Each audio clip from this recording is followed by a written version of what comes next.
The Return of Tarzan, Edgar Rice Burroughs, Chapter 1. The Affair on a Liner, Magnifique. Ejaculated the Countess cowed, beneath her breath. Eh? Questioned the Count, turning toward his young wife. What is it that is magnificent? And the Count bent his eyes in various directions in quest of the object of her admiration. Oh, nothing at all, my dear, replied the Countess, a slight flush momentarily coloring her already pink cheek. I was but recalling with admiration those stupendous skyscrapers, as they call them, of New York, and the fair Countess settled herself more comfortably in her steamer chair, and resumed the magazine which nothing at all had caused her to let fall upon her lap. Her husband again buried himself in his book, but not without a mild wonderment that 3 days out from New York his Countess should suddenly have realized an admiration for the very buildings she had but recently characterized as horrid. Presently the Count put down his book. It is very tiresome, Olga, he said. I think that I shall hunt up some others who may be equally bored, and see if we cannot find enough for a game of cards. You are not very gallant, my husband, replied the young woman, smiling, but as I am equally bored I can forgive you. Go and play at your tiresome old cards, then, if you will. When he had gone she let her eyes wander slyly to the figure of a tall young man stretched lazily in a chair not far distant. Magnifique. She breathed once more. The Countess Olga de Coude was 20. Her husband 40. She was a very faithful and loyal wife, but as she had had nothing whatever to do with the selection of a husband, it is not at all unlikely that she was not wildly and passionately in love with the one that fate and her titled Russian father had selected for her. However, simply because she was surprised into a tiny exclamation of approval at sight of a splendid young stranger, it must not be inferred therefrom that her thoughts were in any way disloyal to her spouse. She merely admired, as she might have admired a particularly fine specimen of any species. Furthermore, the young man was unquestionably good to look at. As her furtive glance rested upon his profile he rose to leave the deck. The Countess de Coude beckoned to a passing steward. Who is that gentleman? She asked. He is booked, madame, as Monsieur Tarzan, of Africa, replied the steward. Rather a large estate, thought the girl, but now her interest was still further aroused. As Tarzan walked slowly toward the smoking room he came unexpectedly upon two men whispering excitedly just without. He would have vouchsafed them not even a passing thought but for the strangely guilty glance that one of them shot in his direction. They reminded Tarzan of melodramatic villains he had seen at the theaters in Paris. Both were very dark, and this, in connection with the shrugs and stealthy glances that accompanied their palpable intriguing, lent still greater force to the similarity. Tarzan entered the smoking room, and sought a chair a little apart from the others who were there. He felt in no mood for conversation, and as he sipped his absinthe he let his mind run rather sorrowfully over the past few weeks of his life. Time and again he had wondered if he had acted wisely in renouncing his birthright to a man to whom he owed nothing. It is true that he liked Clayton, but that was not the question. It was not for William Cecil Clayton, Lord Greystoke, that he had denied his birth. It was for the woman whom both he and Clayton had loved, and whom a strange freak of fate had given to Clayton instead of to him. That she loved him made the thing doubly difficult to bear, yet he knew that he could have done nothing less than he did do that night within the little railway station in the far Wisconsin woods. To him her happiness was the first consideration of all, and his brief experience with civilization and civilized men had taught him that without money and position life to most of them was unendurable. Jane Porter had been born to both, and had Tarzan taken them away from her future husband it would doubtless have plunged her into a life of misery and torture. That she would have spurned Clayton once he had been stripped of both his title and his estates never for once occurred to Tarzan, for he credited to others the same honest loyalty that was so inherent a quality in himself. Nor, in this instance, had he erred. Could any one thing have further bound Jane Porter to her promise to Clayton, it would have been in the nature of some such misfortune as this overtaking him. Tarzan's thoughts drifted from the past to the future. He tried to look forward with pleasurable sensations to his return to the jungle of his birth and boyhood. The cruel, fierce jungle in which he had spent 20 of his 22 years. But who or what of all the myriad jungle life would there be to welcome his return? Not one. Only Tantor. The elephant, could he call friend. The others would hunt him or flee from him as had been their way in the past. Not even the apes of his own tribe would extend the hand of fellowship to him. If civilization had done nothing else for Tarzan of the apes, it had to some extent taught him to crave the society of his own kind, and to feel with genuine pleasure the congenial warmth of companionship. And in the same ratio had it made any other life distasteful to him. It was difficult to imagine a world without a friend, without a living thing who spoke the new tongues which Tarzan had learned to love so well. and so it was that Tarzan looked with little relish upon the future he had mapped out for himself. As he sat musing over his cigarette, his eyes fell upon a mirror before him, and in it he saw reflected a table at which 4 men sat at cards. Presently one of them rose to leave, and then another approached, and Tarzan could see that he courteously offered to fill the vacant chair, that the game might not be interrupted.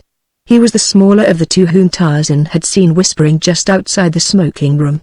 It was this fact that aroused a faint spark of interest in Tarzan, and so as he speculated upon the future he watched in a mirror the reflection of the players at the table behind him. Aside from the man who had but just entered the game, Tarzan knew the name of but one of the other players. It was he who sat opposite the new player, Count Raoul the Coward, whom an over-attentive steward had pointed out as one of the celebrities of the passage, describing him as a man high in the official family of the French Minister of War. Suddenly Tarzan's attention was riveted upon the picture in the glass. The other swarthy plotter had entered, and was standing behind the Count's chair. Tarzan saw him turn and glance furtively about the room, but his eyes did not rest for a sufficient time upon the mirror to note the reflection of Tarzan's watchful eyes. Stealthily the man withdrew something from his pocket. Tarzan could not discern what the object was, for the man's hand covered it. Slowly the hand approached the Count, and then, very deftly, the thing that was in it was transferred to the Count's pocket. The man remained standing where he could watch the Frenchman's cards. Tarzan was puzzled, but he was all attention now, nor did he permit another detail of the incident to escape him. The play went on for some 10 minutes after this, until the Count won a considerable wager from him who had last joined the game, and then Tarzan saw the fellow back of the Count's chair nod his head to his confederate. Instantly the player arose and pointed a finger at the Count. Had I known that Monsieur was a professional card sharp I had not been so ready to be drawn into the game, he said. Instantly the Count and the 2 other players were upon their feet. The Count's face went white. "What do you mean, sir?" he cried.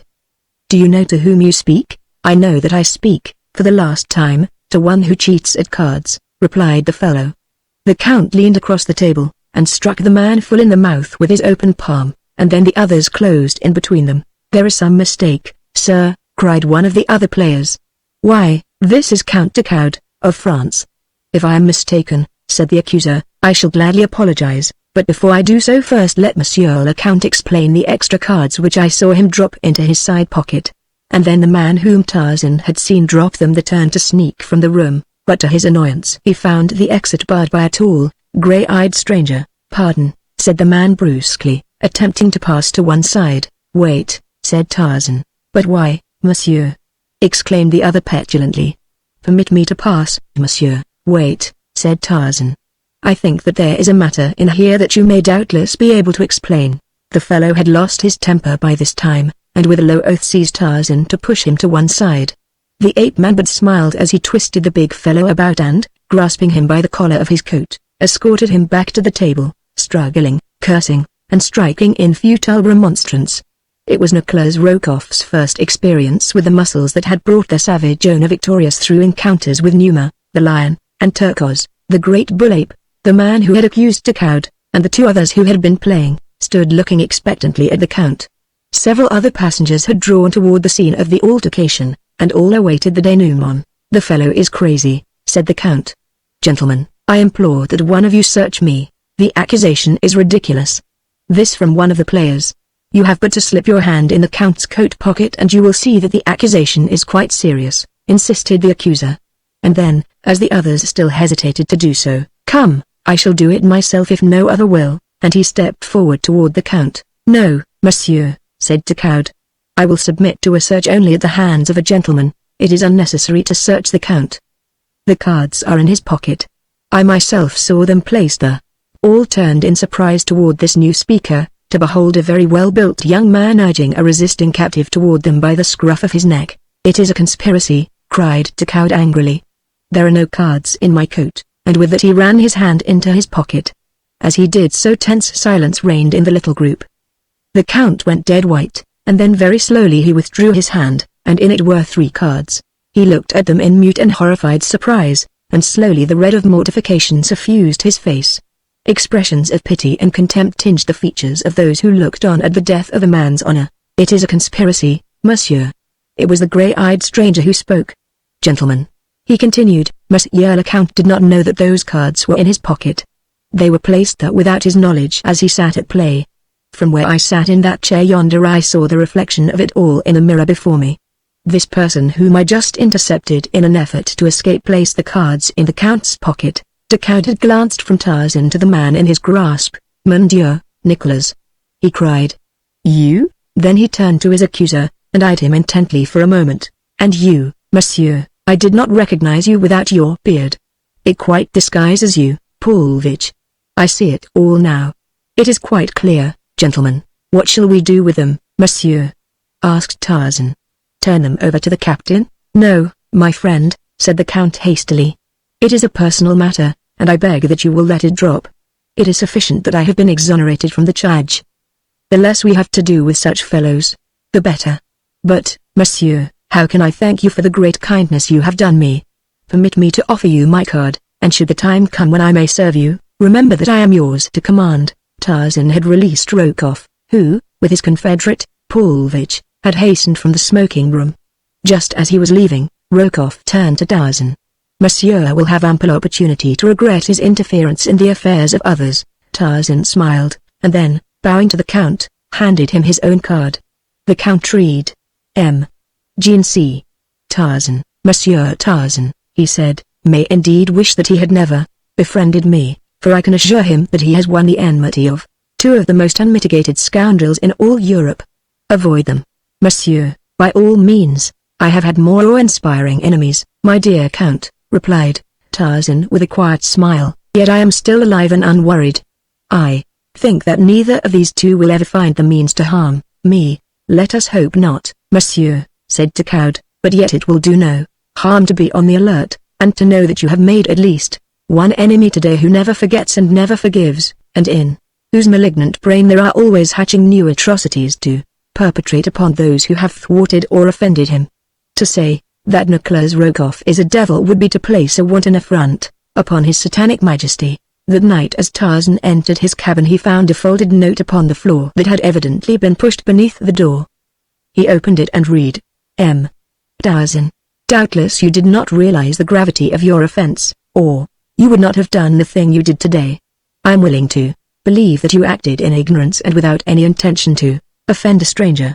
For this reason I shall gladly permit you to offer an apology, and on receiving your assurances that you will not again interfere in affairs that do not concern you, I shall drop the matter, otherwise but I am sure that you will see the wisdom of adopting the course I suggest. Very respectfully, Nicholas Rokoff." Tarzan permitted a grim smile to play about his lips for a moment, then he promptly dropped the matter from his mind, and went to bed.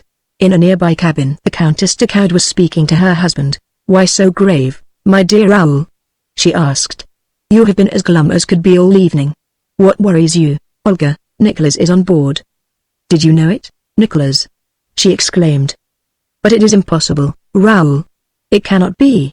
Nicholas is under arrest in Germany, so I thought myself until I saw him today, him and the other arch-scoundrel, Paulvitch. Olga, I cannot endure his persecution much longer. No, not even for you. Sooner or later I shall turn him over to the authorities. In fact, I am half-minded to explain all to the captain before we land. On a French liner it were an easy matter, Olga, permanently to settle this nemesis of ours." "Oh, no, Raoul!" cried the Countess, sinking to her knees before him as he sat with bowed head upon a divan. "Do not do that. Remember your promise to me. Tell me, Raoul, that you will not do that. Do not even threaten him, Raoul." Takoud took his wife's hands in his, and gazed upon her pale and troubled countenance for some time before he spoke, as though he would wrest from those beautiful eyes the real reason which prompted her to shield this man. "Let it be as you wish, Olga," he said at length. "I cannot understand. He has forfeited all claim upon your love, loyalty, or respect. He is a menace to your life and honor, and the life and honor of your husband. I trust you may never regret championing him." "I do not champion him, Raoul," she interrupted vehemently. "I believe that I hate him as much as you do, but oh, Raoul, blood is thicker than water. I should today have liked to sample the consistency of his," growled Takoud grimly. "The two deliberately attempted to besmirch my honor, Olga," and then he told her of all that had happened in the smoking room. "Had it not been for this utter stranger, they had succeeded, for who would have accepted my unsupported word against the damning evidence of those cards hidden on my person? I had almost begun to doubt myself when this Monsieur Tarzan dragged your precious Nicholas before us, and explained the whole cowardly transaction. "Monsieur Tarzan?"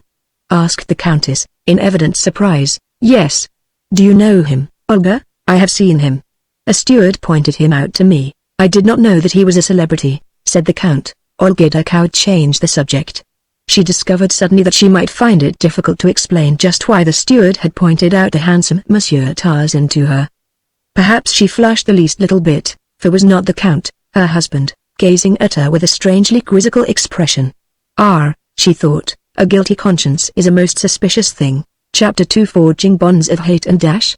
It was not until late the following afternoon that Tarzan saw anything more of the fellow passengers into the midst of whose affairs his love of fair play had thrust him. And then he came most unexpectedly upon Rokoff and Paulvitch at a moment when of all others the two might least appreciate his company. They were standing on deck at a point which was temporarily deserted, and as Tarzan came upon them they were in heated argument with a woman. Tarzan noted that she was richly apparelled, and that her slender, well-modelled figure denoted youth, but as she was heavily veiled he could not discern her features. The men were standing on either side of her, and the backs of all were toward Tarzan, so that he was quite close to them without their being aware of his presence. He noticed that Rokoff seemed to be threatening, the woman pleading, but they spoke in a strange tongue, and he could only guess from appearances that the girl was afraid. Rokoff's attitude was so distinctly filled with the threat of physical violence that the ape-man paused for an instant just behind the trio, instinctively sensing an atmosphere of danger. Scarcely had he hesitated ere the man seized the woman roughly by the wrist, twisting it as though to wring a promise from her through torture. What would have happened next had Rokoff had his way we may only conjecture, since he did not have his way at all. Instead, steel fingers gripped his shoulder, and he was swung unceremoniously around, to meet the cold grey eyes of the stranger who had thwarted him on the previous day. "Sapristi!" screamed the infuriated Rokoff. "What do you mean? Are you a fool that you thus again insult Nicholas Rokoff?" "This is my answer to your note, monsieur," said Tarzan, in a low voice. And then he hurled the fellow from him with such force that Rokoff lunged sprawling against the rail. "Name of a name!" shrieked Rokoff. "Pig! But you shall die for this," and, springing to his feet, he rushed upon Tarzan, tugging the meanwhile to draw a revolver from his hip pocket. The girl shrank back in terror. "Nicholas!" she cried. Do not do that. Quick, monsieur, fly, or he will surely kill you." But instead of flying Tarzan advanced to meet the fellow. "Do not make a fool of yourself, monsieur," he said. Rokoff, who was in a perfect frenzy of rage at the humiliation the stranger had put upon him, had at last succeeded in drawing the revolver. He had stopped, and now he deliberately raised it to Tarzan's breast and pulled the trigger. The hammer fell with a futile click on an empty chamber. The ape-man's hand shot out like the head of an angry python. There was a quick wrench, and the revolver sailed far out across the ship's rail, and dropped into the Atlantic. For a moment the two men stood there facing one another. Rokoff had regained his self-possession. He was the first to speak. "Twice now has Monsieur seen fit to interfere in matters which do not concern him. Twice he has taken it upon himself to humiliate Nicholas Rokoff. The first offense was overlooked on the assumption that Monsieur acted through ignorance, but this affair shall not be overlooked. If Monsieur does not know who Nicholas Rokoff is, this last piece of effrontery will ensure that Monsieur later has good reason to remember him. That you are a coward and scoundrel, Monsieur," replied Tarzan, "is all that I care to know of you," and he turned to ask the girl if the man had hurt her, but she had disappeared. Then, without even a glance toward Rokoff and his companion, he continued his stroll along the deck. Tarzan could not but wonder what manner of conspiracy was on foot, or what the scheme of the two men might be. There had been something rather familiar about the appearance of the veiled woman to whose rescue he had just come, but as he had not seen her face he could not be sure that he had ever seen her before. The only thing about her that he had particularly noticed was a ring of peculiar workmanship upon a finger of the hand that Rokoff had seized, and he determined to note the fingers of the women passengers he came upon thereafter, that he might discover the identity of her whom Rokoff was persecuting, and learn if the fellow had offered her further annoyance. Tarzan had sought his deck chair, where he sat speculating on the numerous instances of human cruelty, selfishness, and spite that had fallen to his lot to witness since the day in the jungle 4 years since that his eyes had first fallen upon a human being other than himself, the sleek, black Kulonga, whose swift spear had that day found the vitals of Kala, the great she-ape, and robbed the youth, Tarzan, of the only mother he had ever known. He recalled the murder of King by the rat-faced Snipes, the abandonment of Professor Porter and his party by the mutineers of the Arrow, the cruelty of the black warriors and women of Mbonga to their captives, the petty jealousies of the civil and military officers of the West Coast colony that had afforded him his first introduction to the civilized world. Mon Dieu, he soliloquized, but they are all alike. Cheating, murdering, lying, fighting, and all for things that the beasts of the jungle would not deign to possess money to purchase the effeminate pleasures of weaklings. And yet withal bound down by silly customs that make them slaves to their unhappy lot while firm in the belief that they be the lords of creation enjoying the only real pleasures of existence. In the jungle one would scarcely stand supinely aside while another took his mate. It is a silly world, an idiotic world, and Tarzan of the Apes was a fool to renounce the freedom and the happiness of his jungle to come into it. Presently, as he sat there, the sudden feeling came over him that eyes were watching from behind, and the old instinct of the wild beast broke through the thin veneer of civilization, so that Tarzan wheeled about so quickly that the eyes of the young woman who had been surreptitiously regarding him had not even time to drop before the grey eyes of the ape-man shot an inquiring look straight into them. Then, as they fell, Tarzan saw a faint wave of crimson creep swiftly over the now half-averted face. He smiled to himself at the result of his very uncivilized and ungallant action, for he had not lowered his own eyes when they met those of the young woman. She was very young, and equally good to look upon. Further, there was something rather familiar about her that set Tarzan to wondering where he had seen her before. He resumed his former position, and presently he was aware that she had arisen and was leaving the deck. As she passed, Tarzan turned to watch her, in the hope that he might discover a clue to satisfy his mild curiosity as to her identity. Nor was he disappointed entirely, for as she walked away she raised one hand to the black, waving mass at the nape of her neck, the peculiarly feminine gesture that admits cognizance of appraising eyes behind her, and Tarzan saw upon a finger of this hand the ring of strange workmanship that he had seen upon the finger of the veiled woman a short time before. So it was this beautiful young woman Rokoff had been persecuting. Tarzan wondered in a lazy sort of way whom she might be, and what relations one so lovely could have with the surly, bearded Russian. After dinner that evening Tarzan strolled forward, where he remained until after dark, in conversation with a second officer, and when that gentleman's duties called him elsewhere Tarzan lolled lazily by the rail watching the play of the moonlight upon the gently rolling waters. He was half hidden by a davit, so that two men who approached along the deck did not see him, and as they passed Tarzan caught enough of their conversation to cause him to fall in behind them, to follow and learn what deviltry they were up to. He had recognized the voice as that of Rokoff, and had seen that his companion was Paulvitch. Tarzan had overheard but a few words, and if she screams you may choke her until, but those had been enough to arouse the spirit of adventure within him, and so he kept the two men in sight as they walked, briskly now, along the deck. To the smoking room he followed them, but they merely halted at the doorway long enough, apparently, to assure themselves that one whose whereabouts they wished to establish was within. Then they proceeded directly to the first-class cabins upon the promenade deck. Here Tarzan found greater difficulty in escaping detection, but he managed to do so successfully. As they halted before one of the polished hardwood doors, Tarzan slipped into the shadow of a passageway not a dozen feet from them. To their knock a woman's voice asked in French, "Who is it?" "It is I, Olga Nicholas," was the answer, in Rokoff's now familiar guttural. "May I come in? Why do you not cease persecuting me, Nicholas?" came the voice of the woman from beyond the thin panel.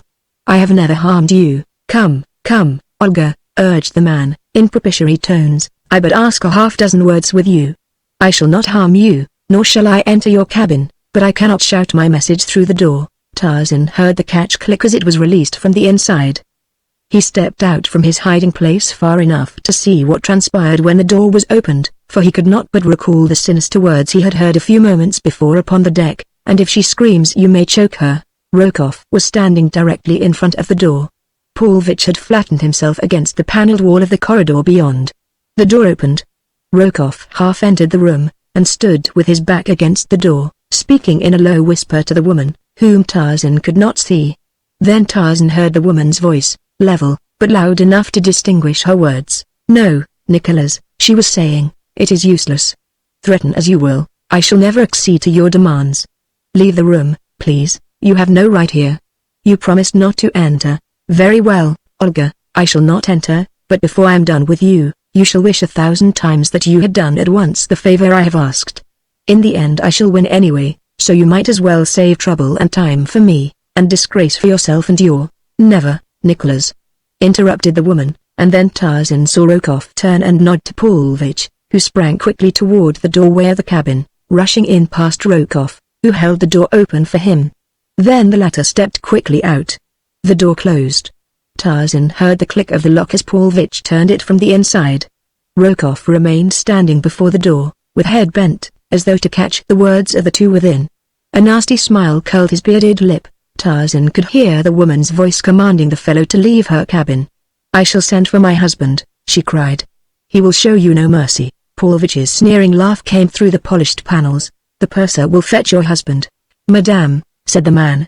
"In fact, that officer has already been notified that you are entertaining a man other than your husband behind the locked door of your cabin." "Bah!" cried the woman. "My husband will know. Most assuredly your husband will know, but the purser will not, nor will the newspaper men who shall in some mysterious way hear of it on our landing. But they will think it a fine story, and so will all your friends when they read of it at breakfast on let me see, this is Tuesday, yes, when they read of it at breakfast next Friday morning.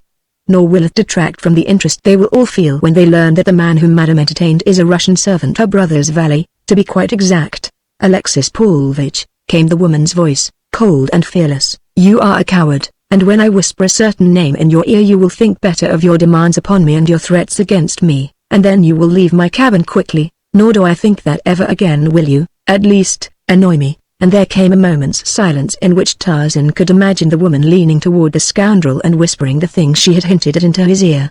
Only a moment of silence, and then a startled oath from the man, the scuffling of feet, a woman's scream, and silence. But scarcely had the cry ceased before the ape-man had leapt from his hiding place. Rokoff started to run, but Tarzan grasped him by the collar and dragged him back. Neither spoke, for both felt instinctively that murder was being done in that room, and Tarzan was confident that Rokoff had had no intention that his confederate should go that far. He felt that the man's aims were deeper than that, deeper and even more sinister than brutal, cold-blooded murder. Without hesitating to question those within, the ape-man threw his giant shoulder against the frail panel, and in a shower of splintered wood he entered the cabin, dragging Rokoff after him. Before him, on a couch, the woman lay, and on top of her was Paulvitch, his fingers gripping the fair throat, while his victim's hands beat futilely at his face, tearing desperately at the cruel fingers that were forcing the life from her.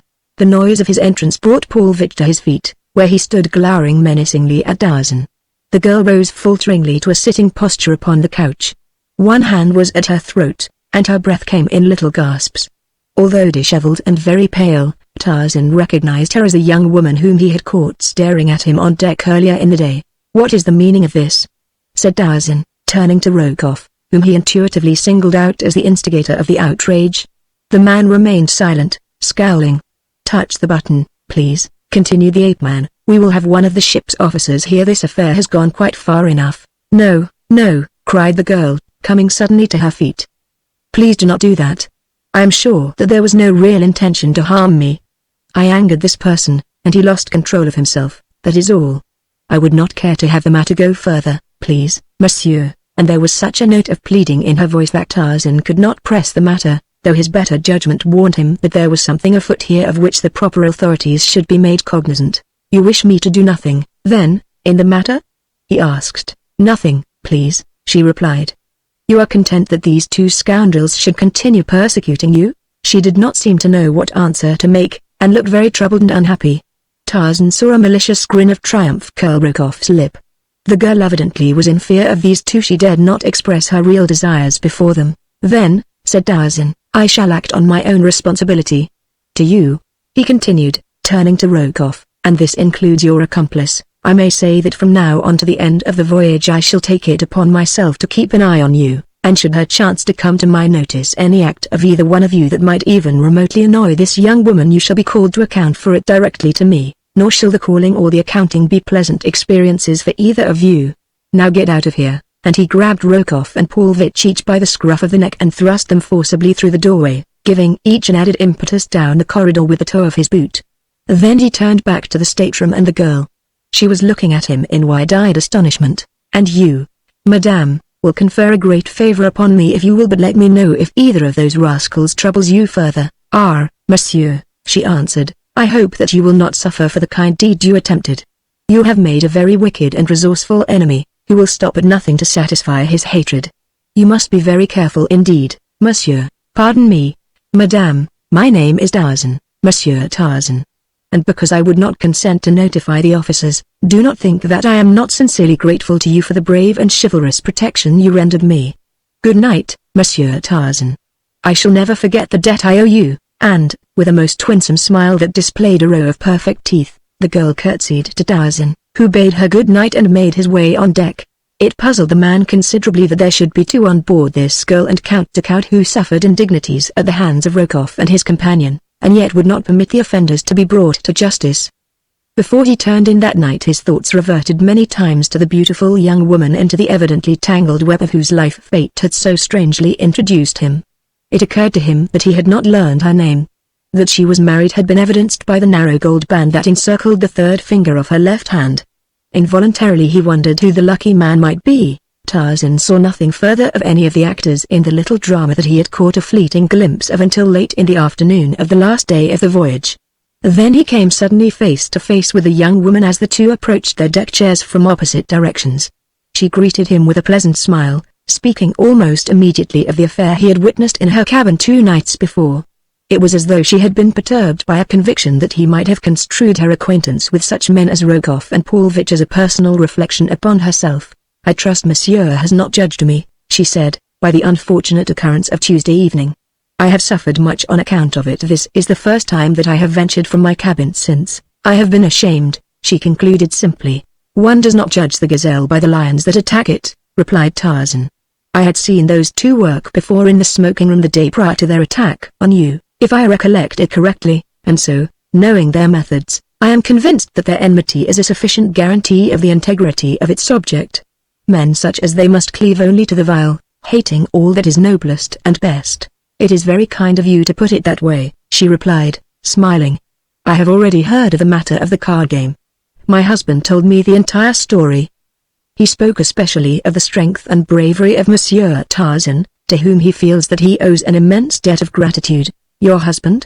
repeated Tarzan questioningly. "Yes. I am the Countess Explains. I am already amply repaid, Madame, in knowing that I have rendered a service to the wife of the Count Explains.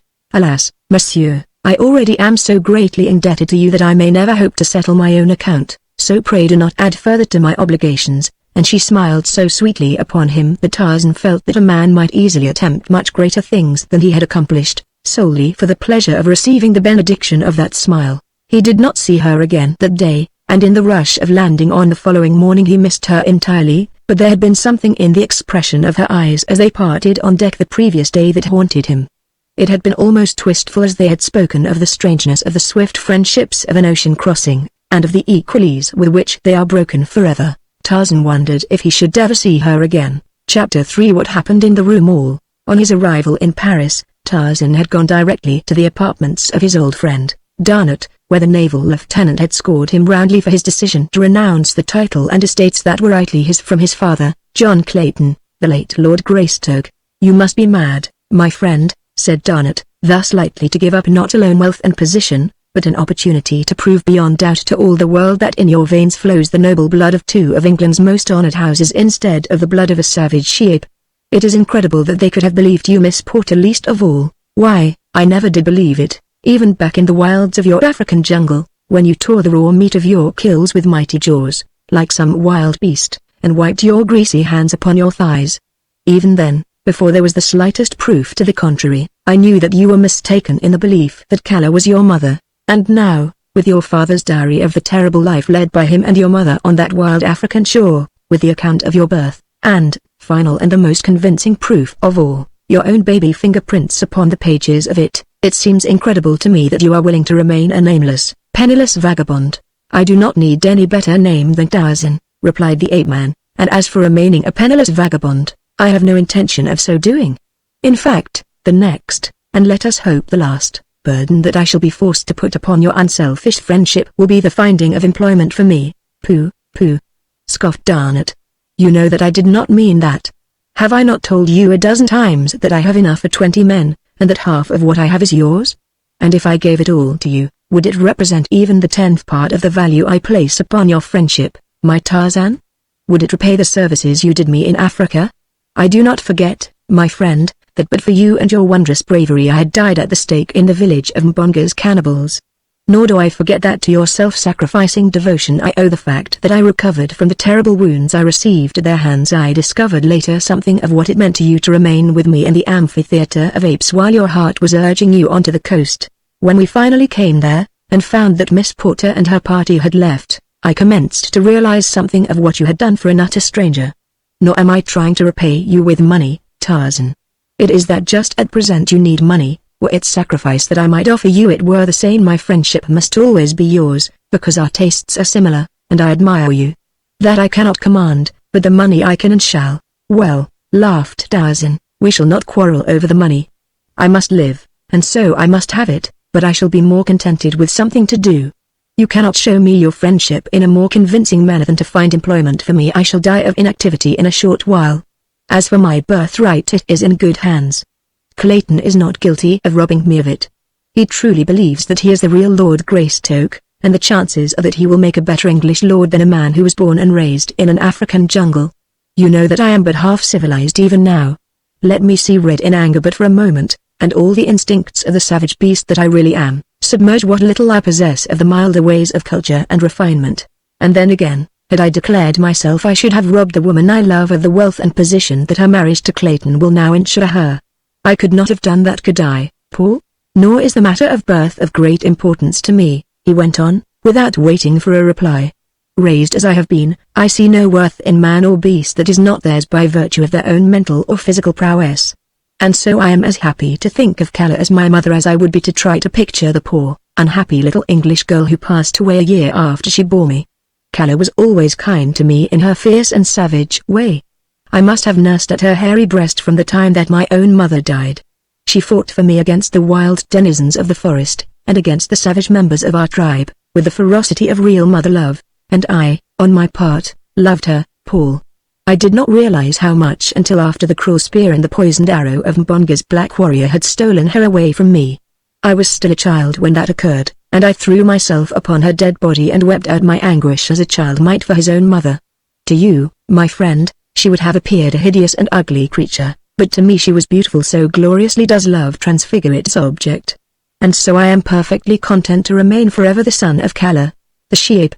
I do not admire you the less for your loyalty, said Garnet, but the time will come when you will be glad to claim your own. Remember what I say, and let us hope that it will be as easy then as it is now. You must bear in mind that Professor Porter and Mr. Philander are the only people in the world who can swear that the little skeleton found in the cabin with those of your father and the mother was that of an infant anthropoid ape, and not the offspring of Lord and Lady Greystoke. That evidence is most important. They are both old men. They may not live many years longer. And then, did it not occur to you that once Miss Porter knew the truth she would break her engagement with Clayton?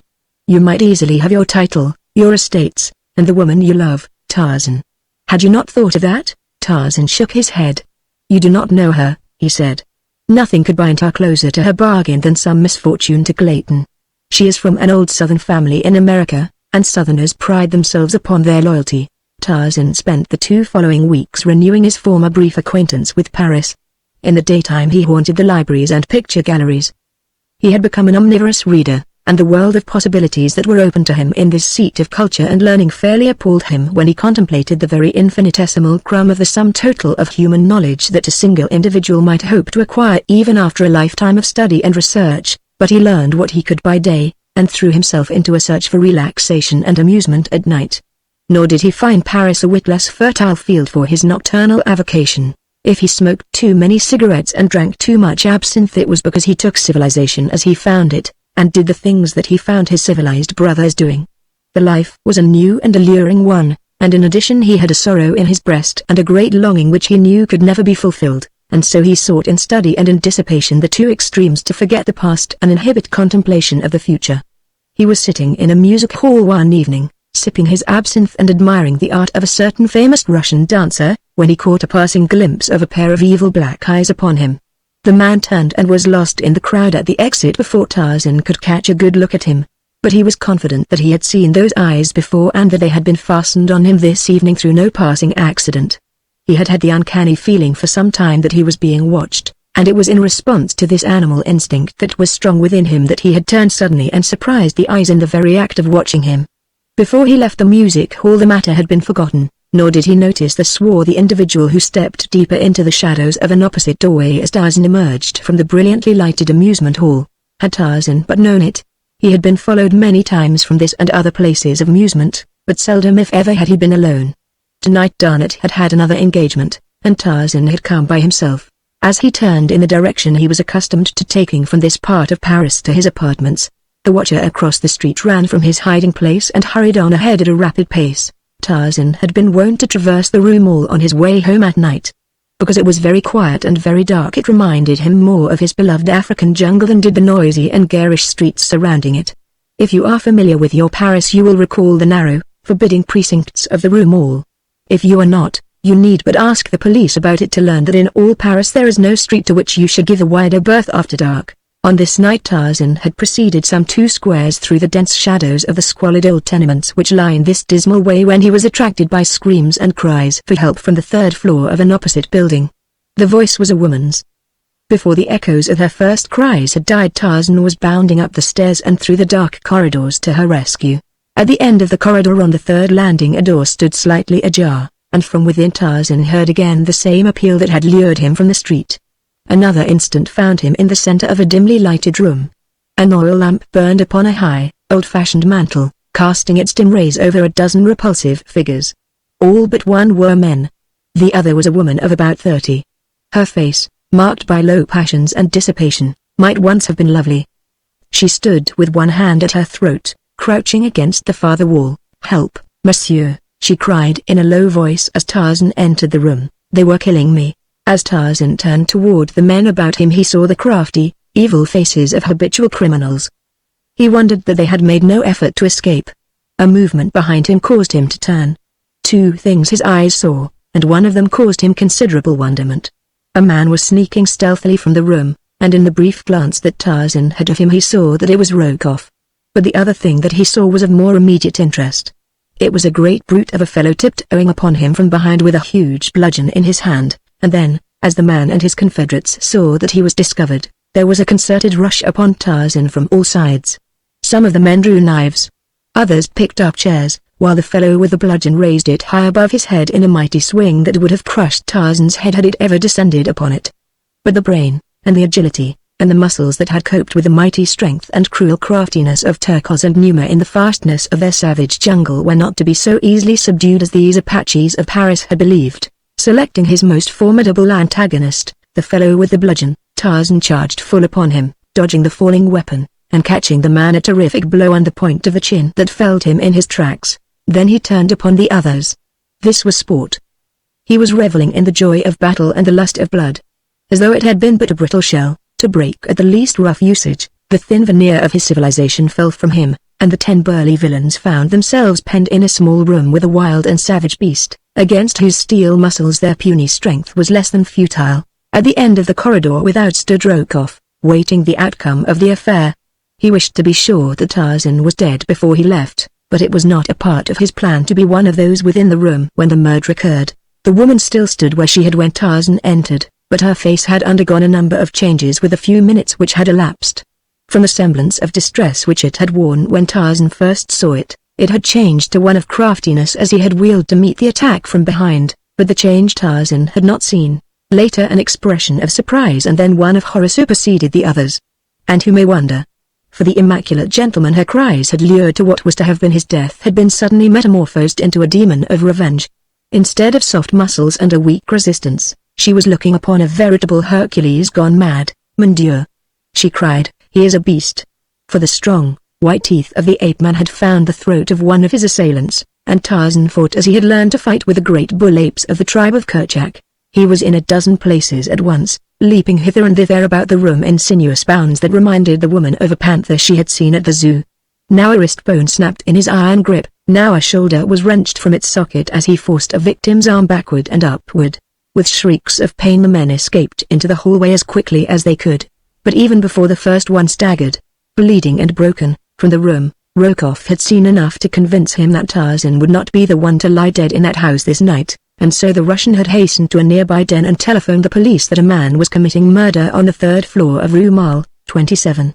When the officers arrived they found 3 men groaning on the floor, a frightened woman lying upon a filthy bed, her face buried in her arms, and what appeared to be a well-dressed young gentleman standing in the center of the room awaiting the reinforcements which he had thought the footsteps of the officers hurrying up the stairway had announced, but they were mistaken in the last.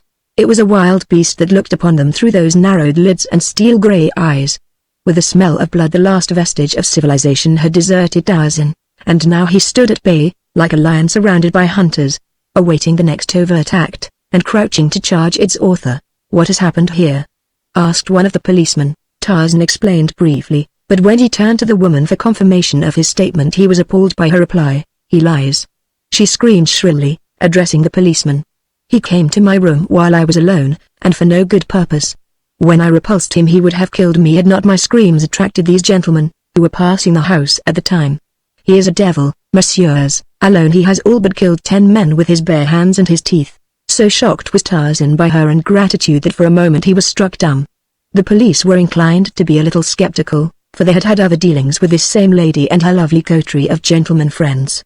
However, they were policemen, not judges, so they decided to place all the inmates of the room under arrest, and let another, whose business it was, separate the innocent from the guilty. But they found that it was one thing to tell this well-dressed young man that he was under arrest, but quite another to enforce it. "I am guilty of no offense," he said quietly. "I have but sought to defend myself. I do not know why the woman has told you what she has. She can have no enmity against me, for never until I came to this room in response to her cries for help had I seen her." Come," said one of the officers, "there are judges to listen to all that," and he advanced to lay his hand upon Tarzan's shoulder.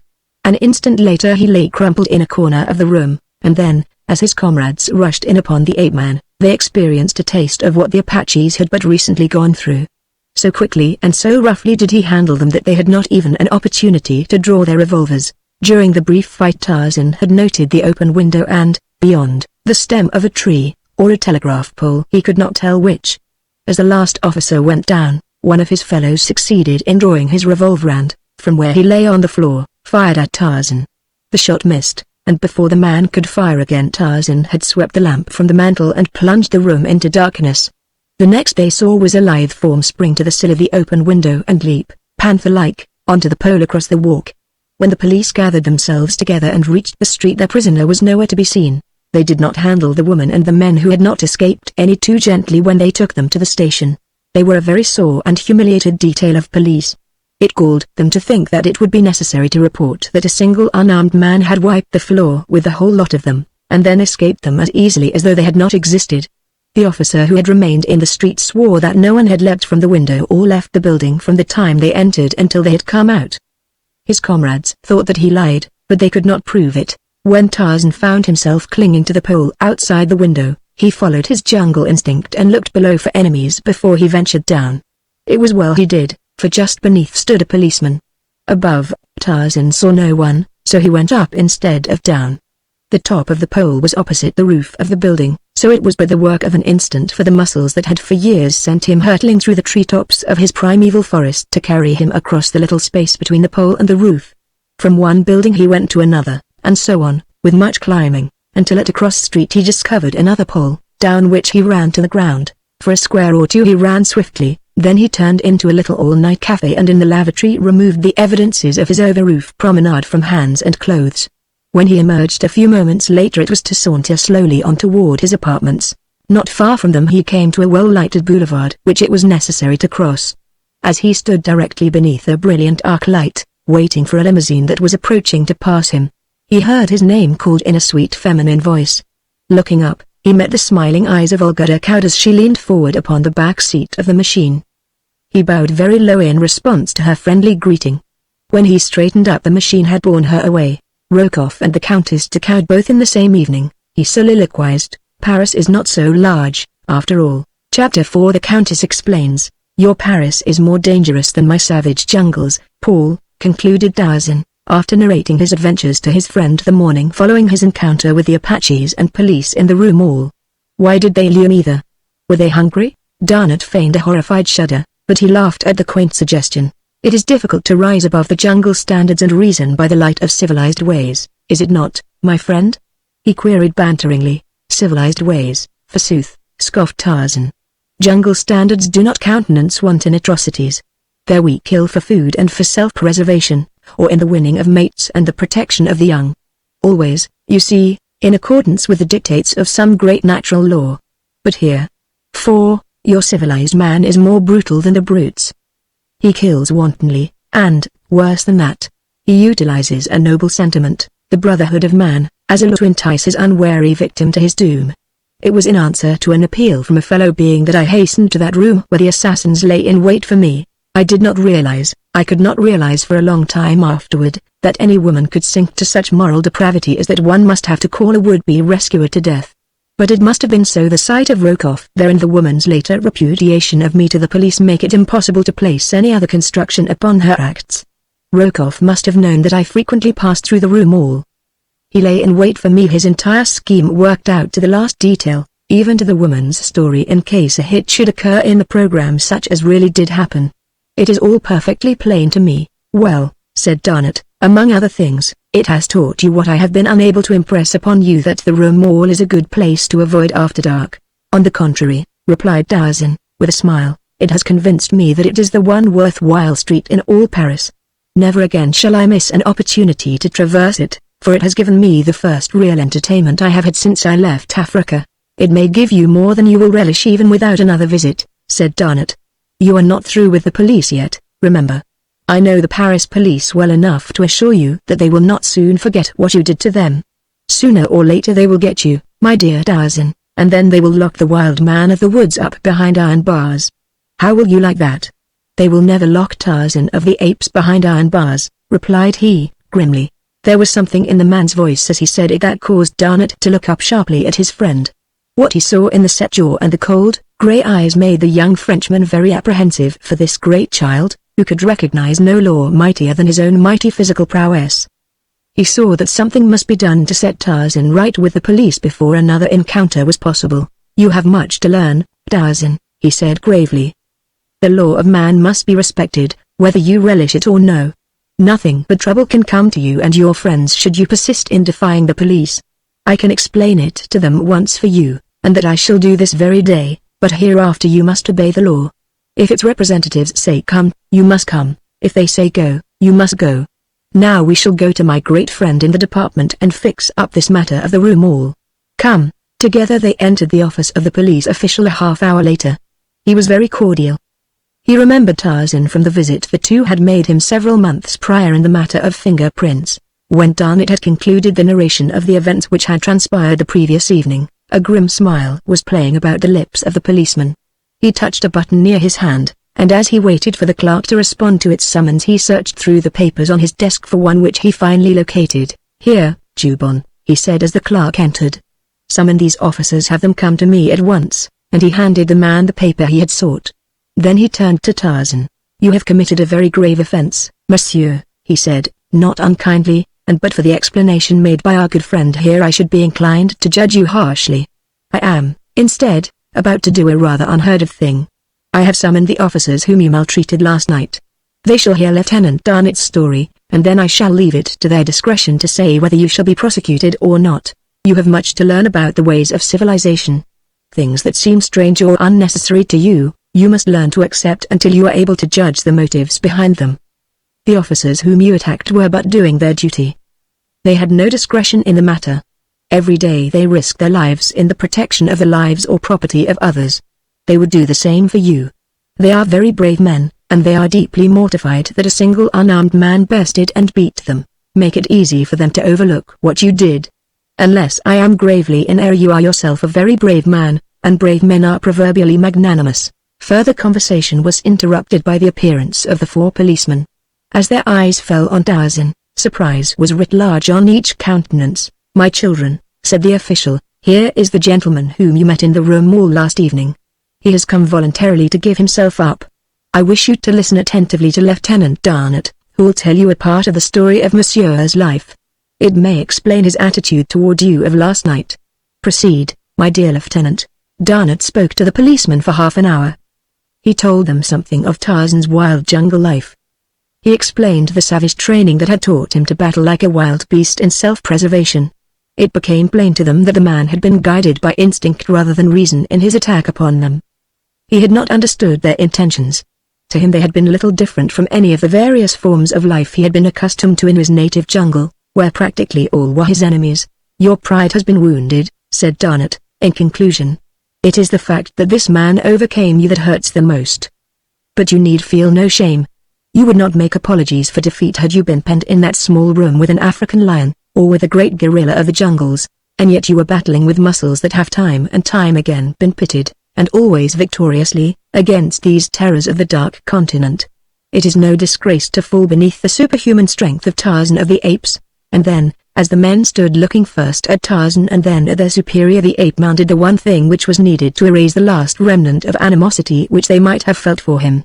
With outstretched hand he advanced toward them. "I am sorry for the mistake I made," he said simply. "Let us be friends." And that was the end of the whole matter, except that Tarzan became a subject of much conversation in the barracks of the police, and increased the number of his friends by 4 brave men at least. On their return to Darnat's apartments the lieutenant found a letter awaiting him from an English friend, William Cecil Clayton, Lord Greystoke. The two had maintained a correspondence since the birth of their friendship on that ill-fated expedition in search of Jane Porter after her theft by Turcos, the bull ape. "They are to be married in London in about 2 months, said Darnat, as he completed his perusal of the letter. Tarzan did not need to be told who was meant by they. He made no reply, but he was very quiet and thoughtful during the balance of the day. That evening they attended the opera. Tarzan's mind was still occupied by his gloomy thoughts. He paid little or no attention to what was transpiring upon the stage. Instead he saw only the lovely vision of a beautiful American girl, and heard naught but a sad, sweet voice acknowledging that his love was returned. And she was to marry another. He shook himself to be rid of his unwelcome thoughts, and at the same instant he felt eyes upon him. With the instinct that was his by virtue of training he looked up squarely into the eyes that were looking at him, to find that they were shining from the smiling face of Olga, Countess Explains. As Tarzan returned her bow he was positive that there was an invitation in her look, almost a plea. The next intermission found him beside her in her box. "I have so much wished to see you," she was saying. "It has troubled me not a little to think that after the service you rendered to both my husband and myself no adequate explanation was ever made you of what must have seen ingratitude on our part in not taking the necessary steps to prevent a repetition of the attacks upon us by those 2 men. "You wrong me," replied Tarzan. "My thoughts of you have been only the most pleasant. You must not feel that any explanation is due me."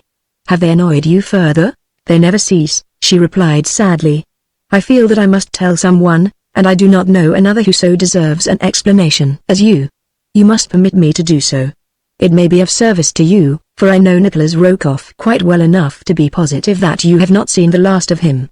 He will find some means to be revenged upon you. What I wish to tell you may be of aid to you in combating any scheme of revenge he may harbor. I cannot tell you here, but tomorrow I shall be at home to Monsieur Tarzan at 5. "It will be an eternity until tomorrow at 5, he said, as he bade her good night. From a corner of the theatre Rokoff and Paulvitch saw Monsieur Tarzan in the box of the Countess Explains, and both men smiled. At 4:30 the following afternoon a swarthy, bearded man rang the bell at the servants' entrance of the palace of the Count Explains.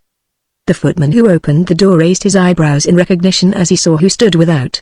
A low conversation passed between the two. At first the footman demurred from some proposition that the bearded one made, but an instant later something passed from the hand of the caller to the hand of the servant. Then the latter turned and led the visitor by a roundabout way to a little curtained alcove off the apartment in which the Countess was wont to serve tea of an afternoon. A half-hour later Tarzan was ushered into the room, and presently his hostess entered, smiling, and with outstretched hands. "I am so glad that you came," she said. "Nothing could have prevented," he replied. For a few moments they spoke of the opera, of the tropics that were then occupying the attention of Paris, of the pleasure of renewing their brief acquaintance which had had its inception under such odd circumstances, and this brought them to the subject that was uppermost in the minds of both. "You must have wondered," said the Countess finally, "what the object of Rokoff's persecution could be. It is very simple. The Count is entrusted with many of the vital secrets of the Ministry of War. He often has in his possession papers that foreign powers would give a fortune to possess, secrets of state that their agents would commit murder and worse than murder to learn. There is such a matter now in his possession that would make the fame and fortune of any Russian who could divulge it to his government. Rokoff and Paulvitch are Russian spies. They will stop at nothing to procure this information. The affair on the line, or I mean the matter of the card game, was for the purpose of blackmailing the knowledge they seek from my husband. Had he been convicted of cheating at cards, his career would have been blighted. He would have had to leave the War Department. He would have been socially ostracized. They intended to hold this club over him, the price of an avowal on their part that the Count was but the victim of the plot of enemies who wished to besmirch his name was to have been the papers they seek. You thwarted them in this. Then they concocted the scheme whereby my reputation was to be the price, instead of the Count's. When Paulvitch entered my cabin he explained it to me. If I would obtain the information for them he promised to go no farther, otherwise Rokoff, who stood without, was to notify the purser that I was entertaining a man other than my husband behind the locked doors of my cabin. He was to tell everyone he met on the boat, and when we landed he was to have given the whole story to the newspaper men. Was it not too horrible? But I happened to know something of Monsieur Paulvitch that would send him to the gallows in Russia if it were known by the police of St. Petersburg. I dared him to carry out his plan, and then I leaned toward him and whispered a name in his ear. Like that, and she snapped her fingers. He flew at my throat as a madman. He would have killed me had you not interfered, the brutes, muttered Tarzan. They are worse than that, my friend, she said. They are devils. I fear for you because you have gained their hatred. I wish you to be on your guard constantly. Tell me that you will, for my sake, for I should never forgive myself should you suffer through the kindness you did me. I do not fear them, he replied. I have survived grimmer enemies than Rokoff and Paulvitch. He saw that she knew nothing of the occurrence in the Rue Maule, nor did he mention it, fearing that it might distress her. For your own safety, he continued, why do you not turn the scoundrels over to the authorities? They should make quick work of them. She hesitated for a moment before replying. There are 2 reasons, she said finally. One of them it is that keeps the Count from doing that very thing. The other, my real reason for fearing to expose them, I have never told only Rokoff and I know it. I wonder, and then she paused, looking intently at him for a long time. And what do you wonder? He asked, smiling. I was wondering why it is that I want to tell you the thing that I have not dared tell even to my husband. I believe that you would understand, and that you could tell me the right course to follow. I believe that you would not judge me too harshly. I fear that I should prove a very poor judge, Madame, Tarzan replied, for if you had been guilty of murder I should say that the victim should be grateful to have met so sweet a fate. Oh, dear, no, she expostulated, it is not so terrible as that. But first let me tell you the reason the Count has for not prosecuting these men, then, if I can hold my courage, I shall tell you the real reason that I dare not. The first is that Nicholas Rokoff is my brother. We are Russians. Nicholas has been a bad man since I can remember. He was cashiered from the Russian army, in which he held a captaincy. There was a scandal for a time, but after a while it was partially forgotten, and my father obtained a position for him in the Secret Service. There have been many terrible crimes laid at Nicholas' door, but he has always managed to escape punishment. Of late he has accomplished it by trumped-up evidence convicting his victims of treason against the Tsar, and the Russian police, who are always only too ready to fasten guilt of this nature upon any and all, have accepted his version and exonerated him. Have not his attempted crimes against you and your husband forfeited whatever rights the bonds of kinship might have accorded him? Asked Tarzan. The fact that you are his sister has not deterred him from seeking to besmirch your honor. You owe him no loyalty, Madame. Ah, but there is that other reason. If I owe him no loyalty though he be my brother, I cannot so easily disavow the fear I hold him in because of a certain episode in my life of which he is cognizant. I might as well tell you all, she resumed after a pause, for I see that it is in my heart to tell you sooner or later. I was educated in a convent. While there I met a man whom I supposed to be a gentleman. I knew little or nothing about men and less about love. I got it into my foolish head that I loved this man, and at his urgent request I ran away with him. We were to have been married. I was with him just 3 hours. All in the daytime and in public places, railroad stations and upon a train.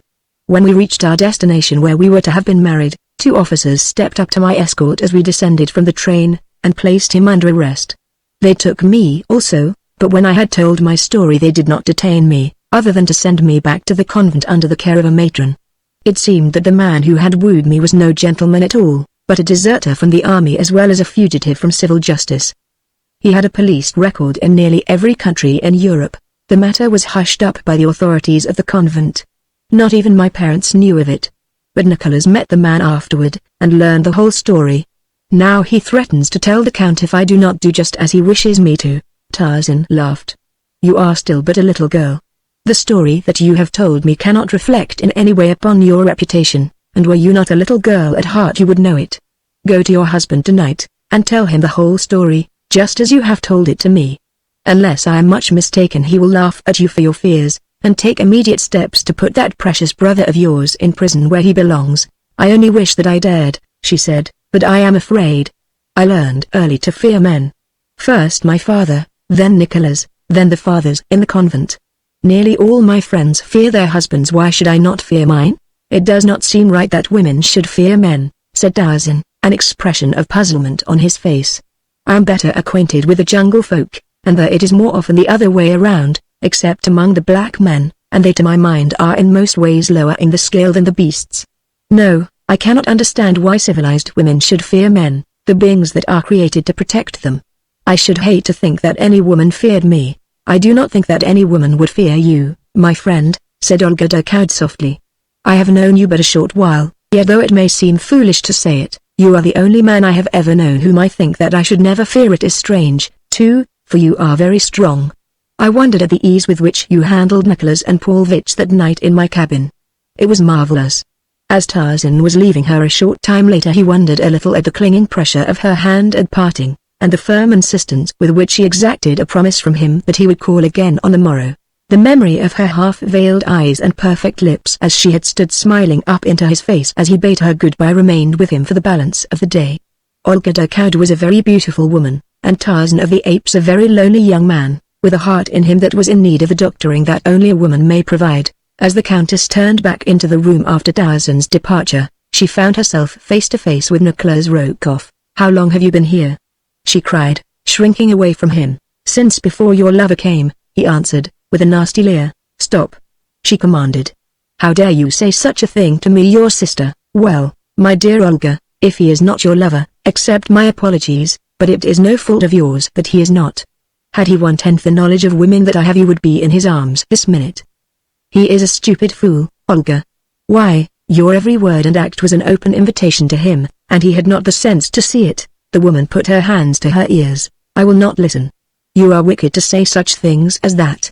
No matter what you may threaten me with, you know that I am a good woman. After tonight you will not dare to annoy me, for I shall tell Raoul all. He will understand, and then, Monsieur Nicholas, beware, you shall tell him nothing, said Rokoff. I have this affair now, and with the help of one of your servants whom I may trust it will lack nothing in the telling when the time comes that the details of the sworn evidence shall be poured into your husband's ears. The other affair served its purpose well. We now have something tangible to work on, Olga. A real affair, and you a trusted wife. Shame, Olga, and the brute laughed. So the Countess told her Count nothing, and matters were worse than they had been. From a vague fear her mind was transferred to a very tangible one. It may be, too, that conscience helped to enlarge it out of all proportion. Chapter 5. The plot had failed. For a month Tarzan was a regular and very welcome devotee at the shrine of the beautiful Countess Explains. Often he met other members of the select little coterie that dropped in for tea of an afternoon. More often Olga found devices that would give her an hour of Tarzan alone. For a time she had been frightened by what Nicholas had insinuated. She had not thought of this big, young man as anything more than friend, but with the suggestion implanted by the evil words of her brother she had grown to speculate much upon the strange force which seemed to attract her toward the grey-eyed stranger. She did not wish to love him, nor did she wish his love. She was much younger than her husband, and without having realized it she had been craving the haven of a friendship with one nearer her own age. 20 is shy in exchanging confidences with 40. Tarzan was but 2 years her senior. He could understand her, she felt. Then he was clean and honorable and chivalrous. She was not afraid of him. That she could trust him she had felt instinctively from the first. From a distance Rokoff had watched this growing intimacy with malicious glee. Ever since he had learned that Tarzan knew that he was a Russian spy there had been added to his hatred for the ape-men a great fear that he would expose him. He was but waiting now until the moment was propitious for a master stroke. He wanted to rid himself forever of Tarzan, and at the same time reap an ample revenge for the humiliations and defeats that he had suffered at his hands. Tarzan was nearer to contentment than he had been since the peace and tranquility of his jungle had been broken in upon by the advent of the Maroon Porter party. He enjoyed the pleasant social intercourse with Olga's friends, while the friendship which had sprung up between the fair Countess and himself was a source of never-ending delight. It broke in upon and dispersed his gloomy thoughts, and served as a balm to his lacerated heart. Sometimes Garnet accompanied him on his visits to the Durkoud home, for he had long known both Olga and the Count.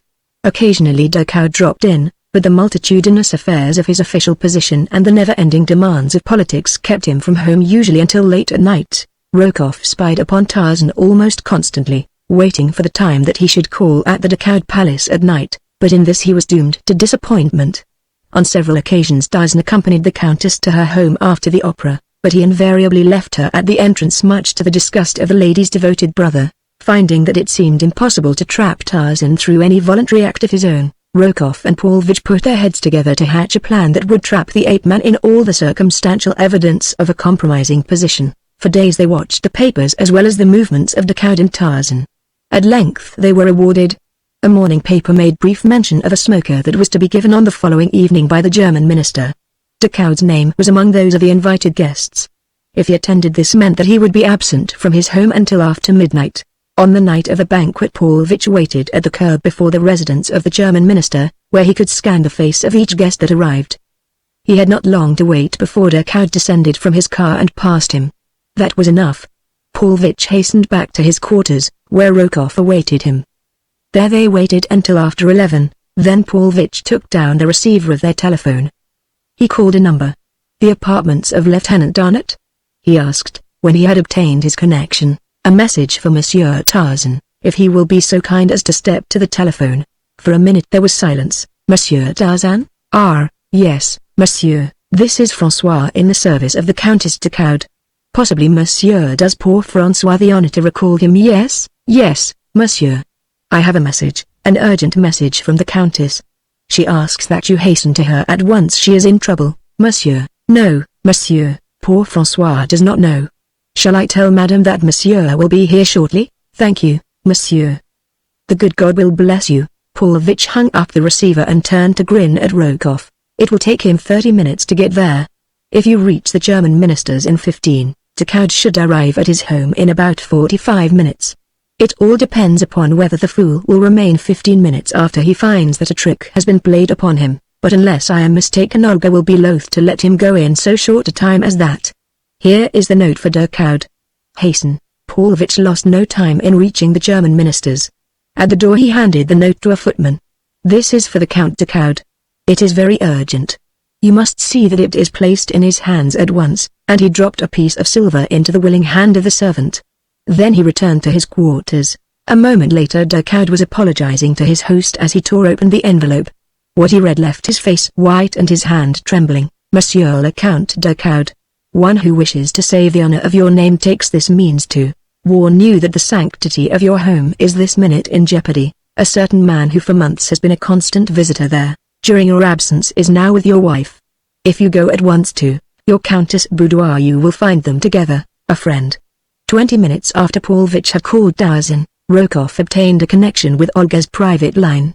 Her maid answered the telephone which was in the Countess' boudoir. "But madame has retired," said the maid, in answer to Rokoff's request to speak with her. "This is a very urgent message for the Countess is alone," replied Rokoff. "Tell her that she must arise and slip something about her and come to the telephone. I shall call up again in 5 minutes." Then he hung up his receiver. A moment later Paulvitch entered. "The Count has the message?"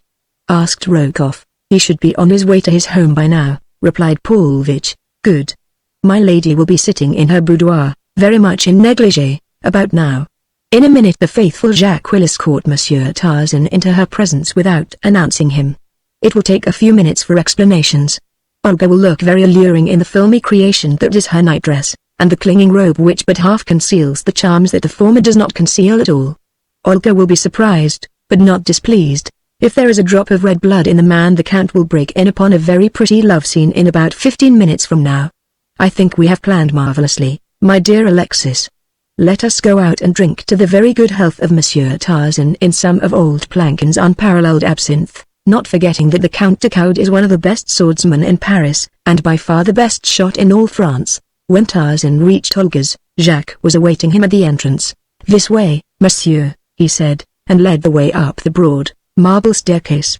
In another moment he had opened a door, and, drawing aside a heavy curtain, obsequiously bowed Tarzan into a dimly lighted apartment. Then Jacques vanished. Across the room from him Tarzan saw Olga seated before a little desk on which stood her telephone. She was tapping impatiently upon the polished surface of the desk. She had not heard him enter. "Olga," he said, "what is wrong?" She turned toward him with a little cry of alarm. "Jean!" she cried. "What are you doing here? Who admitted you? What does it mean?" Tarzan was thunderstruck, but in an instant he realized a part of the truth. "Then you did not send for me, Olga? Send for you at this time of night? Mon Dieu! Jean, do you think that I am quite mad? François telephoned me to come at once, that you were in trouble and wanted me." "François? Who in the world is François?" "He said that he was in your service." He spoke as though I should recall the fact. "There is no one by that name in my employ. Someone has played a joke upon you, Jean," and Olga laughed. "I fear that it may be a most sinister joke, Olga," he replied. "There is more back of it than humor." "What do you mean? You do not think that—" "Where is the Count?" he interrupted. "At the German ambassador's. This is another move by your estimable brother. Tomorrow the Count will hear of it. He will question the servants. Everything will point to what Rokoff wishes the Count to think." "The scoundrel!" cried Olga. She had arisen, and come close to Tarzan, where she stood looking up into his face. She was very frightened. In her eyes was an expression that the hunter sees in those of a poor, terrified though puzzled questioning. She trembled, and to steady herself raised her hands to his broad shoulders. "What shall we do, Jean?" she whispered. "It is terrible. Tomorrow all Paris will read of it. He will see to that." Her look, her attitude, her words were eloquent of the age-old appeal of defenseless woman to her natural protector man. Tarzan took one of the warm little hands that lay on his breast in his own strong one. The act was quite involuntary, and almost equally so was the instinct of protection that threw a sheltering arm around the girl's shoulders. The result was electrical. Never before had he been so close to her. In startled guilt they looked suddenly into each other's eyes, and where Olga de Coude should have been strong she was weak, for she crept closer into the man's arms, and clasped her own about his neck. And Tarzan of the Apes? He took the panting figure into his mighty arms, and covered the hot lips with kisses. Raoul de Coude made hurried excuses to his host after he had read the note handed him by the ambassador's butler. Never afterward could he recall the nature of the excuses he made. Everything was quite a blur to him up to the time that he stood on the threshold of his own home. Then he became very cool, moving quietly and with caution. For some inexplicable reason Jacques had the door open before he was halfway to the steps. It did not strike him at the time as being unusual, though afterward he remarked it. Very softly he tiptoed up the stairs and along the gallery to the door of his wife's boudoir. In his hand was a heavy walking stick, in his heart, murder. Olga was the first to see him. With a horrified shriek she tore herself from Tarzan's arms, and the ape-man turned just in time to ward with his arm a terrific blow that de Coude had aimed at his head. Once, twice, 3 times the heavy stick fell with lightning rapidity, and each blow aided in the transition of the ape-man back to the primordial. With the low, guttural snarl of the bull ape he sprang for the Frenchman. The great stick was torn from his grasp and broken in two as though it had been matchwood, to be flung aside as the now infuriated beast charged for his adversary's throat. Olga de Coude stood a horrified spectator of the terrible scene which ensued during the next brief moment. Then she sprang to where Tarzan was murdering her husband, choking the life from him, shaking him as a terrier might shake a rat. Frantically she tore at his great hands. "Mother of God!" she cried. "You are killing him! You are killing him! Oh, Jean! You are killing my husband!" Tarzan was deaf with rage. Suddenly he hurled the body to the floor, and, placing his foot upon the upturned breast, raised his head. Then through the palace of the Count de Coude rang the awesome challenge of the bull ape that has made a kill. From cellar to attic the horrid sound searched out the servants, and left them blanched and trembling. The woman in the room sank to her knees beside the body of her husband, and prayed. Slowly the red mist faded from before Tarzan's eyes. Things began to take form. He was regaining the perspective of civilized man. His eyes fell upon the figure of the kneeling woman. "Olga," he whispered. She looked up, expecting to see the maniacal light of murder in the eyes above her. Instead she saw sorrow and contrition. "Oh, Jean!" she cried. "See what you have done. He was my husband. I loved him, and you have killed him." Very gently Tarzan raised the limp form of the Count de Coude and bore it to a couch. Then he put his ear to the man's breast. "Some brandy, Olga," he said. She brought it, and together they forced it between his lips. Presently a faint gasp came from the white lips. The head turned, and de Coude groaned. "He will not die," said Tarzan. "Thank God." "Why did you do it, Jean?" she asked. "I do not know. He struck me, and I went mad. I have seen the apes of my tribe do the same thing. I have never told you my story, Olga. It would have been better had you known it. This might not have happened. I never saw my father. The only mother I knew was a ferocious she-ape. Until I was 15 I had never seen a human being. I was 20 before I saw a white man. A little more than a year ago I was a naked beast of prey in an African jungle. Do not judge me too harshly. 2 years is too short a time in which to attempt to work the change in an individual that it has taken countless ages to accomplish in the white race. I do not judge at all, Jean. The fault is mine. You must go now. He must not find you here when he regains consciousness. Goodbye. It was a sorrowful Tarzan who walked with bowed head from the palace of the Count de Coude. Once outside his thoughts took definite shape, to the end that 20 minutes later he entered a police station not far from the Rue Maule. Here he soon found one of the officers with whom he had had the encounter several weeks previous. The policeman was genuinely glad to see again the man who had so roughly handled him. After a moment of conversation Tarzan asked if he had ever heard of Nicholas Rokoff or Alexis Paulvitch. Very often, indeed, monsieur. Each has a police record, and while there is nothing charged against them now, we make it a point to know pretty well where they may be found should the occasion demand. It is only the same precaution that we take with every known criminal. Why does monsieur ask? They are known to me, replied Tarzan. I wish to see Monsieur Rokoff on a little matter of business. If you can direct me to his lodgings I shall appreciate it. A few minutes later he bade the policeman adieu, and, with a slip of paper in his pocket bearing a certain address in a semi-respectable quarter, he walked briskly toward the nearest taxi stand. Rokoff and Paulvitch had returned to their rooms, and were sitting talking over the probable outcome of the evening's events.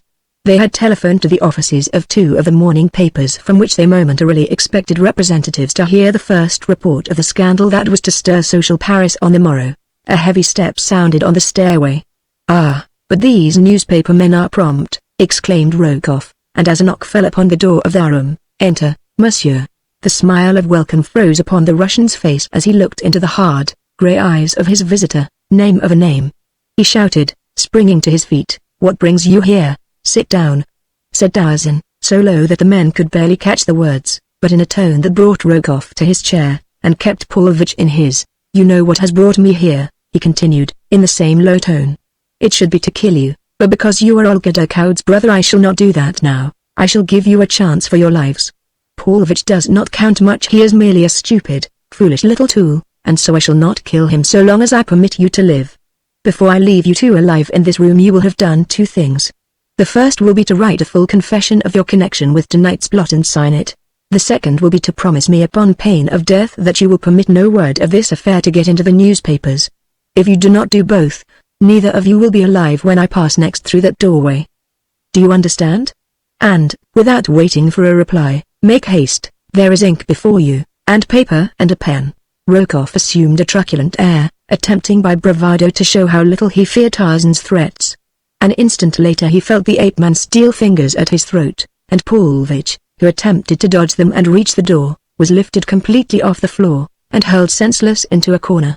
When Rokoff commenced to blacken about the face Tarzan released his hold and shoved the fellow back into his chair. After a moment of coughing Rokoff sat sullenly glowering at the man standing opposite him. Presently Paulvitch came to himself, and limped painfully back to his chair at Tarzan's command. "Now write," said the ape-man. "If it is necessary to handle you again I shall not be so lenient." Rokoff picked up a pen and commenced to write. "See that you omit no detail, and that you mention every name," cautioned Tarzan. Presently there was a knock at the door. "Enter," said Tarzan. A dapper young man came in. "I am from the Matin," he announced. "I understand that Monsieur Rokoff has a story for me." "Then you are mistaken, monsieur," replied Tarzan. "You have no story for publication, have you, my dear Nicholas?" Rokoff looked up from his writing with an ugly scowl upon his face. "No," he growled, "I have no story for publication now, nor ever, my dear Nicholas." And the reporter did not see the nasty light in the ape-man's eye, but Nicholas Rokoff did. "Nor ever," he repeated hastily. "It is too bad that monsieur has been troubled," said Tarzan, turning to the newspaper man. "I bid monsieur good evening," and he bowed the dapper young man out of the room, and closed the door in his face. An hour later Tarzan, with a rather bulky manuscript in his coat pocket, turned at the door leading from Rokoff's room. "Were I you I should leave France," he said, "for sooner or later I shall find an excuse to kill you that will not in any way compromise your sister." Chapter 6 A Duel. Darnot was asleep when Tarzan entered their apartments after leaving Rokoff's. Tarzan did not disturb him, but the following morning he narrated the happenings of the previous evening, omitting not a single detail. What a fool I have been, he concluded. Decoud and his wife were both my friends. How have I returned their friendship? Barely did I escape murdering the Count. I have cast a stigma on the name of a good woman. It is very probable that I have broken up a happy home. Do you love Olga Decoud? Asked Darnot. Were I not positive that she does not love me, I could not answer your question, Paul, but without disloyalty to her I tell you that I do not love her, nor does she love me. For an instant we were the victims of a sudden madness. It was not love, and it would have left us unharmed as suddenly as it had come upon us, even though Decoud had not returned. As you know, I have had little experience of women. Olga Decoud is very beautiful, and the dim light and the seductive surroundings, and the appeal of the defenseless for protection, might have been resisted by a more civilized man, but my civilization is not even skin deep. It does not go deeper than my clothes. Paris is no place for me. I will but continue to stumble into more and more serious pitfalls. The man-made restrictions are irksome. I feel always that I am a prisoner. I cannot endure it, my friend, and so I think that I shall go back to my own jungle, and lead the life that God intended that I should lead when he put me there. Do not take it so to heart, Jean, responded Darnot.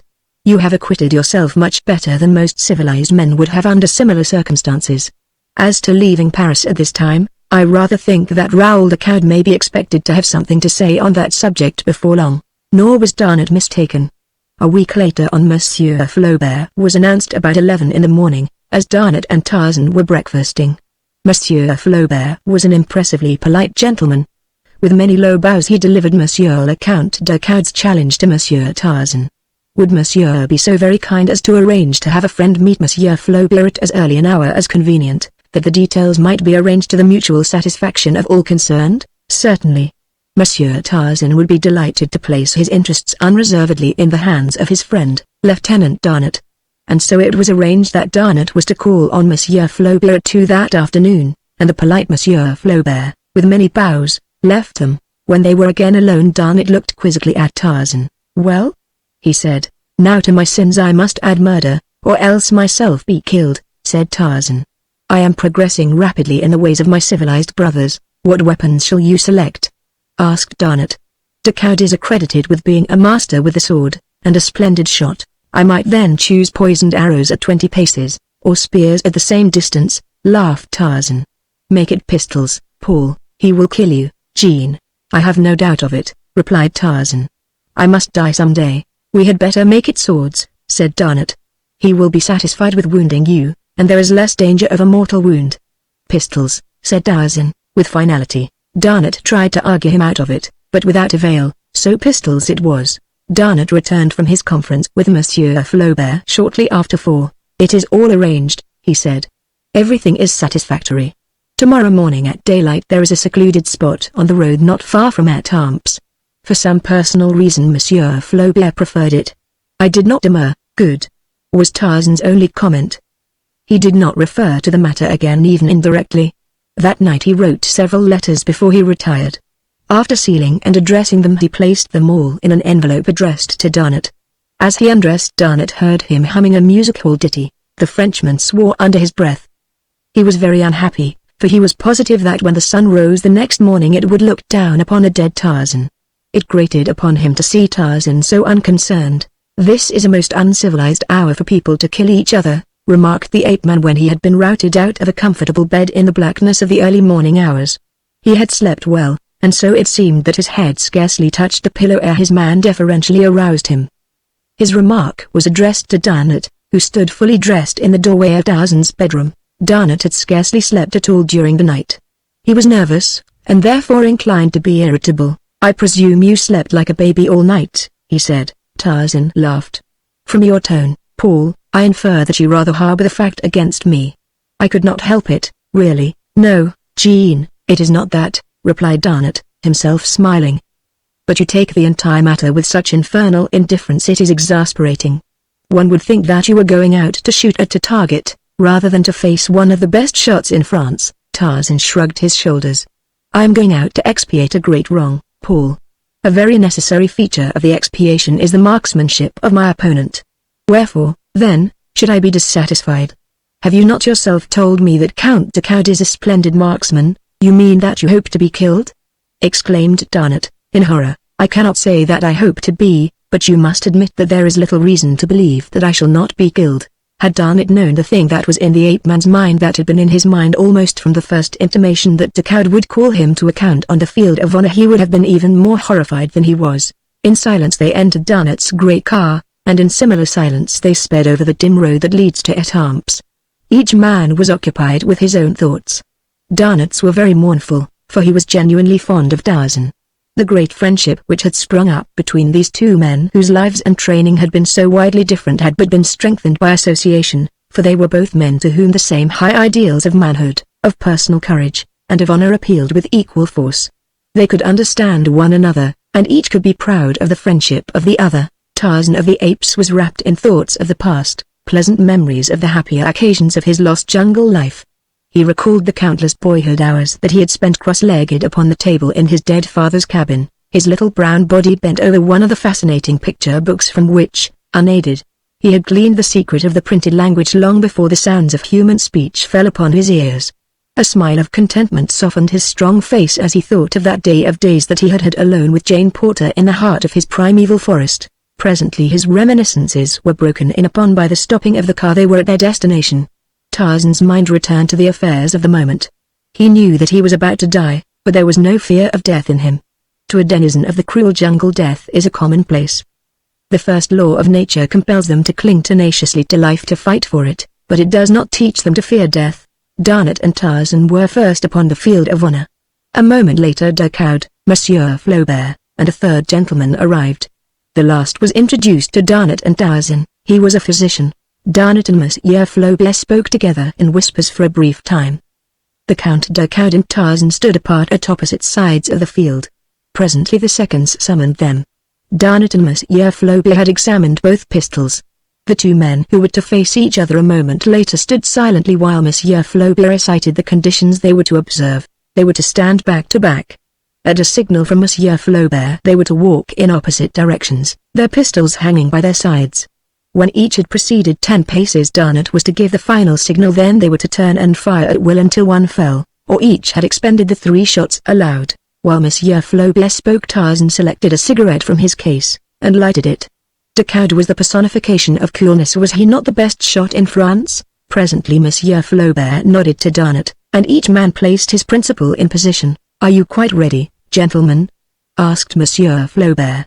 "Quite," replied Decoud. Tarzan nodded. Monsieur Flaubert gave the signal. He and Garnet stepped back a few paces to be out of the line of fire as the men paced slowly apart. 6, 7, 8. There were tears in Garnet's eyes. He loved Tarzan very much. 9. Another pace, and the poor lieutenant gave the signal he so hated to give. To him it sounded the doom of his best friend. Quickly Decoud wheeled and fired. Tarzan gave a little start. His pistol still dangled at his side. Decoud hesitated, as though waiting to see his antagonist crumple to the ground. The Frenchman was too experienced a marksman not to know that he had scored a hit. Still Tarzan made no move to raise his pistol. Decoud fired once more, but the attitude of the ape-man, the utter indifference that was so apparent in every line of the nonchalant ease of his giant figure, and the even unruffled puffing of his cigarette had disconcerted the best marksman in France. This time Tarzan did not start, but again Decoud knew that he had hit. Suddenly the explanation leapt to his mind. His antagonist was coolly taking these terrible chances in the hope that he would receive no staggering wound from any of Decoud's 3 shots. Then he would take his own time about shooting Decoud down deliberately, coolly, and in cold blood. A little shiver ran up the Frenchman's spine. It was fiendish, diabolical. What manner of creature was this that could stand complacently with 2 bullets in him, waiting for the third? And so Decoud took careful aim this time, but his nerve was gone, and he made a clean miss. Not once had Tarzan raised his pistol hand from where it hung beside his leg. For a moment the two stood looking straight into each other's eyes. On Tarzan's face was a pathetic expression of disappointment. On Decoud's a rapidly growing expression of horror, yes, of terror. He could endure it no longer. "Mother of God! Monsieur, shoot!" he screamed, but Tarzan did not raise his pistol. Instead, he advanced toward Decoud, and when Garnet and Monsieur Flaubert, misinterpreting his intention, would have rushed between them, he raised his left hand in a sign of remonstrance. "Do not fear," he said to them, "I shall not harm him." It was most unusual, but they halted. Tarzan advanced until he was quite close to Decoud. "There must have been something wrong with Monsieur's pistol," he said. "Or Monsieur is unstrung. Take mine, Monsieur, and try again," and Tarzan offered his pistol, butt foremost, to the astonished Decoud. "Mon Dieu, Monsieur!" cried the latter. "Are you mad?" "No, my friend," replied the ape-man, "but I deserve to die. It is the only way in which I may atone for the wrong I have done a very good woman." "Take my pistol and do as I bid, it would be murder," replied Decoud. "But what wrong did you do my wife?" "She swore to me that." "I do not mean that," said Tarzan quickly. "You saw all the wrong that passed between us. But that was enough to cast a shadow upon her name, and to ruin the happiness of a man against whom I had no enmity. The fault was all mine, and so I hope to die for it this morning. I am disappointed that Monsieur is not so wonderful a marksman as I had been led to believe." "You say that the fault was all yours?" asked Decoud eagerly. "All mine, Monsieur. Your wife is a very pure woman. She loves only you. The fault that you saw was all mine. The thing that brought me there was no fault of either the Countess Decoud or myself. Here is a paper which will quite positively demonstrate that," and Tarzan drew from his pocket the statement Rokoff had written and signed. Decoud took it and read. Darnot and Monsieur Flaubert had drawn near. They were interested spectators of this strange ending of a strange duel. None spoke until Decoud had quite finished. Then he looked up at Tarzan. "You are a very brave and chivalrous gentleman," he said. "I thank God that I did not kill you." Decoud was a Frenchman.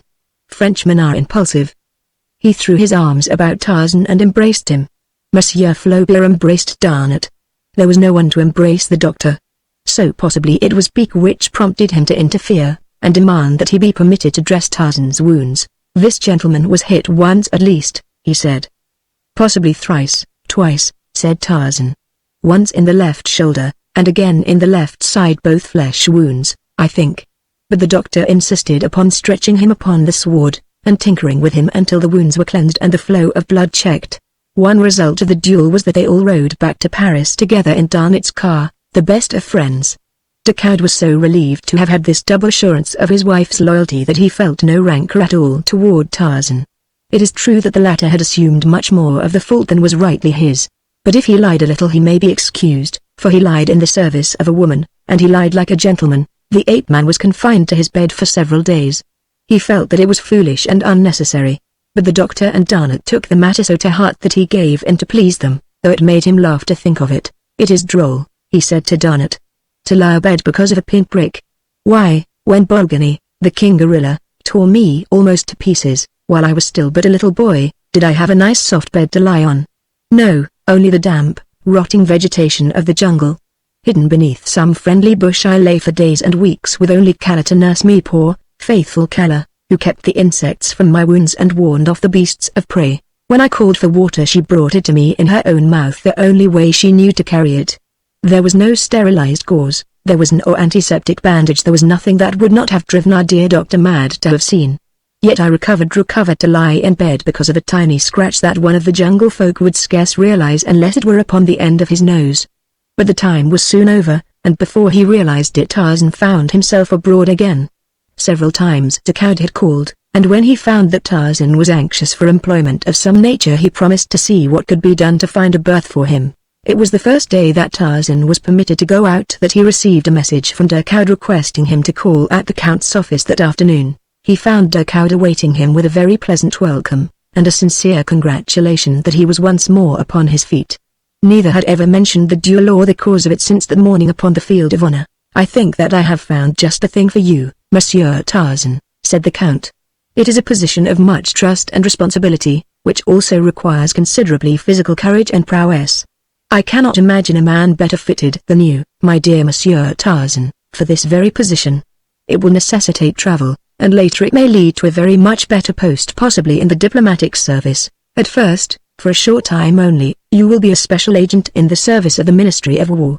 Come, I will take you to the gentleman who will be your chief.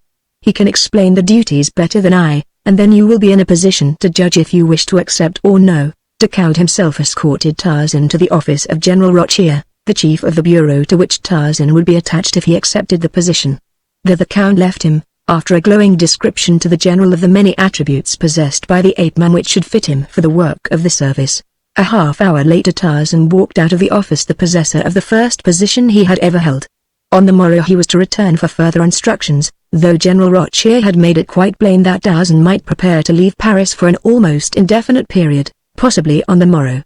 It was with feelings of the keenest elation that he hastened home to bear the good news to Donnet. At last he was to be of some value in the world. He was to earn money, and, best of all, to travel and see the world. He could scarcely wait to get well inside Donnet's sitting room before he burst out with the glad tidings. Donnet was not so pleased. "It seems to delight you to think that you are to leave Paris, and that we shall not see each other for months, perhaps. Tarzan, you are a most ungrateful beast." And Donnet laughed. "No, Paul, I'm a little child.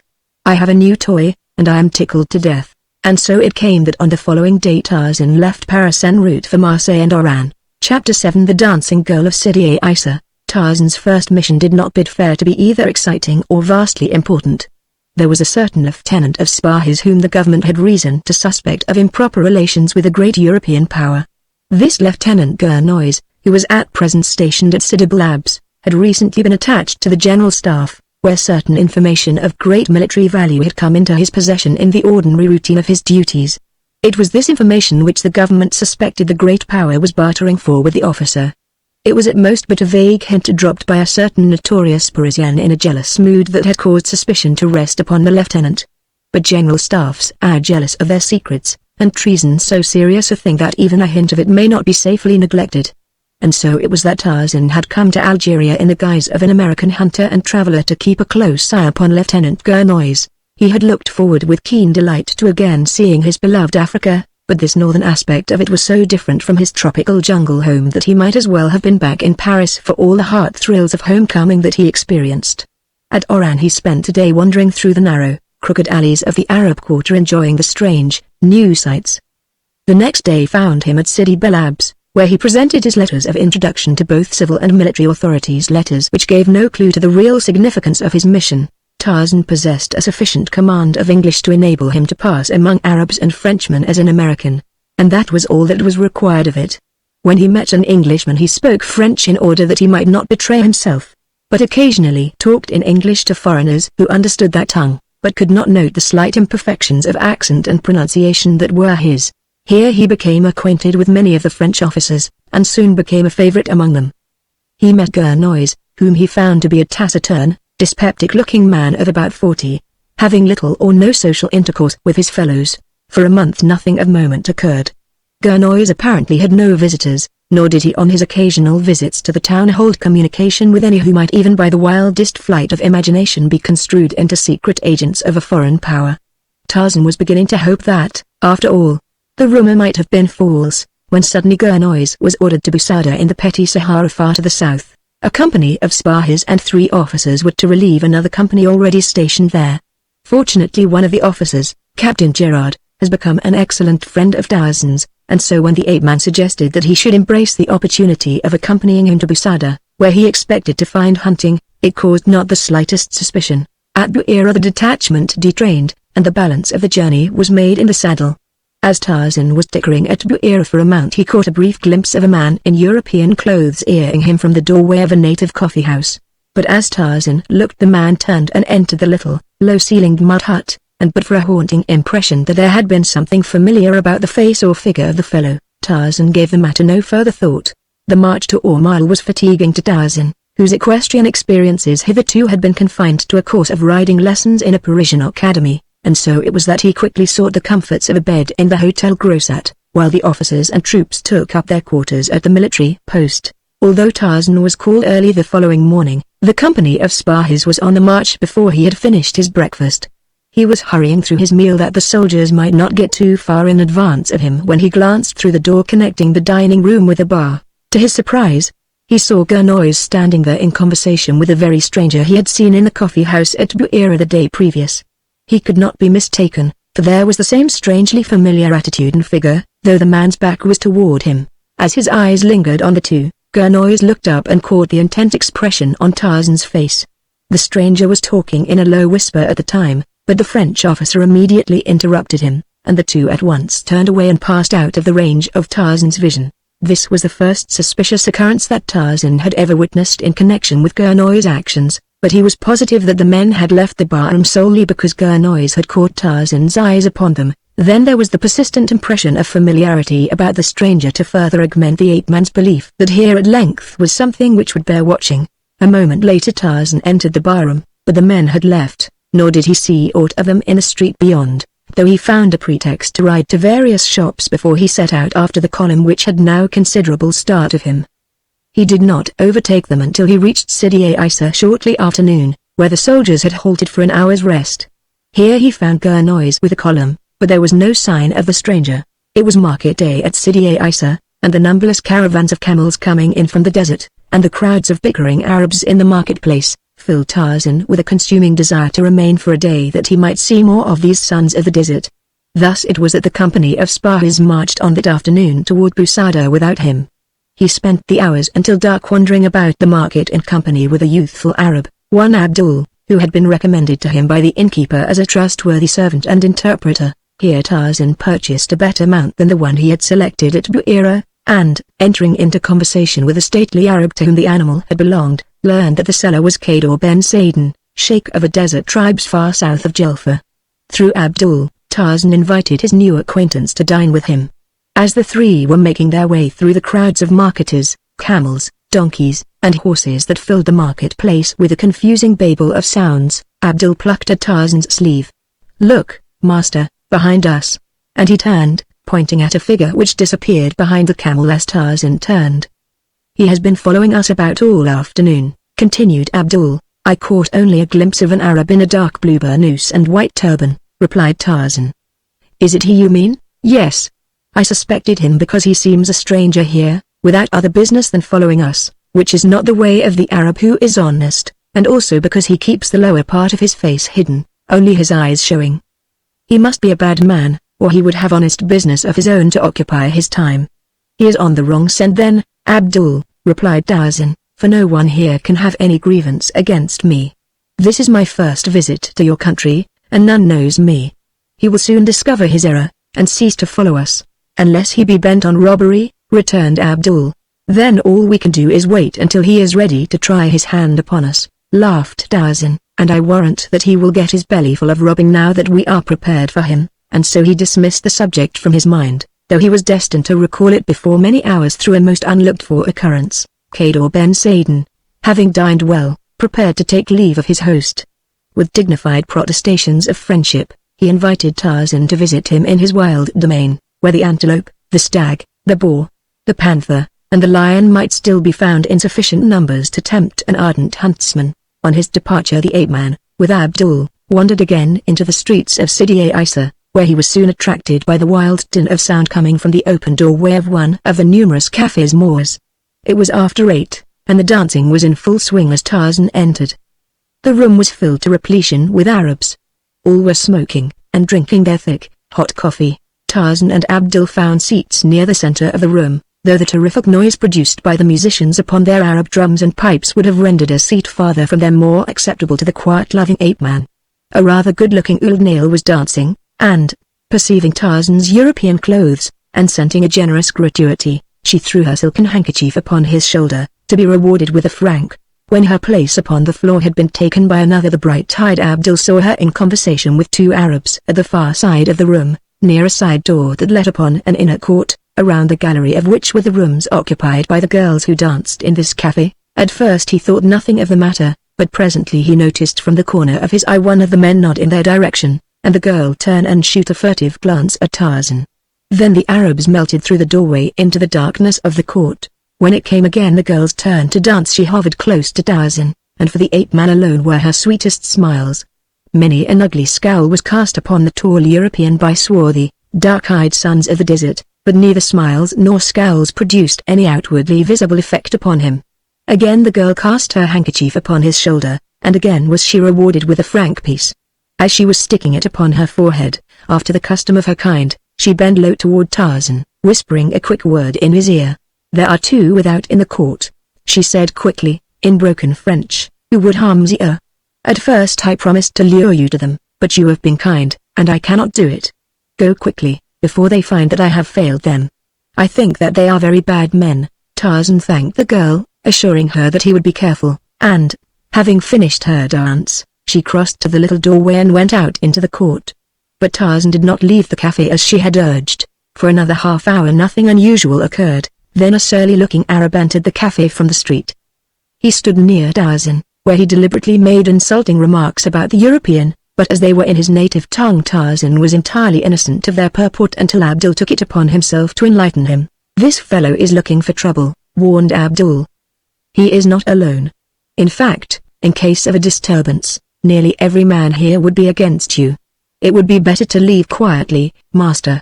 Ask the fellow what he wants," commanded Tarzan. "He says that the dog of a Christian insulted the old nail, who belongs to him. He means trouble, Mzee. Tell him that I did not insult his or any other old nail, that I wish him to go away and leave me alone. That I have no quarrel with him, nor has he any with me. He says," replied Abdul, after delivering this message to the Arab, "that besides being a dog yourself that you are the son of one, and that your grandmother was a hyena. Incidentally you are a liar." The attention of those nearby had now been attracted by the altercation, and the sneering laughs that followed this torrent of invective easily indicated the trend of the sympathies of the majority of the audience. Tarzan did not like being laughed at, neither did he relish the terms applied to him by the Arab, but he showed no sign of anger as he arose from his seat upon the bench. A half-smile played about his lips, but of a sudden a mighty fist shot into the face of the scowling Arab, and back of it were the terrible muscles of the ape-man. At the instant that the man fell, a half-dozen fierce plainsmen sprang into the room from where they had apparently been waiting for their cue in the street before the cafe. With cries of "Kill the unbeliever!" and "Down with the dog of a Christian!" they made straight for Tarzan. A number of the younger Arabs in the audience sprang to their feet to join in the assault upon the unarmed white man. Tarzan and Abdul were rushed back toward the end of the room by the very force of numbers opposing them. The young Arab remained loyal to his master, and with drawn knife fought at his side. With tremendous blows the ape-man felled all who came within reach of his powerful hands. He fought quietly and without a word, upon his lips the same half-smile they had worn as he rose to strike down the man who had insulted him. It seemed impossible that either he or Abdul could survive the sea of wicked-looking swords and knives that surrounded them, but the very numbers of their assailants proved the best bulwark of their safety. So closely packed was the howling, cursing mob that no weapon could be wielded to advantage, and none of the Arabs dared use a firearm for fear of wounding one of his compatriots. Finally Tarzan succeeded in seizing one of the most persistent of his attackers. With a quick wrench he disarmed the fellow, and then, holding him before them as a shield, he backed slowly beside Abdul toward the little door which led into the inner courtyard. At the threshold he paused for an instant, and, lifting the struggling Arab above his head, hurled him, as though from a catapult, full in the faces of his on-pressing fellows. Then Tarzan and Abdul stepped into the semi-darkness of the court. The frightened old nails were crouching at the tops of the stairs which led to their respective rooms, the only light in the courtyard coming from the sickly candles which each girl had stuck with its own grease to the woodwork of her door frame, the better to display her charms to those who might happen to traverse the dark enclosure. Scarcely had Tarzan and Abdul emerged from the room ere a revolver spoke close at their backs from the shadows beneath one of the stairways, and as they turned to meet this new antagonist, two muffled figures sprang toward them, firing as they came. Tarzan leapt to meet these two new assailants. The foremost lay, a second later, in the trampled dirt of the court, disarmed and groaning from a broken wrist. Abdul's knife found the vitals of the second in the instant that the fellow's revolver missed fire as he held it to the faithful Arab's forehead. The maddened horde within the cafe were now rushing out in pursuit of their quarry. The old nails had extinguished their candles at a cry from one of their number, and the only light within the yard came feebly from the open and half-blocked door of the cafe. Tarzan had seized a sword from the man who had fallen before Abdul's knife, and now he stood waiting for the rush of men that was coming in search of them through the darkness. Suddenly he felt a light hand upon his shoulder from behind, and a woman's voice whispering, "Quick, Mzee, this way. Follow me." "Come, Abdul," said Tarzan, in a low tone, to the youth, "we can be no worse off elsewhere than we are here." The woman turned and led them up the narrow stairway that ended at the door of her quarters. Tarzan was close beside her. He saw the gold and silver bracelets upon her bare arms, the strings of gold coin that depended from her hair ornaments, and the gorgeous colors of her dress. He saw that she was a old nail, and instinctively he knew that she was the same who had whispered the warning in his ear earlier in the evening. As they reached the top of the stairs they could hear the angry crowd searching the yard beneath. "Soon they will search here," whispered the girl. "They must not find you, for, though you fight with the strength of many men, they will kill you in the end. Hasten, You can drop from the farther window of my room to the street beyond. Before they discover that you are no longer in the court of the buildings, you will be safe within the hotel." But even as she spoke, several men had started up the stairway at the head of which they stood. There was a sudden cry from one of the searchers. They had been discovered. Quickly the crowd rushed for the stairway. The foremost assailant leapt quickly upward, but at the top he met the sudden sword that he had not expected. The quarry had been unarmed before. With a cry, the man toppled back upon those behind him. Like 10 pins they rolled down the stairs. The ancient and rickety structure could not withstand the strain of his unwonted weight, and jarring, with a creaking and rending of breaking wood, it collapsed beneath the Arabs, leaving Tarzan, Abdul, and the girl alone upon the frail platform at the top. "Come!" cried the old nail. "They will reach us from another stairway through the room next to mine. We have not a moment to spare." Just as they were entering the room, Abdul heard and translated a cry from the yard below for several to hasten to the street and cut off escape from that side. "We are lost now," said the girl simply. "We?" questioned Tarzan. "Yes, Mzee," she responded, "they will kill me as well. Have I not aided you?" This put a different aspect on the matter. Tarzan had rather been enjoying the excitement and danger of the encounter. He had not for an instant supposed that either Abdul or the girl could suffer except through accident, and he had only retreated just enough to keep from being killed himself. He had had no intention of running away until he saw that he was hopelessly lost were he to remain. Alone he could have sprung into the midst of that close-packed mob, and, laying about him after the fashion of Numa, the lion, have struck the Arabs with such consternation that escape would have been easy. Now he must think entirely of these two faithful friends. He crossed to the window which overlooked the street. In a minute there would be enemies below. Already he could hear the mob clambering the stairway to the next quarters. They would be at the door beside him in another instant. He put a foot upon the sill and leaned out, but he did not look down. Above him, within arm's reach, was the low roof of the building. He called to the girl. She came and stood beside him. He put a great arm about her and lifted her across his shoulder. "Wait here until I reach down for you from above," he said to Abdul. "In the meantime shove everything in the room against that door. It may delay them long enough." Then he stepped to the sill of the narrow window with the girl upon his shoulders. "Hold tight," he cautioned her. A moment later he had clambered to the roof above with the ease and dexterity of an ape. Setting the girl down, he leaned far over the roof's edge, calling softly to Abdul. The youth ran to the window. "Your hand," whispered Tarzan. The men in the room beyond were battering at the door. With a sudden crash it fell splintering in, and at the same instant Abdul felt himself lifted like a feather onto the roof above. They were not a moment too soon, for as the men broke into the room which they had just quitted, a dozen more rounded the corner in the street below and came running to a spot beneath the girl's window. Chapter 8 The Fight in the Desert. As the three squatted upon the roof above the quarters of the old nails, they heard the angry cursing of the Arabs in the room beneath. Abdul translated from time to time to Tarzan. "They are berating those in the street below now," said Abdul, "for permitting us to escape so easily. Those in the street say that we did not come that way, that we are still within the building, and that those above, being too cowardly to attack us, are attempting to deceive them into believing that we have escaped. In a moment they will have fighting of their own to attend to if they continue their brawling." Presently those in the building gave up the search, and returned to the cafe. A few remained in the street below, smoking and talking. Tarzan spoke to the girl, thanking her for the sacrifice she had made for him, a total stranger. "I liked you," she said simply. "You were unlike the others who come to the cafe. You did not speak coarsely to me. The manner in which you gave me money was not an insult." "What shall you do after tonight?" he asked. "You cannot return to the cafe. Can you even remain with safety in Sidi Isa?" "Tomorrow it will be forgotten," she replied. "But I should be glad if it might be that I need never return to this or another cafe. I have not remained because I wished to. I have been a prisoner." "A prisoner?" ejaculated Tarzan incredulously. "A slave would be the better word," she answered. "I was stolen in the night from my father's door by a band of marauders. They brought me here and sold me to the Arab who keeps this cafe. It has been nearly 2 years now since I saw the last of mine own people. They are very far to the south. They never come to Sidi Isa." "You would like to return to your people?" asked Tarzan. "Then I shall promise to see you safely so far as Busada at least. Then we can doubtless arrange with the commandant to send you the rest of the way." "Oh, Mzee," she cried, "how can I ever repay you? You cannot really mean that you will do so much for a poor old nail." "But my father can reward you, and he will, for is he not a great sheikh?" "He is Kador Ben Sadin," ejaculated Tarzan.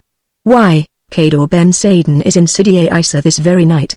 He dined with me but a few hours since. My father in Sidi Isa? Cried the amazed girl. Allah be praised then, for I am indeed saved. HSSH. Cautioned Abdul. Listen. From below came the sound of voices, quite distinguishable upon the still night air. Tarzan could not understand the words, but Abdul and the girl translated. They have gone now, said the latter. It is you they want, Mzia. One of them said that the stranger who had offered money for your slaying lay in the house of Akmtinsulef with a broken wrist, but that he had offered a still greater reward if some would lay in wait for you upon the road to Busada and kill you. It is he who followed Mzia about the market today, exclaimed Abdul.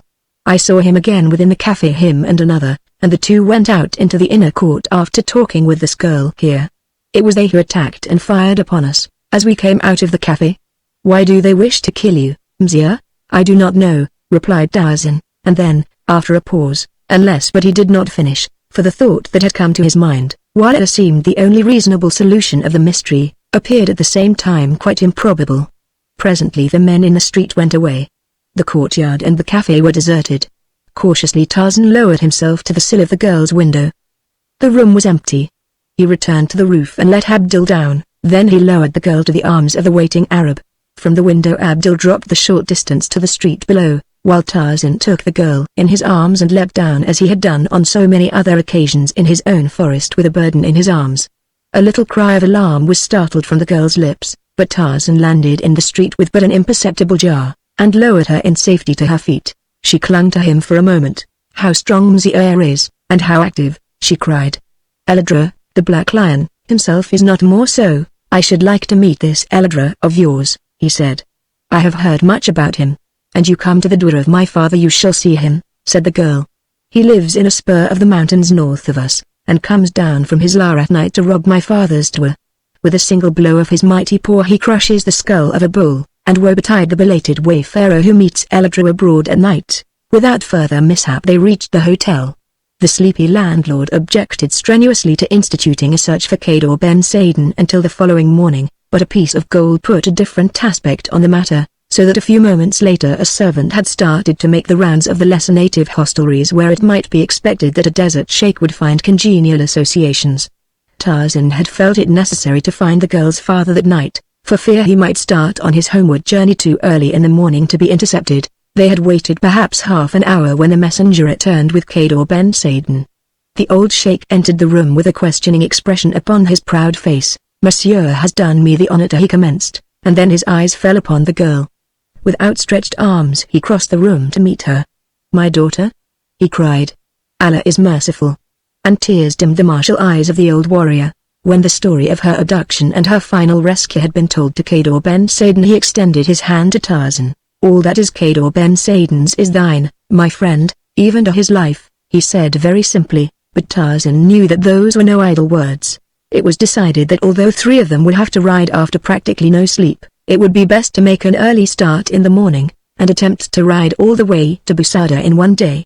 It would have been comparatively easy for the men, but for the girl it was sure to be a fatiguing journey. She, however, was the most anxious to undertake it, for it seemed to her that she could not quickly enough reach the family and friends from whom she had been separated for 2 years. It seemed to Tarzan that he had not closed his eyes before he was awakened, and in another hour the party was on its way south toward Busada.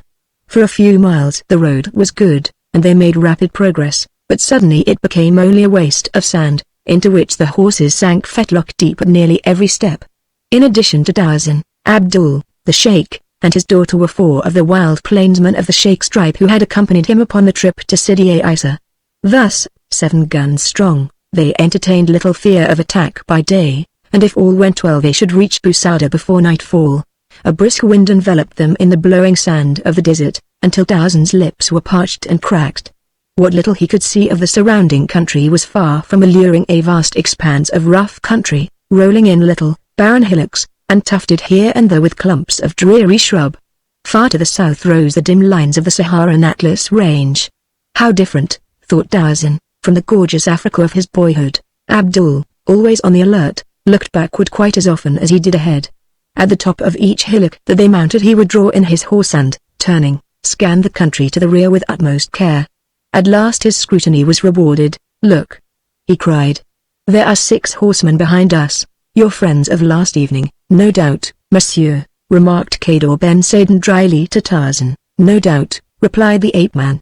"I am sorry that my society should endanger the safety of your journey. At the next village I shall remain and question these gentlemen, while you ride on. There is no necessity for my being at Busada tonight, unless still why you should not ride in peace. If you stop we shall stop," said Cador Ben Saden. "Until you are safe with your friends, or the enemy has left your trail, we shall remain with you." "There is nothing more to say." Tarzan nodded his head. He was a man of few words, and possibly it was for this reason as much as any that Cador Ben Saden had taken to him, for if there be one thing that an Arab despises it is a talkative man. All the balance of the day Abdul caught glimpses of the horsemen in their rear. They remained always at about the same distance. During the occasional halts for rest, and at the longer halt at noon, they approached no closer. "They are waiting for darkness," said Cador Ben Saden, and darkness came before they reached Busada. The last glimpse that Abdul had of the grim, white-robed figures that trailed them, just before dusk made it impossible to distinguish them, had made it apparent that they were rapidly closing up the distance that intervened between them and their intended quarry. He whispered this fact to Tarzan, for he did not wish to alarm the girl. The ape-man drew back beside him. "You will ride ahead with the others, Abdul," said Tarzan. "This is my quarrel. I shall wait at the next convenient spot, and interview these fellows, then Abdul shall wait at thy side," replied the young Arab, nor would any threats or commands move him from his decision. "Very well, then," replied Tarzan. "Here is as good a place as we could wish. Here are rocks at the top of this hillock. We shall remain hidden here and give an account of ourselves to these gentlemen when they appear." They drew in their horses and dismounted. The others riding ahead were already out of sight in the darkness. Beyond them shone the lights of Busada. Tarzan removed his rifle from its boot and loosened his revolver in its holster. He ordered Abdul to withdraw behind the rocks with the horses, so that they should be shielded from the enemy's bullets should they fire. The young Arab pretended to do as he was bid, but when he had fastened the two animals securely to a low shrub he crept back to lie on his belly a few paces behind Tarzan. The ape-man stood erect in the middle of the road, waiting. Nor did he have long to wait.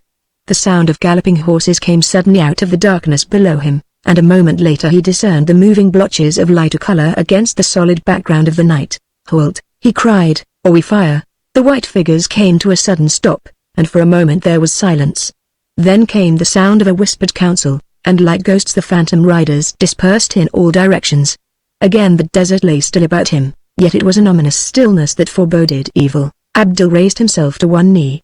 Tarzan cocked his jungle-trained ears, and presently there came to him the sound of horses walking quietly through the sand to the east of him, to the west, to the north, and to the south. They had been surrounded. Then a shot came from the direction in which he was looking. A bullet whirred through the air above his head, and he fired at the flash of the enemy's gun. Instantly the soundless waste was torn with the quick staccato of guns upon every hand. Abdul and Tarzan fired only at the flashes. They could not yet see their foemen. Presently it became evident that the attackers were circling their position, drawing closer and closer in as they began to realize the paltry numbers of the party which opposed them. But one came too close, for Tarzan was accustomed to using his eyes in the darkness of the jungle night, than which there is no more utter darkness this side the grave, and with a cry of pain a saddle was emptied. "The odds are evening, Abdul," said Tarzan, with a low laugh. But they were still far too one-sided, and when the 5 remaining horsemen whirled at a signal and charged full upon them it looked as if there would be a sudden ending of the battle. Both Tarzan and Abdul sprang to the shelter of the rocks, that they might keep the enemy in front of them. There was a mad clatter of galloping hoofs, a volley of shots from both sides, and the Arabs withdrew to repeat the maneuver, but there were now only 4 against the 2. For a few moments there came no sound from out of the surrounding blackness. Tarzan could not tell whether the Arabs, satisfied with their losses, had given up the fight, or were waiting further along the road to waylay them as they proceeded on toward Busada. But he was not left long in doubt, for now all from one direction came the sound of a new charge. But scarcely had the first gun spoken ere a dozen shots rang out behind the Arabs. There came the wild shouts of a new party to the controversy, and the pounding of the feet of many horses from down the road to Busada. The Arabs did not wait to learn the identity of the oncomers. With a parting volley as they dashed by the position which Tarzan and Abdul were holding, they plunged off along the road towards Sidi Isa. A moment later Cador Ben Saden and his men dashed up. The old sheikh was much relieved to find that neither Tarzan nor Abdul had received a scratch. Not even had their horses been wounded. They sought out the 2 men who had fallen before Tarzan's shots, and, finding that both were dead, left them where they lay. "Why did you not tell me that you contemplated ambushing those fellows?" asked the sheikh in a hurt tone. "We might have had them all if the 7 of us had stopped to meet them. Then it would have been useless to stop at all," replied Tarzan, "for had we simply ridden on toward Busada they would have been upon us presently, and all could have been engaged.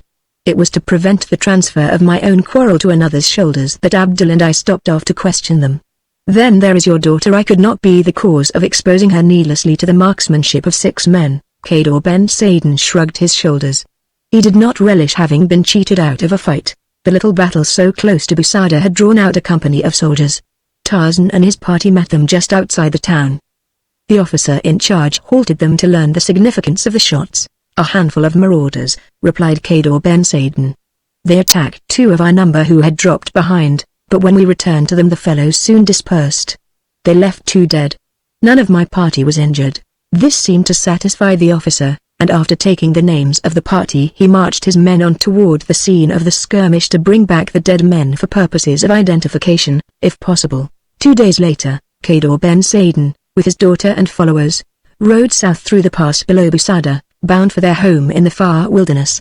The sheikh had urged Tarzan to accompany him, and the girl had added her entreaties to those of her father, but, though he could not explain it to them, Tarzan's duties loomed particularly large after the happenings of the past few days, so that he could not think of leaving his post for an instant.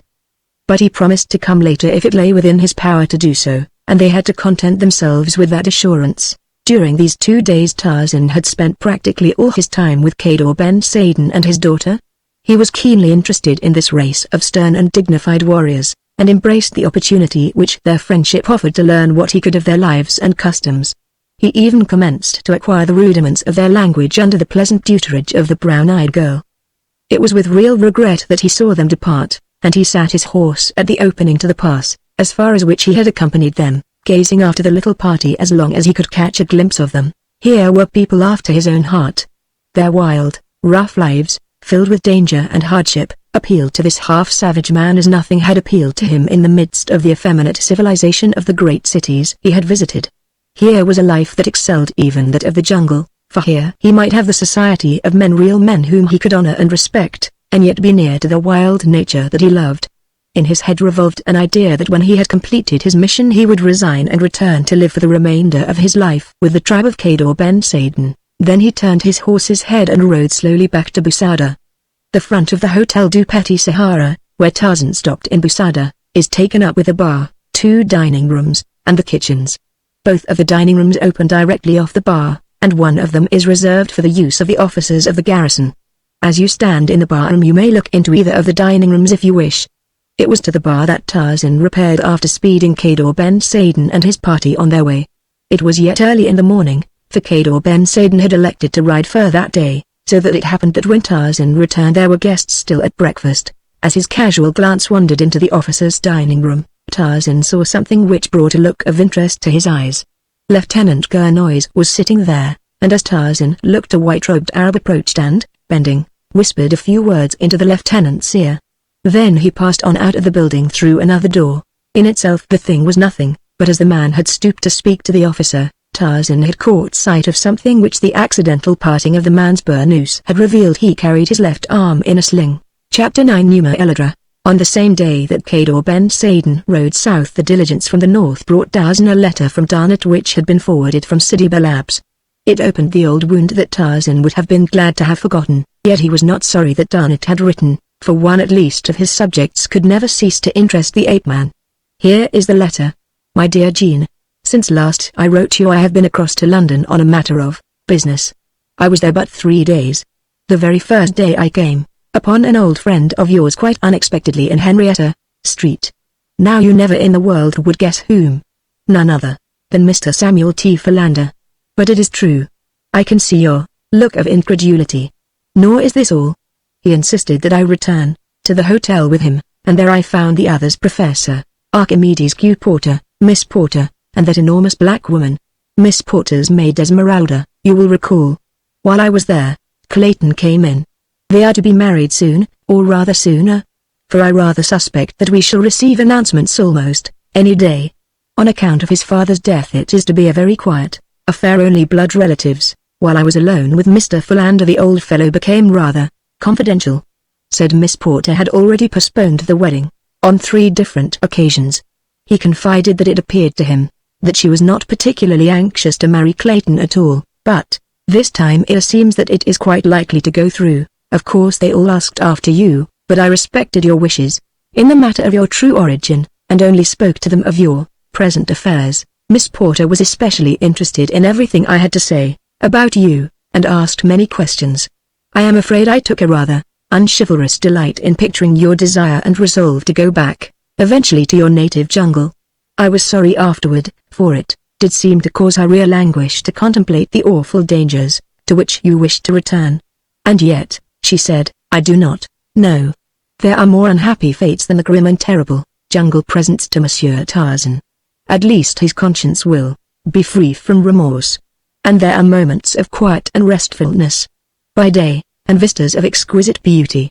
You may find it strange that I should say it, who experienced such terrifying experiences in that frightful forest, yet at times I long to return, for I cannot but feel that the happiest moments of my life were spent there. There was an expression of ineffable sadness on her face as she spoke, and I could not but feel that she knew that I knew her secret, and that this was her way of transmitting to you a last, tender message from a heart that might still enshrine your memory, though its possessor belonged to another. Clayton appeared nervous and ill at ease while you were the subject of conversation. He wore a worried and harassed expression. Yet, he was very kindly in his expressions of interest in you. I wonder if he suspects the truth about you? Tennington came in with Clayton. They are great friends, you know. He is about to set out upon one of his interminable cruises in that yacht of his, and was urging the entire party to accompany him. Tried to inveigle me into it, too. Is thinking of circumnavigating Africa this time. I told him that his precious toy would take him and some of his friends to the bottom of the ocean one of these days if he didn't get it out of his head that she was a liner or a battleship. I returned to Paris day before yesterday, and yesterday I met the Count and Countess Explains at the races.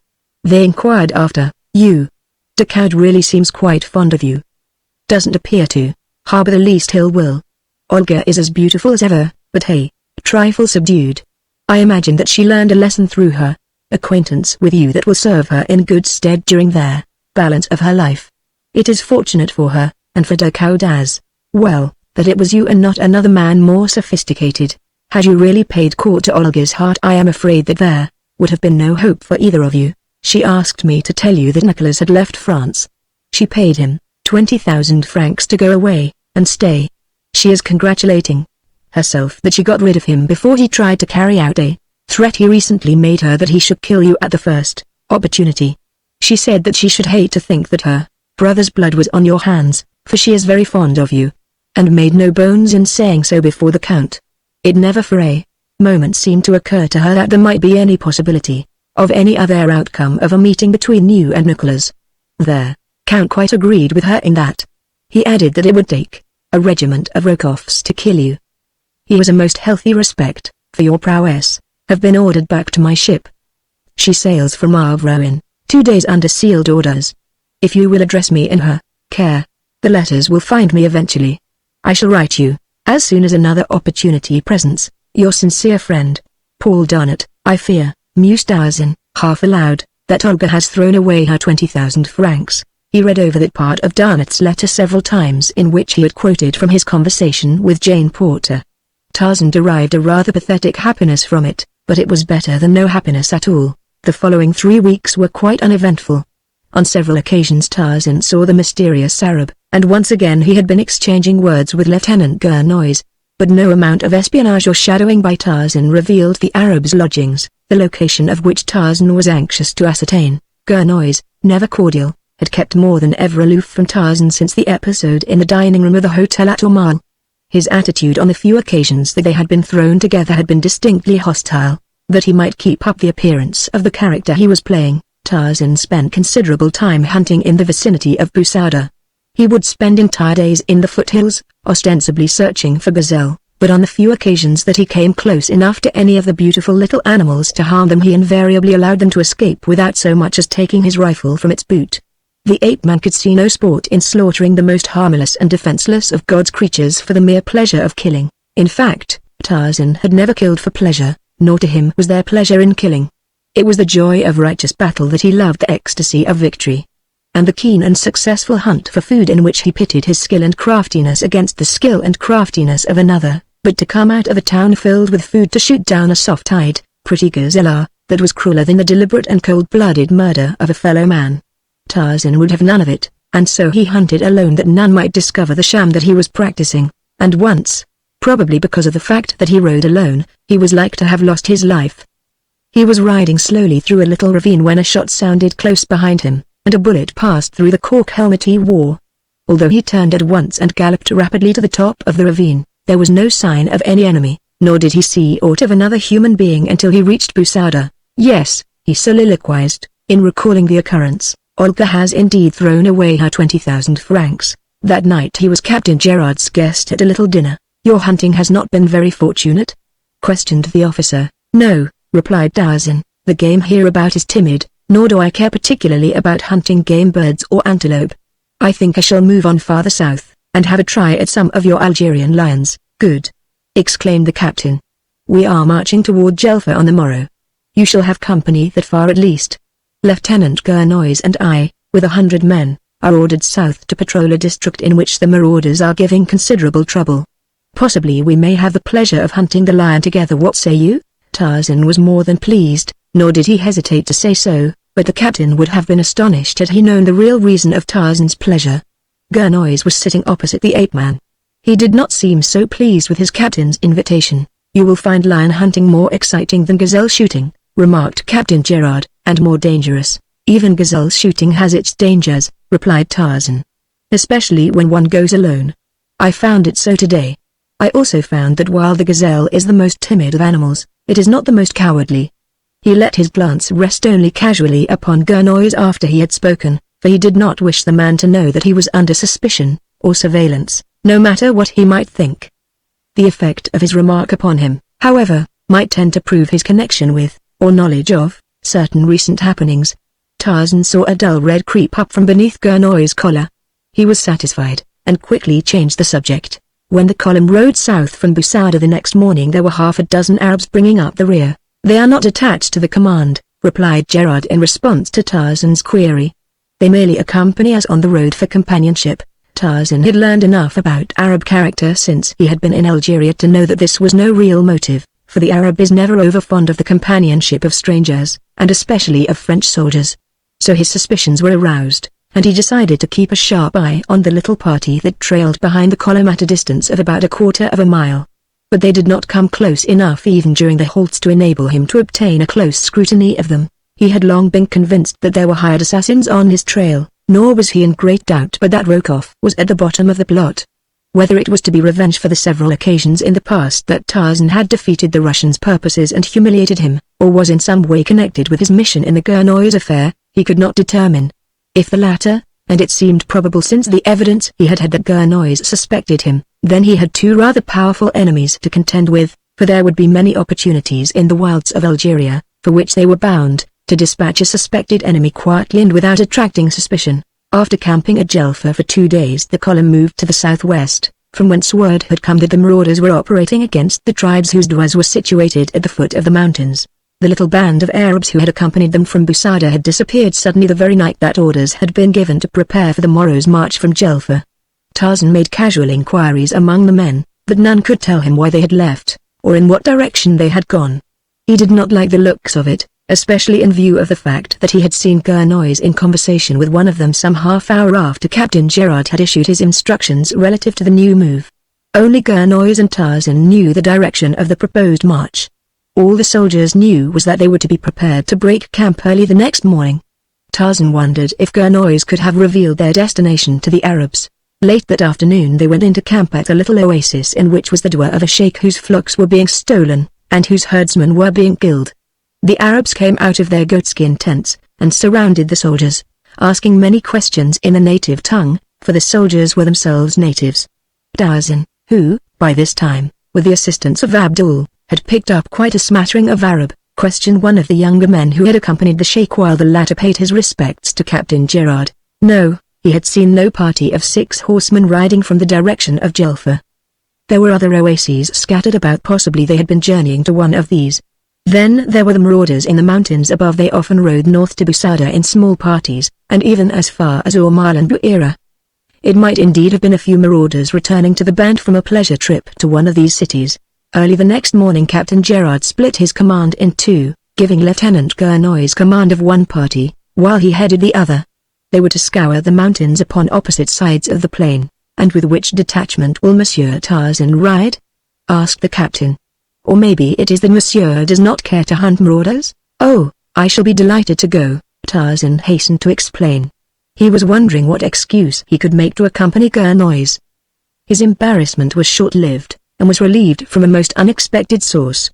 It was Gurnoy's himself who spoke. "If my captain will forego the pleasure of Monsieur Tarzan's company for this once, I shall esteem it an honor indeed to have Monsieur ride with me today," he said, nor was his tone lacking in cordiality. In fact, Tarzan imagined that he had overdone it a trifle, but, even so, he was both astounded and pleased, hastening to express his delight at the arrangement. And so it was that Lieutenant Gurnoy and Tarzan rode off side by side at the head of the little detachment of Spahis. Gurnoy's cordiality was short-lived. No sooner had they ridden out of sight of Captain Gerard and his men than he lapsed once more into his accustomed taciturnity. As they advanced the ground became rougher. Steadily it ascended toward the mountains, into which they filed through a narrow canon close to noon.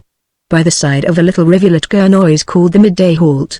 Here the men prepared and ate their frugal meal, and refilled their canteens. After an hour's rest they advanced again along the canon, until they presently came to a little valley, from which several rocky gorges diverged. Here they halted, while Gurnoy minutely examined the surrounding heights from the center of the depression. "We shall separate here," he said, several riding into each of these gorges, and then he commenced to detail his various squads and issue instructions to the non-commissioned officers who were to command them. When he had done he turned to Tarzan. "Monsieur will be so good as to remain here until we return," Tarzan demurred, but the officer cut him short. "There may be fighting for one of these sections," he said, "and troops cannot be embarrassed by civilian non-combatants during action." "But, my dear lieutenant," expostulated Tarzan, "I am most ready and willing to place myself under command of yourself or any of your sergeants or corporals, and to fight in the ranks as they direct." "It is what I came for." "I should be glad to think so," retorted Gurnoy, with a sneer he made no attempt to disguise. Then shortly, "You are under my orders, and they are that you remain here until we return. Let that end the matter," and he turned and spurred away at the head of his men. A moment later Tarzan found himself alone in the midst of a desolate mountain fastness. The sun was hot, so he sought the shelter of a nearby tree, where he tethered his horse, and sat down upon the ground to smoke. Inwardly he swore at Gurnoy for the trick he had played upon him. A mean little revenge, thought Tarzan, and then suddenly it occurred to him that the man would not be such a fool as to antagonize him through a trivial annoyance of so petty a description. There must be something deeper than this behind it. With the thought he arose and removed his rifle from its boot. He looked to its loads and saw that the magazine was full. Then he inspected his revolver. After this preliminary precaution he scanned the surrounding heights and the mouths of the several gorges. He was determined that he should not be caught napping. The sun sank lower and lower, yet there was no sign of returning Spahis. At last the valley was submerged in shadow. Tarzan was too proud to go back to camp until he had given the detachment ample time to return to the valley, which he thought was to have been their rendezvous.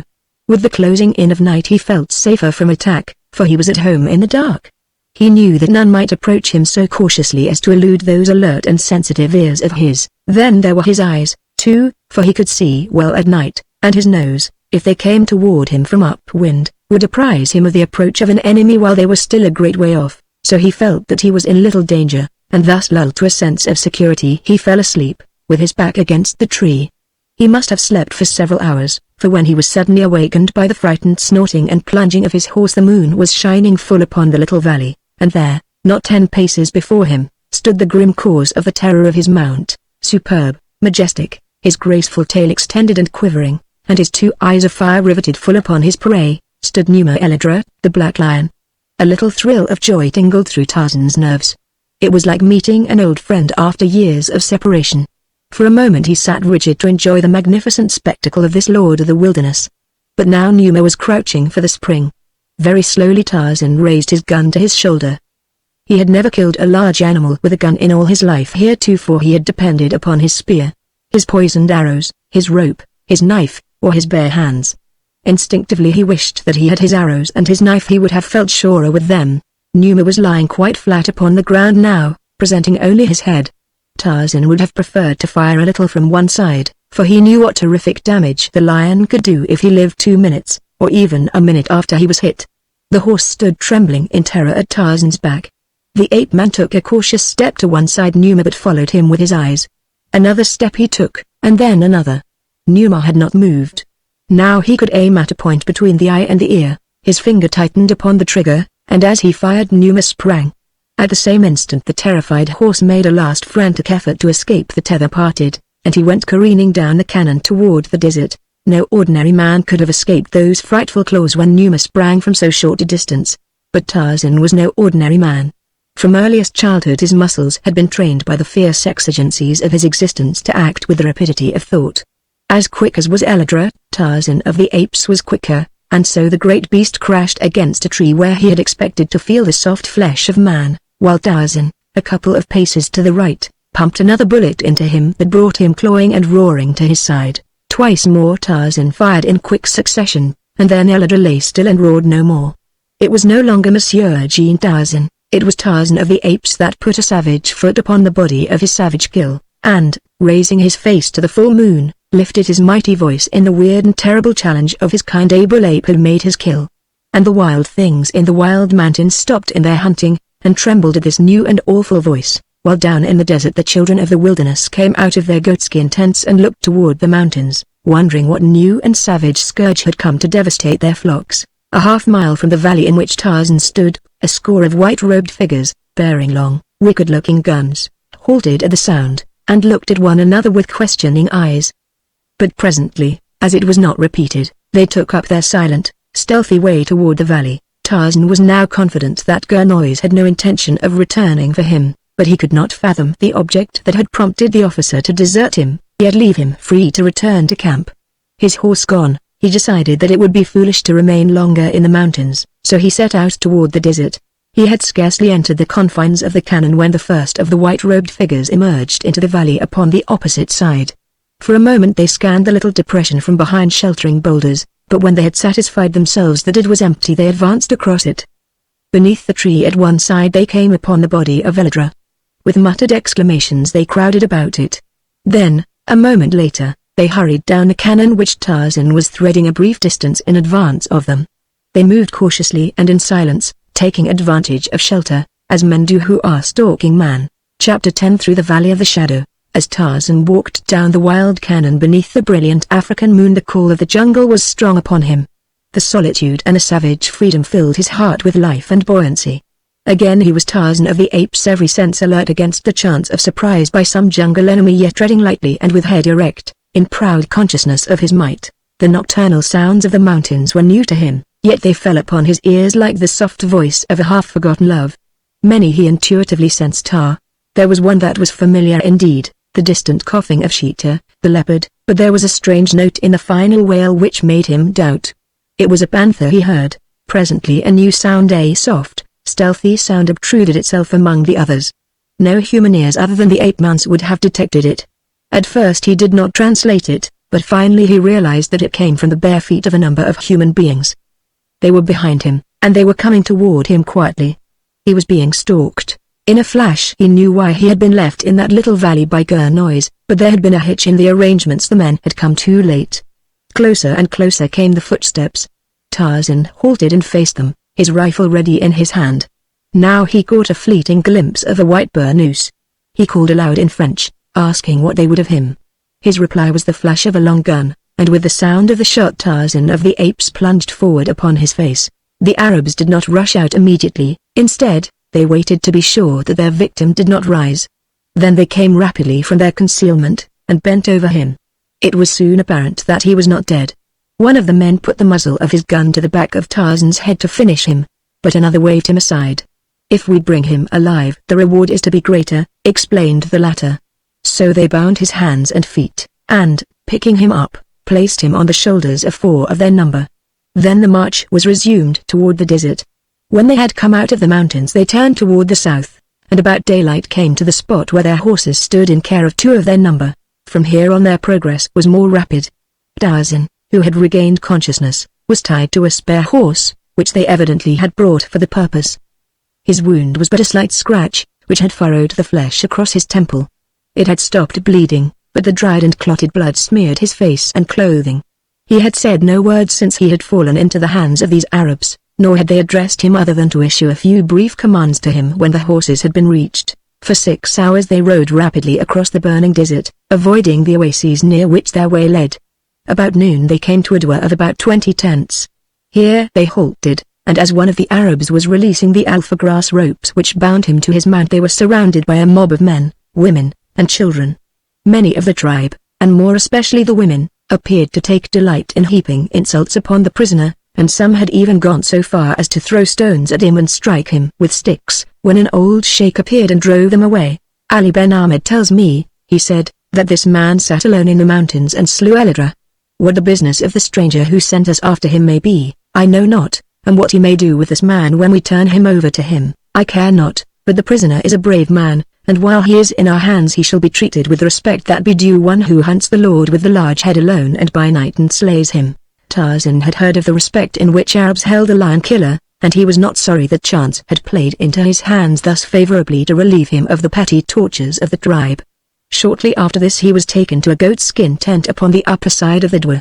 There he was fed, and then, securely bound, was left lying on a piece of native carpet, alone in the tent. He could see a guard sitting before the door of his frail prison, but when he attempted to force the stout bonds that held him, he realized that any extra precaution on the part of his captors was quite unnecessary. Not even his giant muscles could part those numerous strands.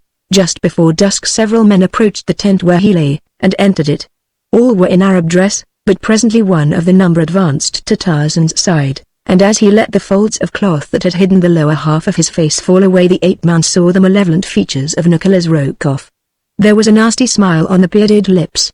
"Ah, Monsieur Tarzan," he said, "this is indeed a pleasure. But why do you not rise and greet your guest?" Then, with an ugly oath, "Get up, you dog."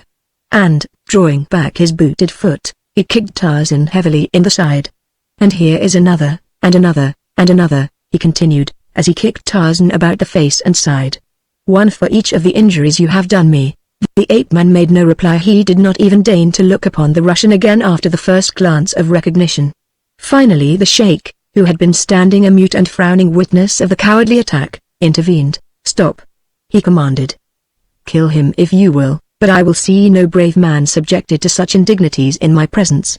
I have half a mind to turn him loose, that I may see how long you would kick him then." This threat put a sudden end to Rokoff's brutality, for he had no craving to see Tarzan loosed from his bonds while he was within reach of those powerful hands. "Very well," he replied to the Arab, "I shall kill him presently." "Not within the precincts of my dwar," returned the sheikh. "When he leaves here he leaves alive. What you do with him in the desert is none of my concern, but I shall not have the blood of a Frenchman on the hands of my tribe on account of another man's quarrel. They would send soldiers here and kill many of my people, and burn our tents and drive away our flocks, as you say," growled Rokoff. "I'll take him out into the desert below the dwar, and dispatch him." "You will take him a day's ride from my country," said the sheikh, firmly, "and some of my children shall follow you to see that you do not disobey me, otherwise there may be 2 dead Frenchmen in the desert." Rokoff shrugged. "Then I shall have to wait until the morrow. It is already dark." "As you will," said the sheikh. "But by an hour after dawn you must be gone from my dwar. I have little liking for unbelievers, and none at all for a coward." Rokoff would have made some kind of retort, but he checked himself, for he realized that it would require but little excuse for the old man to turn upon him. Together they left the tent. At the door Rokoff could not resist the temptation to turn and fling a parting taunt at Tarzan. "Sleep well, monsieur," he said, "and do not forget to pray well, for when you die tomorrow it will be in such agony that you will be unable to pray for blaspheming." No one had bothered to bring Tarzan either food or water since noon, and consequently he suffered considerably from thirst. He wondered if it would be worthwhile to ask his guard for water, but after making 2 or 3 requests without receiving any response, he decided that it would not. Far up in the mountains he heard a lion roar. How much safer one was, he soliloquized, in the haunts of wild beasts than in the haunts of men. Never in all his jungle life had he been more relentlessly tracked down than in the past few months of his experience among civilized men. Never had he been any nearer death. Again the lion roared. It sounded a little nearer. Tarzan felt the old, wild impulse to reply with a challenge of his kind. His kind? He had almost forgotten that he was a man and not an ape. He tugged at his bonds. God, if he could but get them near those strong teeth of his. He felt a wild wave of madness sweep over him as his efforts to regain his liberty met with failure. Numa was roaring almost continually now. It was quite evident that he was coming down into the desert to hunt. It was the roar of a hungry lion. Tarzan envied him, for he was free. No one would tie him with ropes and slaughter him like a sheep. It was that which galled the ape-man. He did not fear to die, no, it was the humiliation of defeat before death, without even a chance to battle for his life. It must be near midnight, thought Tarzan. He had several hours to live. Possibly he would yet find a way to take Rokoff with him on the long journey. He could hear the savage lord of the desert quite close by now. Possibly he sought his meat from among the penned animals within the dwar. For a long time silence reigned, then Tarzan's trained ears caught the sound of a stealthily moving body. It came from the side of the tent nearest the mountains, the back. Nearer and nearer it came. He waited, listening intently, for it to pass. For a time there was silence without. Such a terrible silence that Tarzan was surprised that he did not hear the breathing of the animal he felt sure must be crouching close to the back wall of his tent. There. It is moving again. Closer it creeps. Tarzan turns his head in the direction of the sound. It is very dark within the tent. Slowly the back rises from the ground, forced up by the head and shoulders of a body that looks all black in the semi-darkness. Beyond is a faint glimpse of the dimly starlit desert. A grim smile plays about Tarzan's lips. At least Rokoff will be cheated. How mad he will be. And death will be more merciful than he could have hoped for at the hands of the Russian. Now the back of the tent drops into place, and all is darkness again. Whatever it is inside the tent with him. He hears it creeping close to him. Now it is beside him. He closes his eyes and waits for the mighty paw. Upon his upturned face falls the gentle touch of a soft hand groping in the dark, and then a girl's voice in a scarcely audible whisper pronounces his name. "Yes, it is I," he whispers in reply. "But in the name of heaven, who are you?" "The old nail of Sissy Isa," came the answer. While she spoke, Tarzan could feel her working about his bonds. Occasionally the cold steel of a knife touched his flesh. A moment later he was free. "Come," she whispered. On hands and knees he followed her out of the tent by the way she had come. She continued crawling thus flat to the ground until she reached a little patch of shrub. There she halted until he gained her side. For a moment he looked at her before he spoke. "I cannot understand," he said at last. "Why are you here? How did you know that I was a prisoner in that tent? How does it happen that it is you who have saved me?" She smiled. "I have come a long way tonight," she said, "and we have a long way to go before we shall be out of danger. Come, I shall tell you all about as we go." Together they rose and set off across the desert in the direction of the mountains. "I was not quite sure that I should ever reach you," she said at last. "Edgar is abroad tonight, and after I left the horses I think he winded me and was following. I was terribly frightened." "What a brave girl," he said.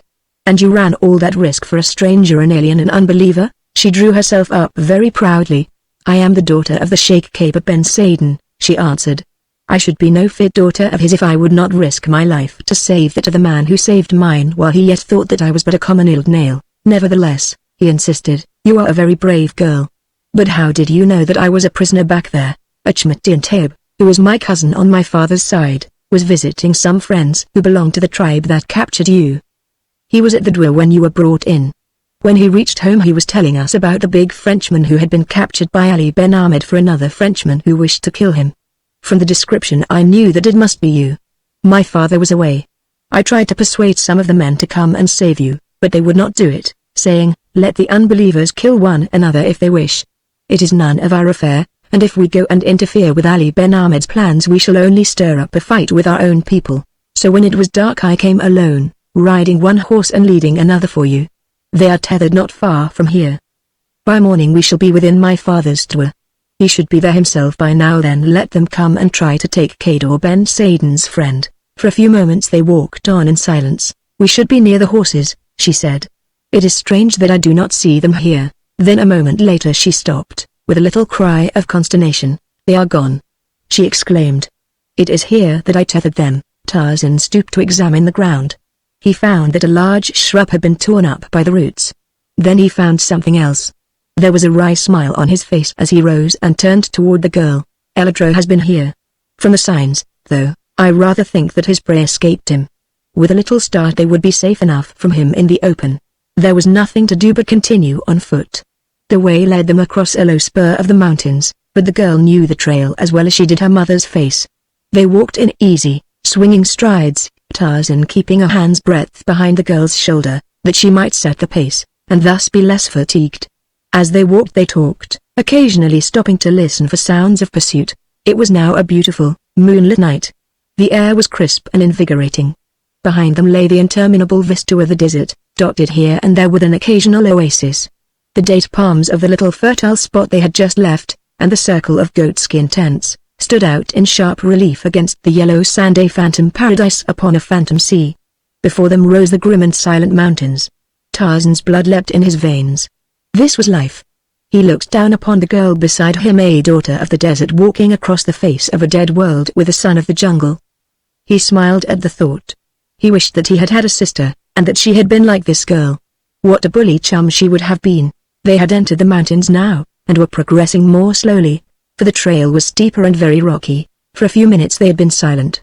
The girl was wondering if they would reach her furthest door before the pursuit had overtaken them. Tarzan was wishing that they might walk on thus forever. If the girl were only a man they might. He longed for a friend who loved the same wild life that he loved. He had learned to crave companionship, but it was his misfortune that most of the men he knew preferred immaculate linen and their clubs to nakedness and the jungle. It was, of course, difficult to understand, yet it was very evident that they did. The two had just turned a projecting rock around which the trail ran when they were brought to a sudden stop. There, before them, directly in the middle of the path, stood Numa, Edgar, the black lion. His green eyes looked very wicked, and he bared his teeth, and lashed his bay-black sides with his angry tail. Then he roared the fearsome, terror-inspiring roar of the hungry lion which is also angry. "Your knife," said Tarzan to the girl, extending his hand. She slipped the hilt of the weapon into his waiting palm. As his fingers closed upon it he drew her back and pushed her behind him. "Walk back to the desert as rapidly as you can. If you hear me call you will know that all is well, and you may return." "It is useless," she replied, resignedly. "This is the end, do as I tell you," he commanded. Quickly. "He is about to charge." The girl dropped back a few paces, where she stood watching for the terrible sight that she knew she should soon witness. The lion was advancing slowly toward Tarzan, his nose to the ground, like a challenging bull, his tail extended now and quivering as though with intense excitement. The ape-man stood, half crouching, the long Arab knife glistening in the moonlight. Behind him the tense figure of the girl, motionless as a carven statue. She leaned slightly forward, her lips parted, her eyes wide. Her only conscious thought was wonder at the bravery of the man who dared face with a puny knife the lord with a large head. A man of her own blood would have knelt in prayer and gone down beneath those awful fangs without resistance. In either case the result would be the same. It was inevitable, but she could not repress a thrill of admiration as her eyes rested upon the heroic figure before her.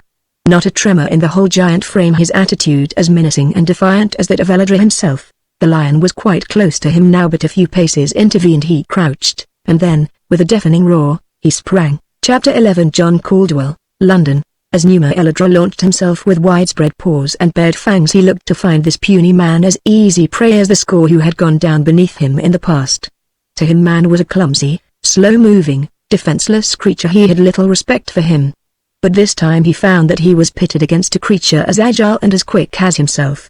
When his mighty frame struck the spot where the man had been, he was no longer there. The watching girl was transfixed by astonishment at the ease with which the crouching man eluded the great paws. And now, oh Allah! He had rushed in behind Edgar's shoulder even before the beast could turn, and had grasped him by the mane. The lion reared upon his hind legs like a horse. Tarzan had known that he would do this, and he was ready. A giant arm encircled the black mane throat, and once, twice, a dozen times a sharp blade darted in and out of the bay-black side behind the left shoulder. Frantic were the leaps of Numa, awful his roars of rage and pain, but the giant upon his back could not be dislodged or brought within reach of fangs or talons in the brief interval of life that remained to the lord with the large head. He was quite dead when Tarzan of the Apes released his hold and arose. Then the daughter of the desert witnessed a thing that terrified her even more than had the presence of Edgar. The man placed a foot upon the carcass of his kill, and, with his handsome face raised toward the full moon, gave voice to the most frightful cry that ever had smote upon her ears. With a little cry of fear she shrank away from him. She thought that the fearful strain of the encounter had driven him mad. As the last note of that fiendish challenge died out in the diminishing echoes of the distance, the man dropped his eyes until they rested upon the girl. Instantly his face was lighted by the kindly smile that was ample assurance of his sanity, and the girl breathed freely once again, smiling in response. "What manner of man are you?" she asked. "The thing you have done is unheard of. Even now I cannot believe that it is possible for a lone man armed only with a knife to have fought hand-to-hand with Edgar and conquered him, unscathed to have conquered him at all. And that cry, it was not human. Why did you do that?" Tarzan flushed. "It is because I forget," he said, "sometimes, that I am a civilized man. When I kill it must be that I am another creature." He did not try to explain further, for it always seemed to him that a woman must look with loathing upon one who was yet so nearly a beast. Together they continued their journey. The sun was an hour high when they came out into the desert again beyond the mountains. Beside a little rivulet they found the girls' horses grazing. They had come this far on their way home, and with the cause of their fear no longer present had stopped to feed. With little trouble Tarzan and the girl caught them, and, mounting, rode out into the desert toward the dwar of Sheikh Khadr Ben Saden. No sign of pursuit developed, and they came in safety about 9 o'clock to their destination. The sheikh had but just returned. He was frantic with grief at the absence of his daughter, whom he thought had been again abducted by the marauders. With 50 men he was already mounted to go in search of her when the two rode into the dwar. His joy at the safe return of his daughter was only equaled by his gratitude to Tarzan for bringing her safely to him through the dangers of the night, and his thankfulness that she had been in time to save the man who had once saved her. No honor that Khadr Ben Saden could heap upon the ape-man in acknowledgment of his esteem and friendship was neglected. When the girl had recited the story of the slaying of Edgar, Tarzan was surrounded by a mob of worshipping Arabs. It was a sure ode to their admiration and respect. The old sheikh insisted that Tarzan remain indefinitely as his guest. He even wished to adopt him as a member of the tribe, and there was for some time a half-formed resolution in the ape-man's mind to accept and remain forever with these wild people, whom he understood and who seemed to understand him. His friendship and liking for the girl were potent factors in urging him toward an affirmative decision. Had she been a man, he argued, he should not have hesitated, for it would have meant a friend after his own heart, with whom he could ride and hunt at will, but as it was they would be hedged by the conventionalities that are even more strictly observed by the wild nomads of the desert than by their more civilized brothers and sisters. And in a little while she would be married to one of these swarthy warriors, and there would be an end to their friendship. So he decided against the sheikh's proposal, though he remained a week as his guest. When he left, Khadr Ben Saden and 50 white-robed warriors rode with him to Busada. While they were mounting in the dwar of Khadr Ben Saden the morning of their departure, the girl came to bid farewell to Tarzan. "I have prayed that you would remain with us," she said simply, as he leaned from his saddle to clasp her hand in farewell, "and now I shall pray that you will return." There was an expression of wistfulness in her beautiful eyes, and a pathetic droop at the corners of her mouth. Tarzan was touched. Who knows? And then he turned and rode after the departing Arabs. Outside Busada he bade Khadr Ben Saden and his men goodbye, for there were reasons which made him wish to make his entry into the town as secret as possible, and when he had explained them to the sheikh the latter concurred in his decision. The Arabs were to enter Busada ahead of him, saying nothing as to his presence with them. Later Tarzan would come in alone, and go directly to an obscure native inn, thus, making his entrance after dark. As he did, he was not seen by anyone who knew him, and reached the inn unobserved. After dining with Khadr Ben Saden as his guest, he went to his former hotel by a roundabout way, and, coming in by a rear entrance, sought the proprietor, who seemed much surprised to see him alive. Yes, there was mail for Monsieur. He would fetch it. No, he would mention Monsieur's return to no one. Presently he returned with a packet of letters. One was an order from his superior to lay off on his present work, and hasten to Cape Town by the first steamer he could get. His further instructions would be awaiting him there in the hands of another agent whose name and address were given. That was all brief but explicit. Tarzan arranged to leave Busada early the next morning. Then he started for the garrison to see Captain Gerard, whom the hotel man had told him had returned with his detachment the previous day. He found the officer in his quarters. He was filled with surprise and pleasure at seeing Tarzan alive and well.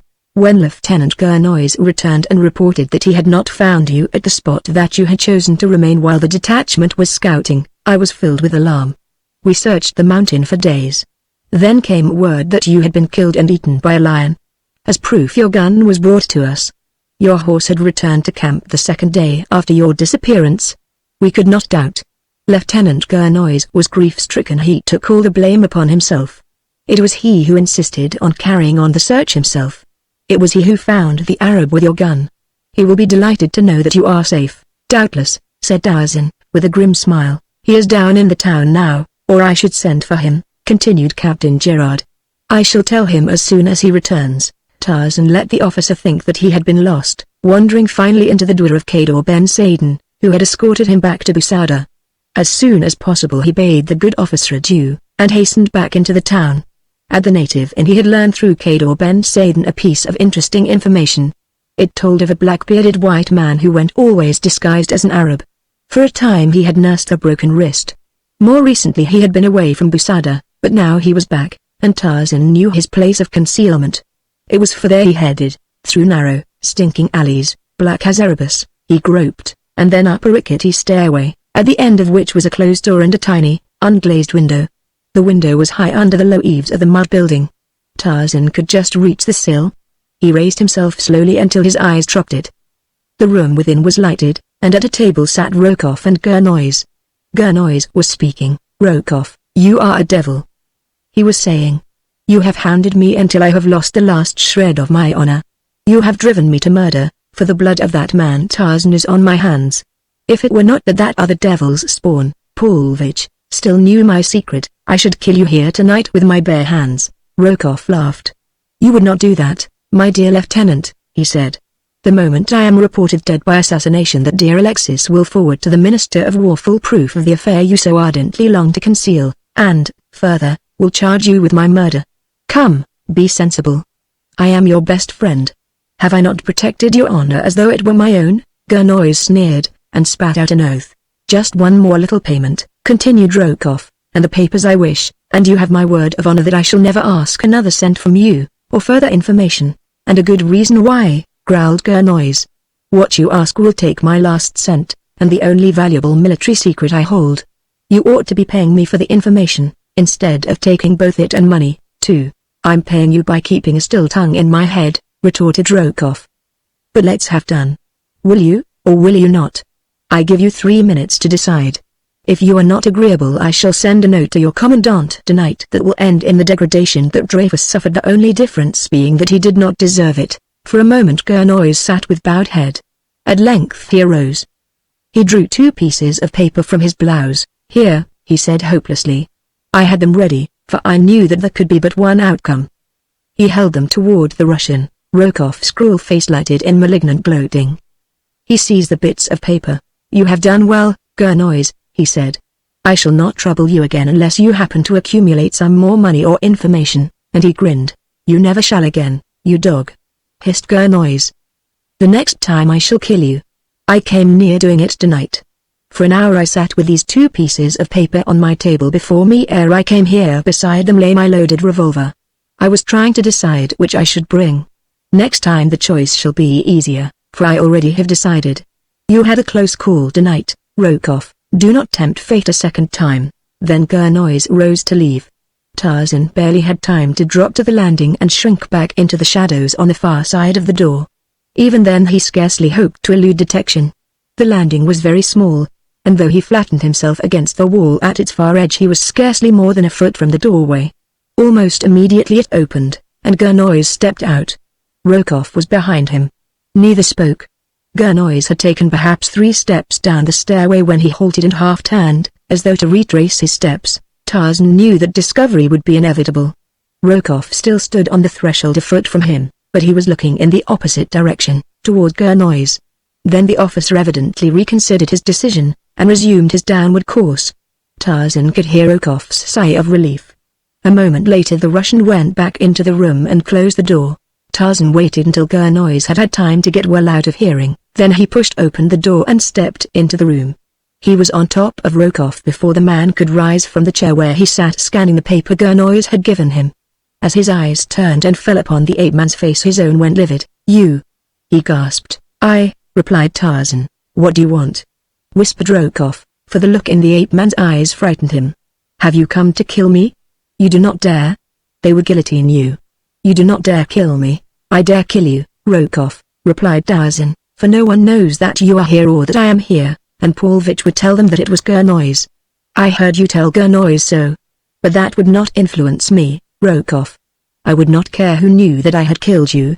The pleasure of killing you would more than compensate for any punishment they might inflict upon me. You are the most despicable cur of a coward, Rokoff, I have ever heard of. You should be killed.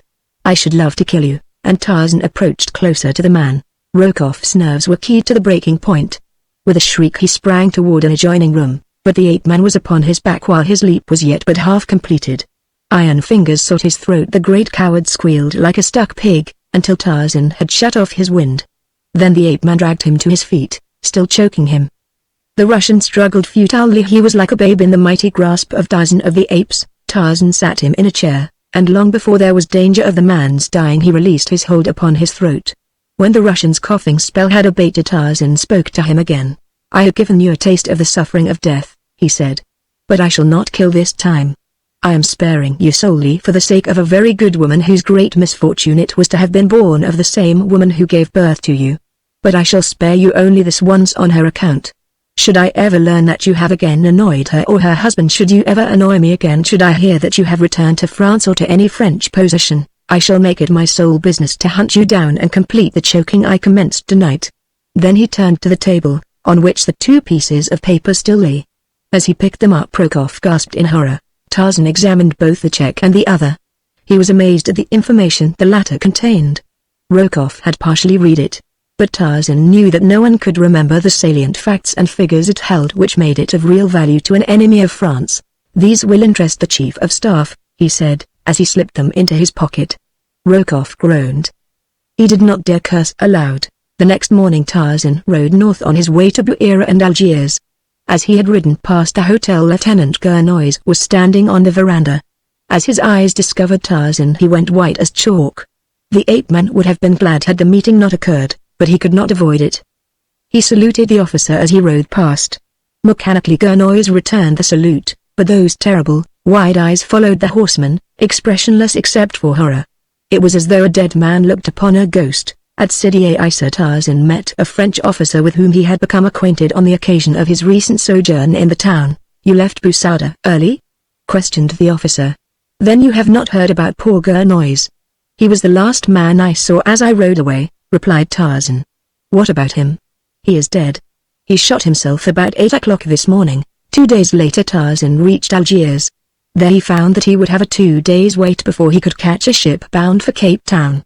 He occupied his time in writing out a full report of his mission.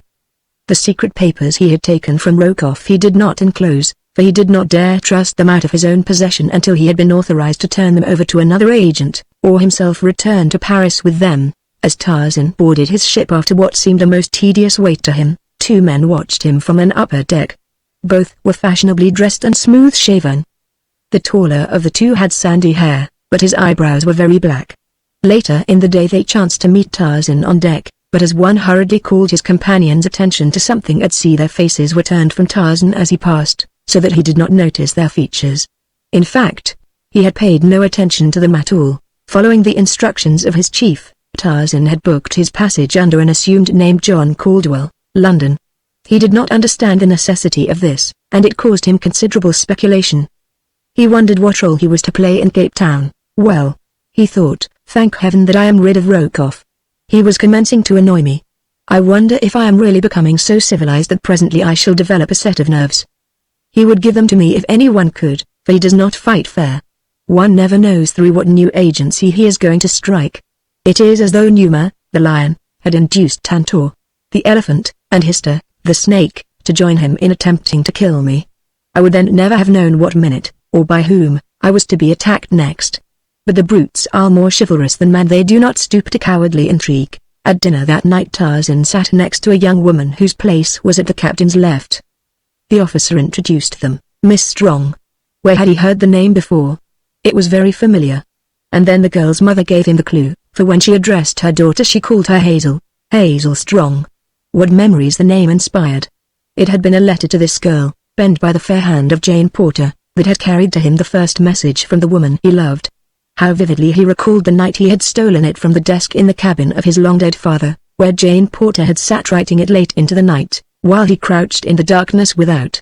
How terror-stricken she would have been that night had she known that the wild jungle beast squatted outside her window, watching her every move. And this was Hazel Strong, Jane Porter's best friend. Chapter 12. Ships That Pass. Let us go back a few months to the little, windswept platform of a railway station in northern Wisconsin.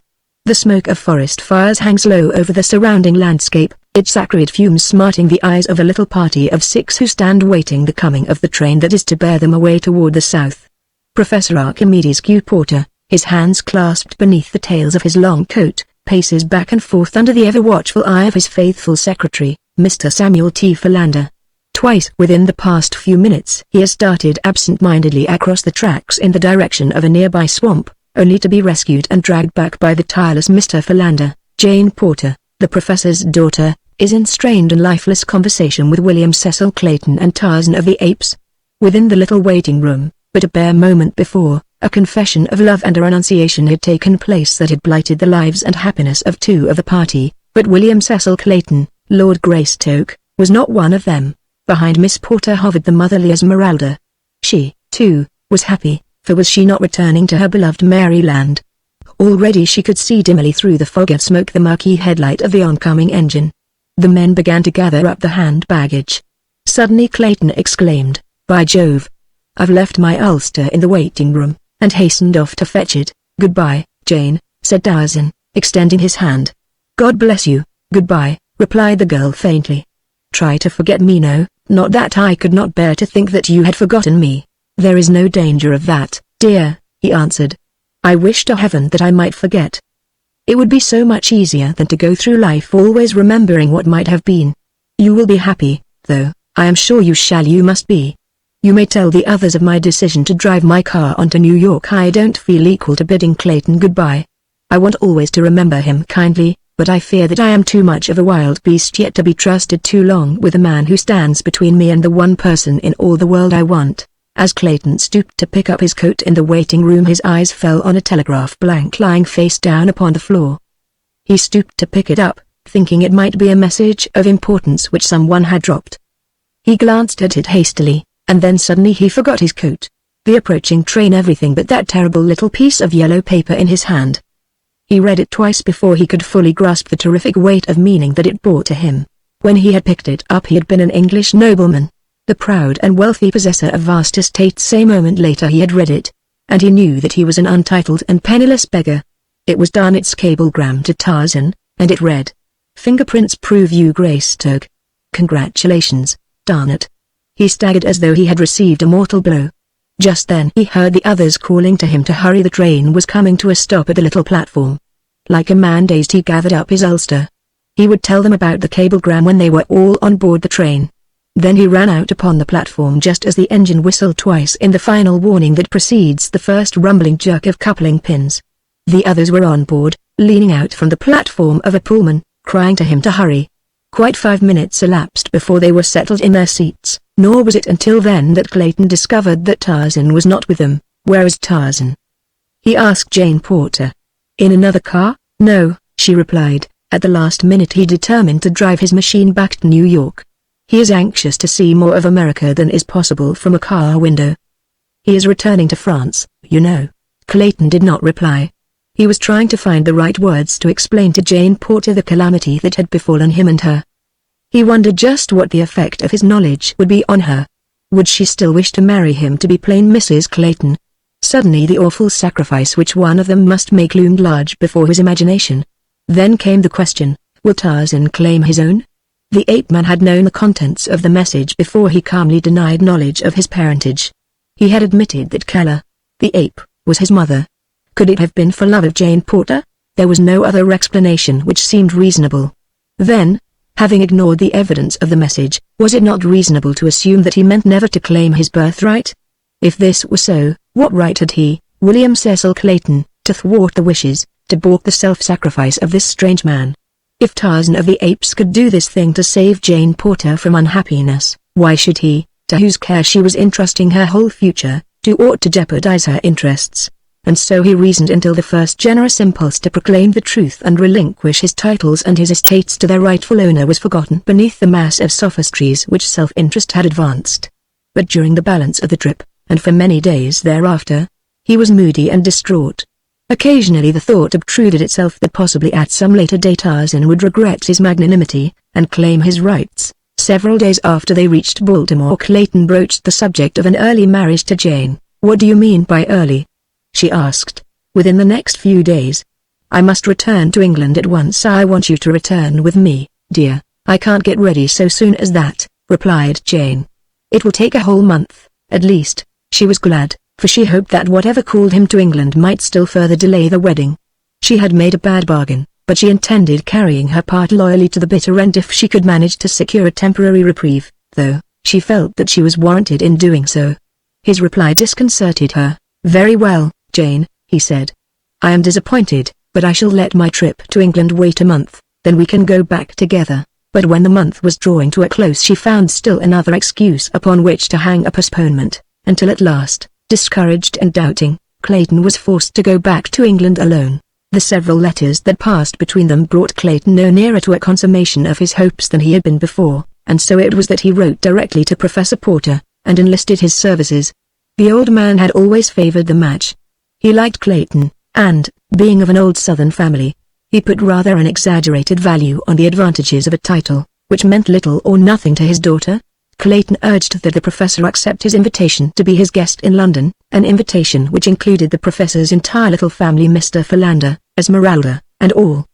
The Englishman argued that once Jane was there, and home ties had been broken, she would not so dread the step which she had so long hesitated to take. So the evening that he received Clayton's letter, Professor Porter announced that they would leave for London the following week. But once in London Jane Porter was no more tractable than she had been in Baltimore. She found one excuse after another, and when, finally, Lord Tennington invited the party to cruise around Africa in his yacht, she expressed the greatest delight in the idea, but absolutely refused to be married until they had returned to London. As the cruise was to consume a year at least, for they were to stop for indefinite periods at the various points of interest, Clayton mentally anathematized Tennington for ever suggesting such a ridiculous trip. It was Lord Tennington's plan to cruise through the Mediterranean, and the Red Sea to the Indian Ocean, and thus down the east coast, putting in at every port that was worth the seeing. And so it happened that on a certain day two vessels passed in the Strait of Gibraltar. The smaller, a trim white yacht, was speeding toward the east, and on her deck sat a young woman who gazed with sad eyes upon a diamond-studded locket which she idly fingered. Her thoughts were far away, in the dim, leafy fastness of a tropical jungle, and her heart was with her thoughts. She wondered if the man who had given her the beautiful bauble, that had meant so much more to him than the intrinsic value which he had not even known could ever have meant to him, was back in his savage forest. And up on the deck of the larger vessel, a passenger steamer passing toward the east, the man sat with another young woman, and the two idly speculated upon the identity of the dainty craft gliding so gracefully through the gentle swell of the lazy sea. When the yacht had passed, the man resumed the conversation that her appearance had broken off. "Yes," he said, "I like America very much, and that means, of course, that I like Americans, for a country is only what its people make it. I met some very delightful people while I was there. I recall one family from your own city, Miss Strong, whom I liked particularly. Professor Porter and his daughter, Jane Porter," exclaimed the girl. "Do you mean to tell me that you know Jane Porter? Why, she is the very best friend I have in the world. We were little children together. We have known each other for ages, indeed," he answered, smiling. "You would have difficulty in persuading anyone of the fact who had seen either of you. I'll qualify the statement, then," she answered, with a laugh.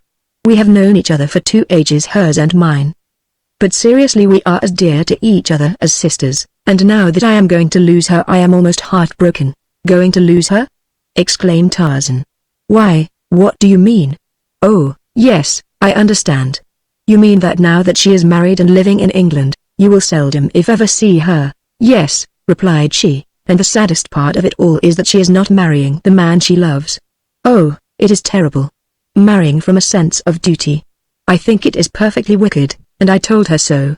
I have felt so strongly on the subject that although I was the only person outside of blood relations who was to have been asked to the wedding, I would not let her invite me, for I should not have gone to witness the terrible mockery.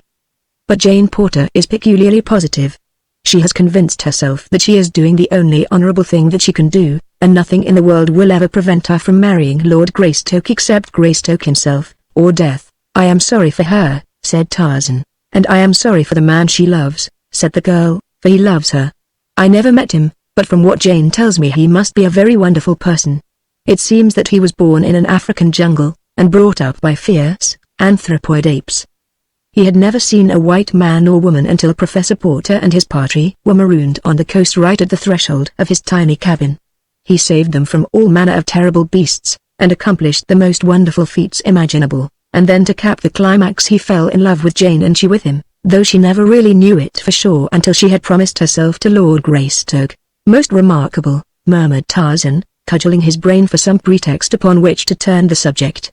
He delighted in hearing Hazel's strong talk of Jane, but when he was the subject of the conversation he was bored and embarrassed. But he was soon given a respite, for the girl's mother joined them, and the talk became general. The next few days passed uneventfully. The sea was quiet. The sky was clear. The steamer ploughed steadily on toward the south without pause. Tarzan spent quite a little time with Miss Strong and her mother. They whiled away their hours on deck reading, talking, or taking pictures with Miss Strong's camera. When the sun had set they walked. One day Tarzan found Miss Strong in conversation with a stranger, a man he had not seen on board before. As he approached the couple the man bowed to the girl and turned to walk away. "Wait, Monsieur Theron," said Miss Strong, "you must meet Mr. Caldwell. We are all fellow passengers, and should be acquainted." The two men shook hands. As Tarzan looked into the eyes of Monsieur Theron he was struck by the strange familiarity of their expression. "I have had the honor of Monsieur's acquaintance in the past, I am sure," said Tarzan, "though I cannot recall the circumstances." Monsieur Theron appeared ill at ease. "I cannot say, Monsieur," he replied. "It may be so. I have had that identical sensation myself when meeting a stranger. Monsieur Theron has been explaining some of the mysteries of navigation to me," explained the girl. Tarzan paid little heed to the conversation that ensued. He was attempting to recall where he had met Monsieur Theron before. That it had been under peculiar circumstances he was positive. Presently the sun reached them, and the girl asked Monsieur Theron to move her chair further back into the shade. Tarzan happened to be watching the man at the time, and noticed the awkward manner in which he handled the chair. His left wrist was stiff. That clue was sufficient. A sudden train of associated ideas did the rest. Monsieur Theron had been trying to find an excuse to make a graceful departure. The lull in the conversation following the moving of their position gave him an opportunity to make his excuses. Bowing low to Miss Strong, and inclining his head to Tarzan, he turned to leave them. "Just a moment," said Tarzan. "If Miss Strong will pardon me I will accompany you. I shall return in a moment, Miss Strong." Monsieur Theron looked uncomfortable. When the two men had passed out of the girl's sight, Tarzan stopped, laying a heavy hand on the other's shoulder. "What is your game now, Rokoff?" he asked. "I am leaving France as I promised you," replied the other, in a surly voice. "I see you are," said Tarzan. "But I know you so well that I can scarcely believe that your being on the same boat with me is purely a coincidence. If I could believe it, the fact that you are in disguise would immediately disabuse my mind of any such idea." "Well," growled Rokoff, with a shrug, "I cannot see what you are going to do about it. This vessel flies the English flag. I have as much right on board her as you, and from the fact that you are booked under an assumed name I imagine that I have more right. We will not discuss it, Rokoff. All I wanted to say to you is that you must keep away from Miss Strong. She is a decent woman." Rokoff turned scarlet. "If you don't I shall pitch you overboard," continued Tarzan. "Do not forget that I am just waiting for some excuse." Then he turned on his heel, and left Rokoff standing there trembling with suppressed rage. He did not see the man again for days, but Rokoff was not idle. In his stateroom with Paulvitch he fumed and swore, threatening the most terrible of revenges. "I would throw him overboard tonight," he cried, "were I sure that those papers were not on his person. I cannot chance pitching them into the ocean with him. If you were not such a stupid coward, Alexis, you would find a way to enter his stateroom and search for the documents." Paulvitch smiled. "You are supposed to be the brains of this partnership, my dear Nicholas," he replied. "Why do you not find the means to search Monsieur Caldwell's stateroom?" 2 hours later fate was kind to them, for Paulvitch, who was ever on the watch, saw Tarzan leave his room without locking the door. 5 minutes later Rokoff was stationed where he could give the alarm in case Tarzan returned, and Paulvitch was deftly searching the contents of the ape-man's luggage. He was about to give up in despair when he saw a coat which Tarzan had just removed. A moment later he grasped an official envelope in his hand. A quick glance at its contents brought a broad smile to the Russian's face. When he left the stateroom Tarzan himself could not have told that an article in it had been touched since he left it. Paulvitch was a past master in his chosen field. When he handed the packet to Rokoff in the seclusion of their stateroom, the larger man rang for a steward, and ordered a pint of champagne. "We must celebrate, my dear Alexis," he said. "It was luck, Nicholas," explained Paulvitch. "It is evident that he carries these papers always upon his person. Just by chance he neglected to transfer them when he changed coats a few minutes since. But there will be the deuce to pay when he discovers his loss. I am afraid that he will immediately connect you with it. Now that he knows that you are on board, he will suspect you at once. It will make no difference whom he suspects after tonight," said Rokoff, with a nasty grin. After Miss Strong had gone below that night, Tarzan stood leaning over the rail looking far out to sea. Every night he had done this since he had come on board. Sometimes he stood thus for an hour, and the eyes that had been watching his every movement since he had boarded the ship at Algiers knew that this was his habit. Even as he stood there this night, those eyes were on him. Presently the last straggler had left the deck. It was a clear night, but there was no moon. Objects on deck were barely discernible. From the shadows of the cabin 2 figures crept stealthily upon the ape-man from behind. The lapping of the waves against the ship's sides, the whirring of the propeller, the throbbing of the engines, drowned the almost soundless approach of the two. They were quite close to him now, and crouching low, like tacklers on a gridiron. One of them raised his hand and lowered it, as though counting off seconds 1, 2, 3. As one man the two leapt for their victim. Each grasped a leg, and before Tarzan of the Apes, lightning though he was, could turn to save himself, he had been pitched over the low rail and was falling into the Atlantic. Hazel Strong was looking from her darkened port across the dark sea. Suddenly a body shot past her eyes from the deck above. It dropped so quickly into the dark waters below that she could not be sure of what it was. It might have been a man, she could not say. She listened for some outcry from above, for the always fearsome call, "Man overboard." But it did not come. All was silence on the ship above, all was silence in the sea below. The girl decided that she had but seen a bundle of refuse thrown overboard by one of the ship's crew, and a moment later sought her berth. Chapter 13 The Wreck of the Lady Alice. The next morning at breakfast Tarzan's place was vacant.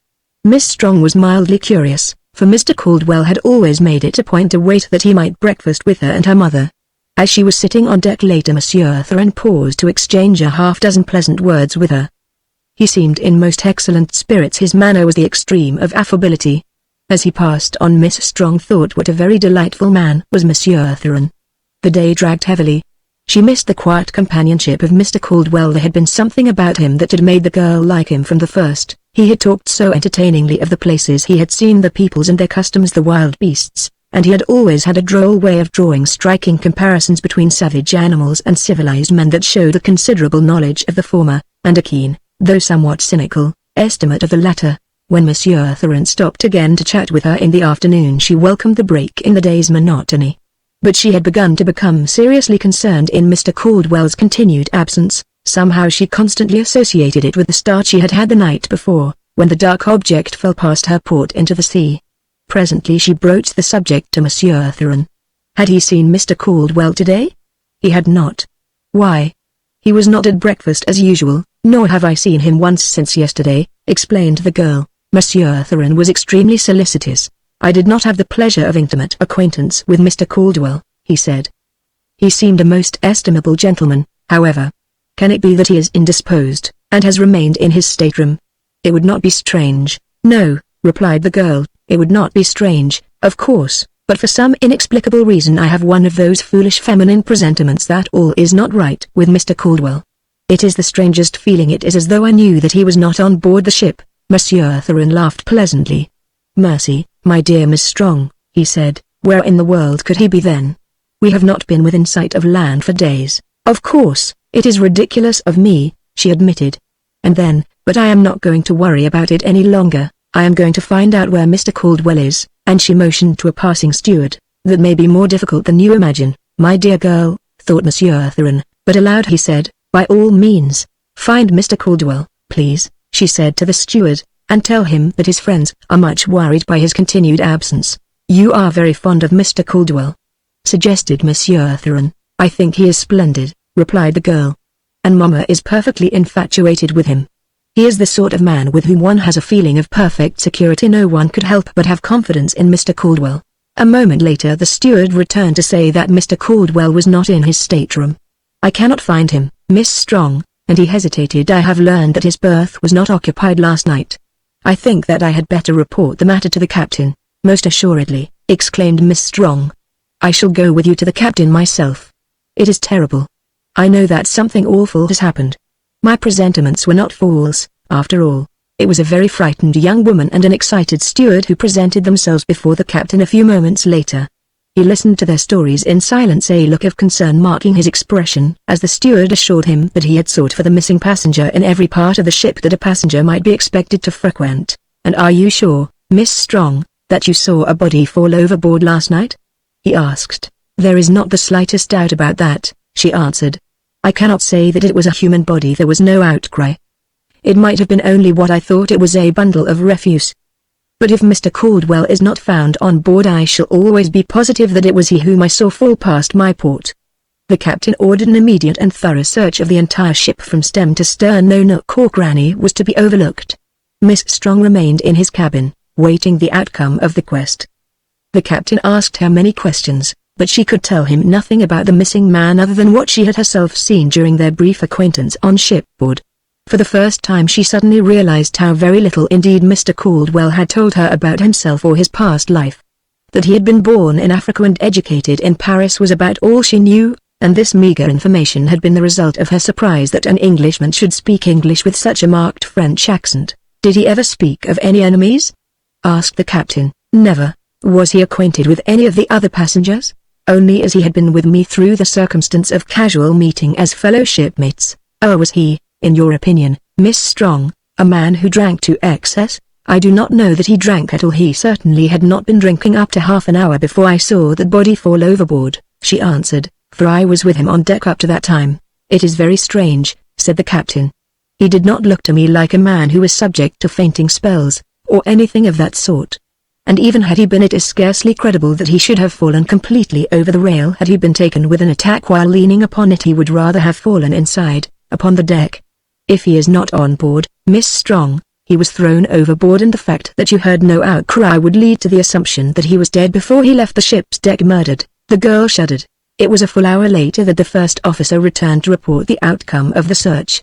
"Mr. Caldwell is not on board, sir," he said. "I fear that there is something more serious than accident here, Mr. Brently," said the captain. "I wish that you would make a personal and very careful examination of Mr. Caldwell's effects, to ascertain if there is any clue to a motive either for suicide or murder. Sift the thing to the bottom." Aye, sir," responded Mr. Brently, and left to commence his investigation. Hazel Strong was prostrated. For 2 days she did not leave her cabin, and when she finally ventured on deck she was very wan and white, with great, dark circles beneath her eyes. Waking or sleeping, it seemed that she constantly saw the dark body dropping, swift and silent, into the cold, grim sea. Shortly after her first appearance on deck following the tragedy, Monsieur Tarzan joined her with many expressions of kindly solicitude. "Oh, but it is terrible, Miss Strong," he said. "I cannot rid my mind of it." "Nor I," said the girl wearily. "I feel that he might have been saved had I but given the alarm." "You must not reproach yourself, my dear Miss Strong," urged Monsieur Tarzan. "It was in no way your fault. Another would have done as you did. Who would think that because something fell into the sea from a ship that it must necessarily be a man? Nor would the outcome have been different had you given an alarm. For a while they would have doubted your story, thinking it but the nervous hallucination of a woman. Had you insisted, it would have been too late to have rescued him by the time the ship could have been brought to a stop, and the boats lowered and rowed back miles in search of the unknown spot where the tragedy had occurred. No, you must not censure yourself. You have done more than any other of us for poor Mr. Caldwell. You were the only one to miss him. It was you who instituted the search." The girl could not help but feel grateful to him for his kind and encouraging words. He was with her often, almost constantly, for the remainder of the voyage, and she grew to like him very much indeed. Monsieur Tarzan had learned that the beautiful Miss Strong, of Baltimore, was an American heiress, a very wealthy girl in her own right, and with future prospects that quite took his breath away when he contemplated them, and since he spent most of his time in that delectable pastime, it is a wonder that he breathed at all. It had been Monsieur Tarzan's intention to leave the ship at the first port they touched after the disappearance of Tarzan. Did he not have in his coat pocket the thing he had taken passage upon this very boat to obtain? There was nothing more to detain him here. He could not return to the continent fast enough, that he might board the first express for St. Petersburg. But now another idea had obtruded itself, and was rapidly crowding his original intentions into the background. That American fortune was not to be sneezed at, nor was its possessor a whit less attractive. sapristi. But she would cause a sensation in St. Petersburg. And he would, too, with the assistance of her inheritance. After Monsieur Tarzan had squandered a few $1,000,000, he discovered that the vocation was so entirely to his liking that he would continue on down to Cape Town, where he suddenly decided that he had pressing engagements that might detain him there for some time. Miss Strong had told him that she and her mother were to visit the latter's brother, that they had not decided upon the duration of their stay, and it would probably run into months. She was delighted when she found that Monsieur Tarzan was to be there also. "I hope that we shall be able to continue our acquaintance," she said. "You must call upon Mama and me as soon as we are settled." Monsieur Tarzan was delighted at the prospect, and lost no time in saying so. Mrs. Strong was not quite so favorably impressed by him as her daughter. "I do not know why I should distrust him," she said to Hazel one day as they were discussing him. "He seems a perfect gentleman in every respect, but sometimes there is something about his eyes, a fleeting expression which I cannot describe, but which when I see it gives me a very uncanny feeling." The girl laughed. "You are a silly dear, Mama," she said. "I suppose so, but I am sorry that we have not poor Mr. Caldwell for company instead." "And I, too," replied her daughter. Monsieur Tarzan became a frequent visitor at the home of Hazel Strong's uncle in Cape Town. His attentions were very marked, but they were so punctiliously arranged to meet the girl's every wish that she came to depend upon him more and more. Did she or her mother or a cousin require an escort, was there a little friendly service to be rendered, the genial and ubiquitous Monsieur Tarzan was always available.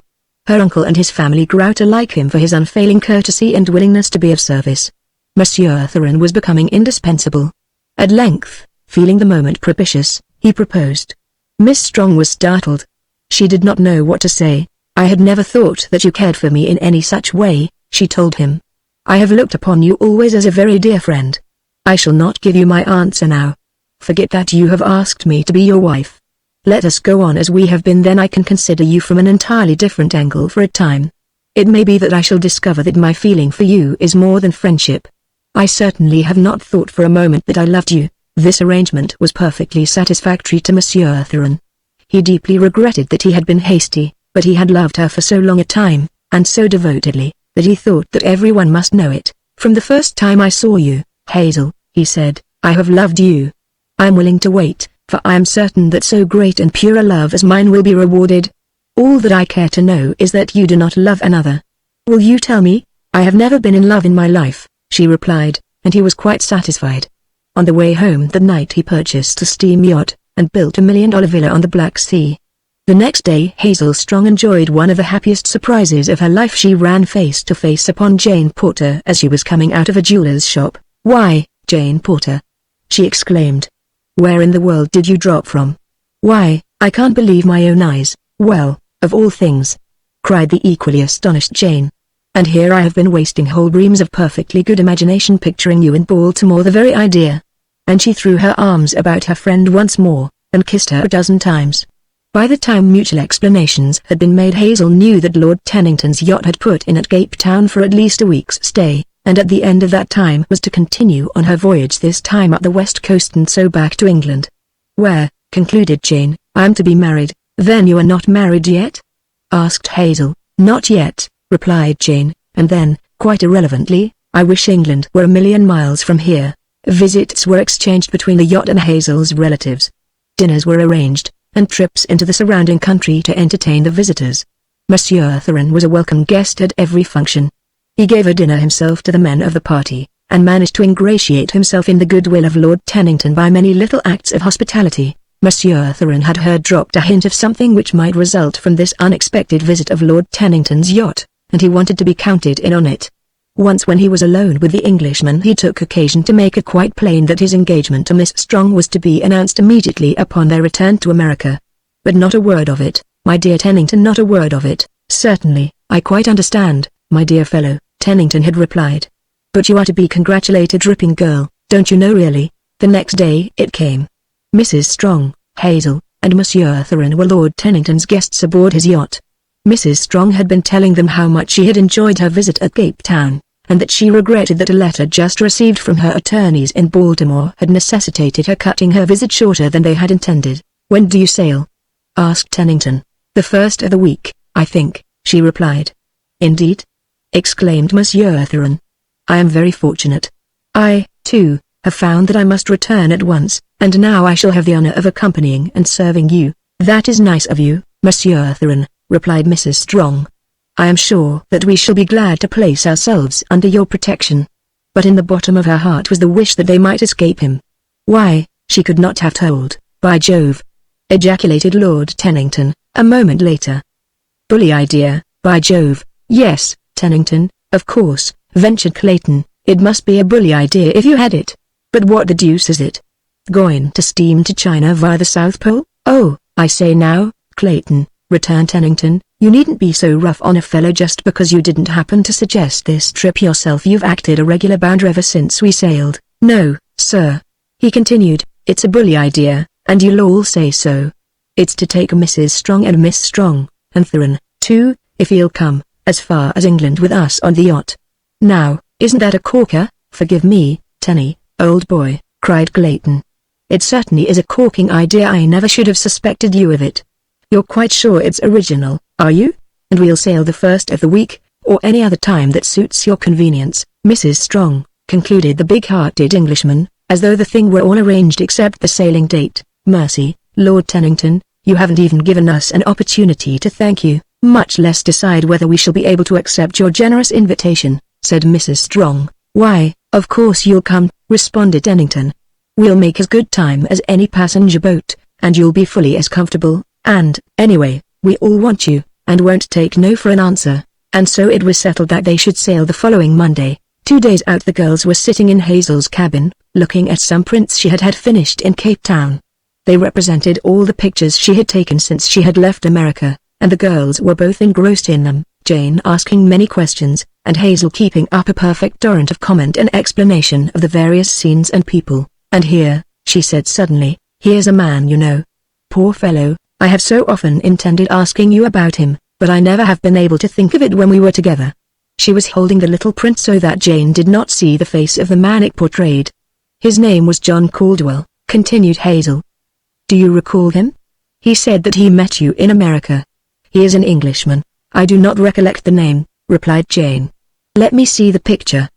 "The poor fellow was lost overboard on our trip down the coast," she said, as she handed the print to Jane. "Lost over why, Hazel? Hazel, don't tell me that he is dead, drowned at sea."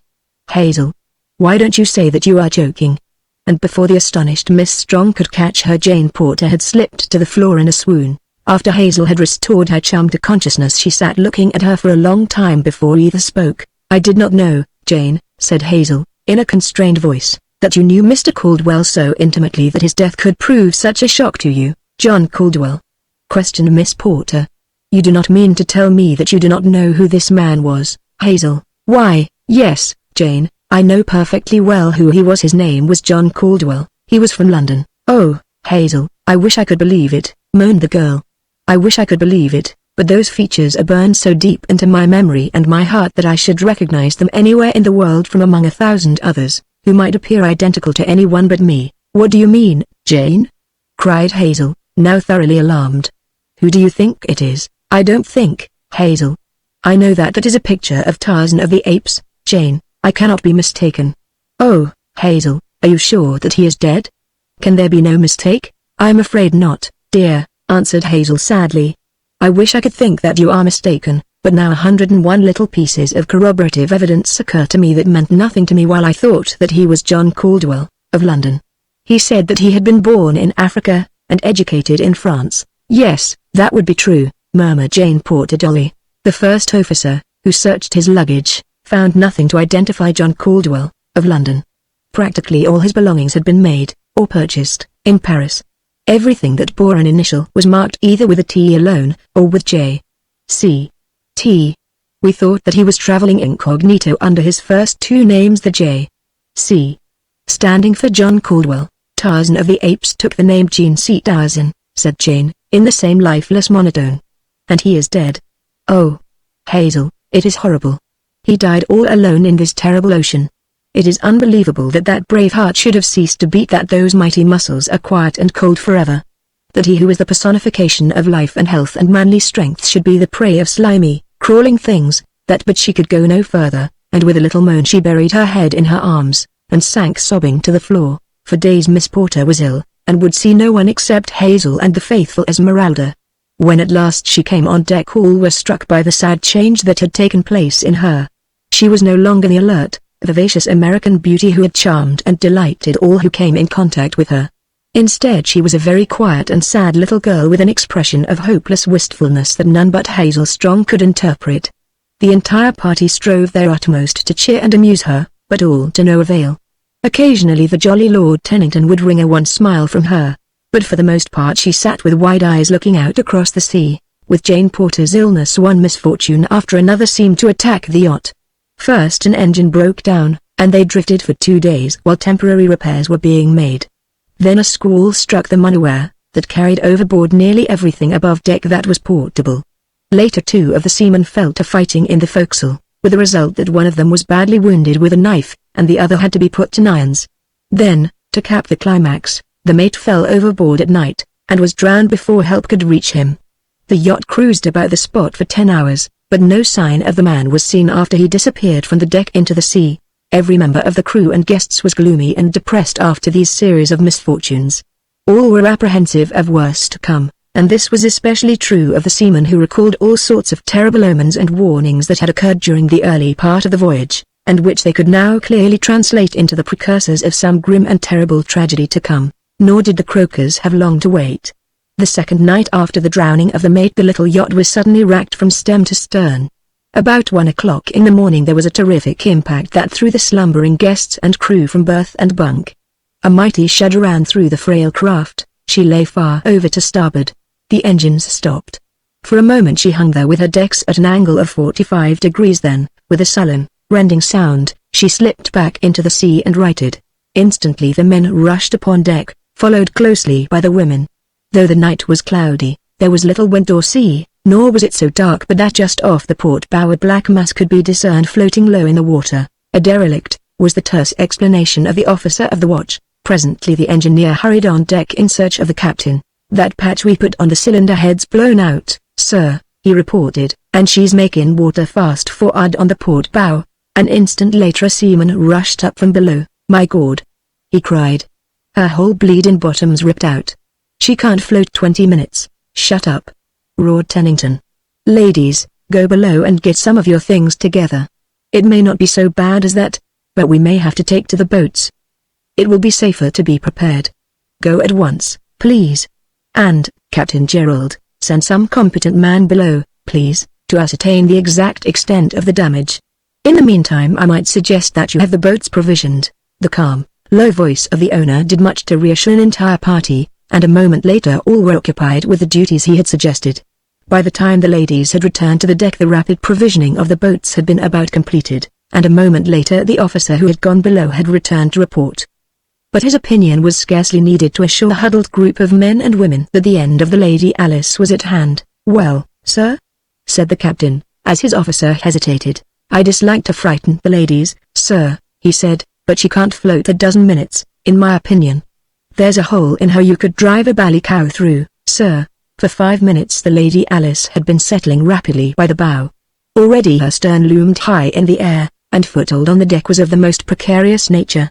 She carried 4 boats, and these were all filled and lowered away in safety. As they pulled rapidly from the stricken little vessel Jane Porter turned to have one last look at her. Just then there came a loud crash and an ominous rumbling and pounding from the heart of the ship. Her machinery had broken loose, and was dashing its way toward the bow, tearing out partitions and bulkheads as it went. Their stern rose rapidly high above them. For a moment she seemed to pause, there a vertical shaft protruding from the bosom of the ocean, and then swiftly she dove headforemost beneath the waves. In one of the boats the brave Lord Tennington wiped a tear from his eye. He had not seen a fortune in money go down forever into the sea, but a dear, beautiful friend whom he had loved. At last the long night broke, and a tropical sun smote down upon the rolling water. Jane Porter had dropped into a fitful slumber. The fierce light of the sun upon her upturned face awoke her. She looked about her. In the boat with her were 3 sailors, Clayton, and Monsieur Theron. Then she looked for the other boats, but as far as the eye could reach there was nothing to break the fearful monotony of that waste of waters. They were alone in a small boat upon the broad Atlantic. Chapter 14. Back to the primitive. As Tarzan struck the water, his first impulse was to swim clear of the ship and possible danger from her propellers. He knew whom to thank for his present predicament, and as he lay in the sea, just supporting himself by a gentle movement of his hands. His chief emotion was one of chagrin that he had been so easily bested by Rokoff.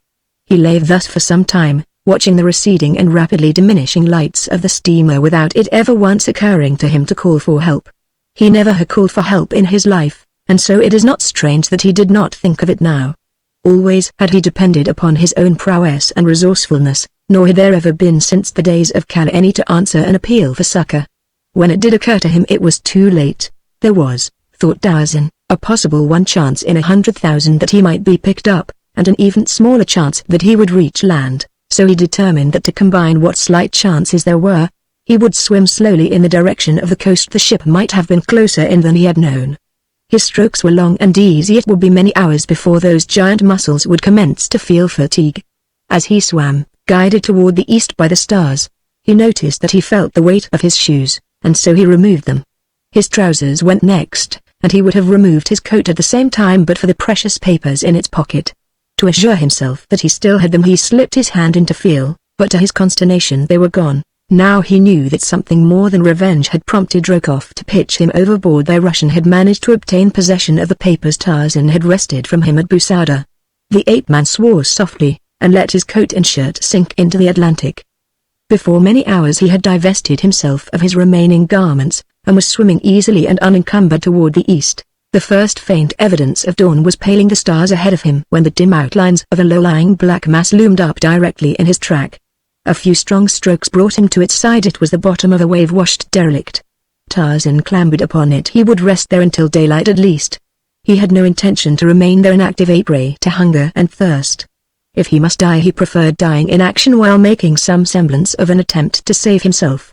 The sea was quiet, so that the wreck had only a gently undulating motion, that was nothing to the swimmer who had had no sleep for 20 hours. Tarzan of the Apes curled up upon the slimy timbers, and was soon asleep. The heat of the sun awoke him early in the forenoon. His first conscious sensation was of thirst, which grew almost to the proportions of suffering with full returning consciousness, but a moment later it was forgotten in the joy of 2 almost simultaneous discoveries. The first was a mass of wreckage floating beside the derelict, in the midst of which, bottom up, rose and fell an overturned lifeboat. The other was the faint, dim line of a far distant shore showing on the horizon in the east. Tarzan dove into the water, and swam around the wreck to the lifeboat. The cool ocean refreshed him almost as much as would a draught of water, so that it was with renewed vigor that he brought the smaller boat alongside the derelict, and, after many Herculean efforts, succeeded in dragging it onto the slimy ship's bottom. There he righted and examined it. The boat was quite sound, and a moment later floated upright alongside the wreck. Then Tarzan selected several pieces of wreckage that might answer him as paddles, and presently was making good headway toward the far-off shore. It was late in the afternoon by the time he came close enough to distinguish objects on land, or to make out the contour of the shoreline. Before him lay what appeared to be the entrance to a little, landlocked harbor. The wooded point to the north was strangely familiar. Could it be possible that fate had thrown him up at the very threshold of his own beloved jungle? But as the bow of his boat entered the mouth of the harbor the last shred of doubt was cleared away, for before him upon the farther shore, under the shadows of his primeval forest, stood his own cabin built before his birth by the hand of his long-dead father, John Clayton, Lord Greystoke. With long sweeps of his giant muscles Tarzan sent the little craft speeding toward the beach. Its prow had scarcely touched when the ape-man leapt ashore. His heart beat fast in joy and exultation as each long familiar object came beneath his roving eyes: the cabin, the beach, the little brook, the dense jungle, the black, impenetrable forest. The myriad birds in their brilliant plumage, the gorgeous tropical blooms upon the festooned creepers falling in great loops from the giant trees. Tarzan of the Apes had come into his own again, and that all the world might know it he threw back his young head, and gave voice to the fierce, wild challenge of his tribe.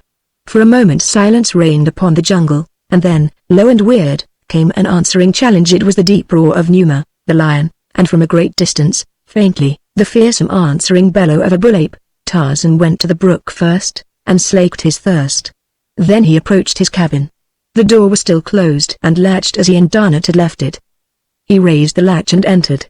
Nothing had been disturbed. There were the table, the bed, and the little crib built by his father, the shelves and cupboards just as they had stood for ever 23 years, just as he had left them nearly 2 years before. His eyes satisfied, Tarzan's stomach began to call aloud for attention. The pangs of hunger suggested a search for food. There was nothing in the cabin, nor had he any weapons, but upon a wall hung one of his old grass ropes. It had been many times broken and spliced, so that he had discarded it for a better one long before. Tarzan wished that he had a knife. Well, unless he was mistaken, he should have that, and a spear and bows and arrows before another sun had set. Their rope would take care of that, and in the meantime it must be made to procure food for him. He coiled it carefully, and, throwing it about his shoulder, went out, closing the door behind him. Close to the cabin the jungle commenced, and into it Tarzan of the Apes plunged, wary and noiseless, once more a savage beast hunting its food. For a time he kept to the ground, but finally, discovering no spoor indicative of nearby meat, he took to the trees. With the first dizzy swing from tree to tree, all the old joy of living swept over him. Vain regrets and dull heartache were forgotten. Now was he living. Now, indeed, was the true happiness of perfect freedom his. Who would go back to the stifling, wicked cities of civilized man when the mighty reaches of the great jungle offered peace and liberty? Not he. While it was yet light, Tarzan came to a drinking place by the side of a jungle river. There was a ford there, and for countless ages the beasts of the forest had come down to drink at this spot. Here of a night might always be found either saber or Numa crouching in the dense foliage of the surrounding jungle, awaiting an antelope or a waterbuck for their meal. Here came Horta, the boar, to water, and here came Tarzan of the Apes to make a kill, for he was very empty. On a low branch he squatted above the trail. For an hour he waited. It was growing dark.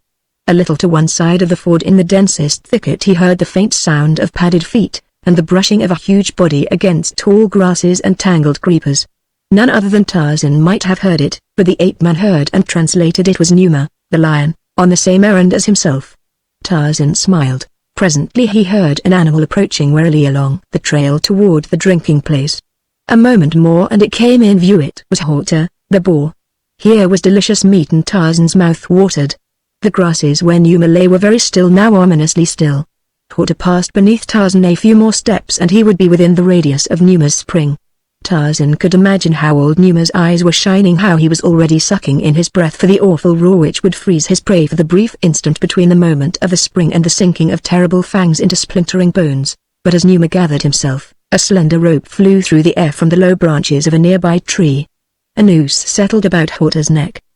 There was a frightened grunt, a squeal, and then Numa saw his quarry dragged backward up the trail, and, as he sprang, Horta, the boar, soared upward beyond his clutches into the tree above, and a mocking face looked down and laughed into his own. Then indeed did Numa roar. Angry, threatening, hungry, he paced back and forth beneath the taunting ape-man. Now he stopped, and, rising on his hind legs against the stem of the tree that held his enemy, sharpened his huge claws upon the bark, tearing out great pieces that laid bare the white wood beneath. And in the meantime Tarzan had dragged the struggling Horta to the limb beside him. Sinewy fingers completed the work the choking noose had commenced. The ape-man had no knife, but nature had equipped him with the means of tearing his food from the quivering flank of his prey, and gleaming teeth sank into the succulent flesh while the raging lion looked on from below as another enjoyed the dinner that he had thought already his. It was quite dark by the time Tarzan had gorged himself. Ah, but it had been delicious. Never had he quite accustomed himself to the ruined flesh that civilized men had served him, and in the bottom of his savage heart there had constantly been the craving for the warm meat of the fresh kill, and the rich, red blood. He wiped his bloody hands upon a bunch of leaves, slung the remains of his kill across his shoulder, and swung off through the middle terrace of the forest toward his cabin, and at the same instant Jane Porter and William Cecil Clayton arose from a sumptuous dinner upon the Lady Alice, thousands of miles to the east, in the Indian Ocean. Beneath Tarzan walked Numa, the lion, and when the ape-man deigned to glance downward he caught occasional glimpses of the baleful green eyes following through the darkness. Numa did not roar now. Instead, he moved stealthily, like the shadow of a great cat, but yet he took no step that did not reach the sensitive ears of the ape-man. Tarzan wondered if he would stalk him to his cabin door. He hoped not, for that would mean a night's sleep curled in the crotch of a tree, and he much preferred the bed of grasses within his own abode. But he knew just the tree and the most comfortable crotch, if necessity demanded that he sleep out. 100 times in the past some great jungle cat had followed him home, and compelled him to seek shelter in this same tree, until another mood or the rising sun had sent his enemy away. But presently Numas gave up the chase and, with a series of blood-curdling moans and roars, turned angrily back in search of another and an easier dinner. So Tarzan came to his cabin unattended, and a few moments later was curled up in the mildewed remnants of what had once been a bed of grasses. Thus easily did Monsieur Jean see Tarzan slough the thin skin of his artificial civilization, and sink happy and contented into the deep sleep of the wild beast that has fed to repletion. Yet a woman's yes would have bound him to the other life forever, and made the thought of this savage existence repulsive. Tarzan slept late into the following forenoon, for he had been very tired from the labors and exertion of the long night and day upon the ocean, and the jungle jaunt that had brought into play muscles that he had scarce used for nearly 2 years. When he awoke he ran to the brook first to drink. Then he took a plunge into the sea, swimming about for a quarter of an hour. Afterward he returned to his cabin, and breakfasted off the flesh of water. This done, he buried the balance of the carcass in the soft earth outside the cabin, for his evening meal. Once more he took his rope and vanished into the jungle. This time he hunted nobler quarryman, although had you asked him his own opinion he could have named a dozen other denizens of the jungle which he considered further superiors in nobility of the men he hunted. Today Tarzan was in quest of weapons. He wondered if the women and children had remained in Bonga's village after the punitive expedition from the French cruiser had massacred all the warriors in revenge for Darnet's supposed death. He hoped that he should find warriors there, for he knew not how long a quest he should have to make were the village deserted. The ape-man traveled swiftly through the forest, and about noon came to the site of the village, but to his disappointment found that the jungle had overgrown the plantain fields and that the thatched huts had fallen in decay. There was no sign of man. He clambered about among the ruins for half an hour, hoping that he might discover some forgotten weapon, but his search was without fruit, and so he took up his quest once more, following up the stream, which flowed from a southeasterly direction. He knew that near fresh water he would be most likely to find another settlement. As he traveled he hunted as he had hunted with his ape people in the past, as Kala had taught him to hunt, turning over rotted logs to find some toothsome vermin, running high into the trees to rob a bird's nest, or pouncing upon a tiny rodent with the quickness of a cat. There were other things that he ate, too, but the less detailed the account of an ape's diet, the better, and Tarzan was again an ape, the same fierce, brutal anthropoid that Kala had taught him to be, and that he had been for the first 20 years of his life. Occasionally he smiled as he recalled some friend who might even at the moment be sitting placid and immaculate within the precincts of his select Parisian club just as Tarzan had sat but a few months before, and then he would stop, as though turned suddenly to stone as the gentle breeze carried to his trained nostrils the scent of some new prey or a formidable enemy. That night he slept far inland from his cabin, securely wedged into the crotch of a giant tree, swaying 100 feet above the ground. He had eaten heartily again, this time from the flesh of Bara, the deer, who had fallen prey to his quick noose. Early the next morning he resumed his journey, always following the course of the stream. For 3 days he continued his quest, until he had come to a part of the jungle in which he never before had been. Occasionally upon the higher ground the forest was much thinner, and in the far distance through the trees he could see ranges of mighty mountains, with wide plains in the foreground. Here, in the open spaces, were new game, countless antelope and vast herds of zebra. Tarzan was entranced he would make a long visit to this new world. On the morning of the 4th day his nostrils were suddenly surprised by a faint new scent. It was the scent of man, but yet a long way off. The ape-man thrilled with pleasure. Every sense was on the alert as with crafty stealth he moved quickly through the trees, upwind, in the direction of his prey. Presently he came upon a lone warrior treading softly through the jungle. Tarzan followed close above his quarry, waiting for a clearer space in which to hurl his rope. As he stalked the unconscious man, new thoughts presented themselves to the ape-man, thoughts born of the refining influences of civilization, and of its cruelties. It came to him that seldom if ever did civilized man kill a fellow being without some pretext, however slight. It was true that Tarzan wished this man's weapons and ornaments, but was it necessary to take his life to obtain them? The longer he thought about it, the more repugnant became the thought of taking human life needlessly. And thus it happened that while he was trying to decide just what to do, they had come to a little clearing, at the far side of which lay a palisaded village of beehive huts. As the warrior emerged from the forest, Tarzan caught a fleeting glimpse of a tawny hide worming its way through the matted jungle grasses. In his wake it was Numa, the lion. He, too, was stalking the black man. With the instant that Tarzan realized the native's danger his attitude toward his erstwhile prey altered completely. Now he was a fellow man threatened by a common enemy. Numa was about to charge. There was little time in which to compare various methods or weigh the probable results of any. And then a number of things happened. Almost simultaneously the lion sprang from his ambush toward the retreating black. Tarzan cried out in warning, and the black turned just in time to see Numa halted in mid-flight by a slender strand of grass rope, the noosed end of which had fallen cleanly about his neck. The ape-man had acted so quickly that he had been unable to prepare himself to withstand the strain and shock of Numa's great weight upon the rope, and so it was that through the rope stopped the beast before his mighty talons could fasten themselves in the flesh of the black. The strain overbalanced Tarzan, who came tumbling to the ground not 6 paces from the infuriated animal. Like lightning Numa turned upon this new enemy, and, defenseless as he was, Tarzan of the Apes was nearer to death that instant than he ever before had been. It was the black who saved him. The warrior realized in an instant that he owed his life to this strange white man, and he also saw that only a miracle could save his preserver from those fierce yellow fangs that had been so near to his own flesh. With the quickness of thought his spear arm flew back, and then shot forward with all the force of the sinewy muscles that rolled beneath the shimmering ebon hide. True to its mark the iron-shod weapon flew, transfixing Numa's sleek carcass from the right groin to beneath the left shoulder. With a hideous scream of rage and pain the brute turned again upon the black. A dozen paces he had gone when Tarzan's rope brought him to a stand once more. Then he wheeled again upon the ape-man, only to feel the painful prick of a barbed arrow as it sank half its length in his quivering flesh. Again he stopped, and by this time Tarzan had run twice around the stem of a great tree with his rope, and made the end fast. The black saw the trick, and grinned, but Tarzan knew that Numa must be quickly finished before those mighty teeth had fanned and parted the slender cord that held him. It was a matter of but an instant to reach the black's side and drag his long knife from its scabbard.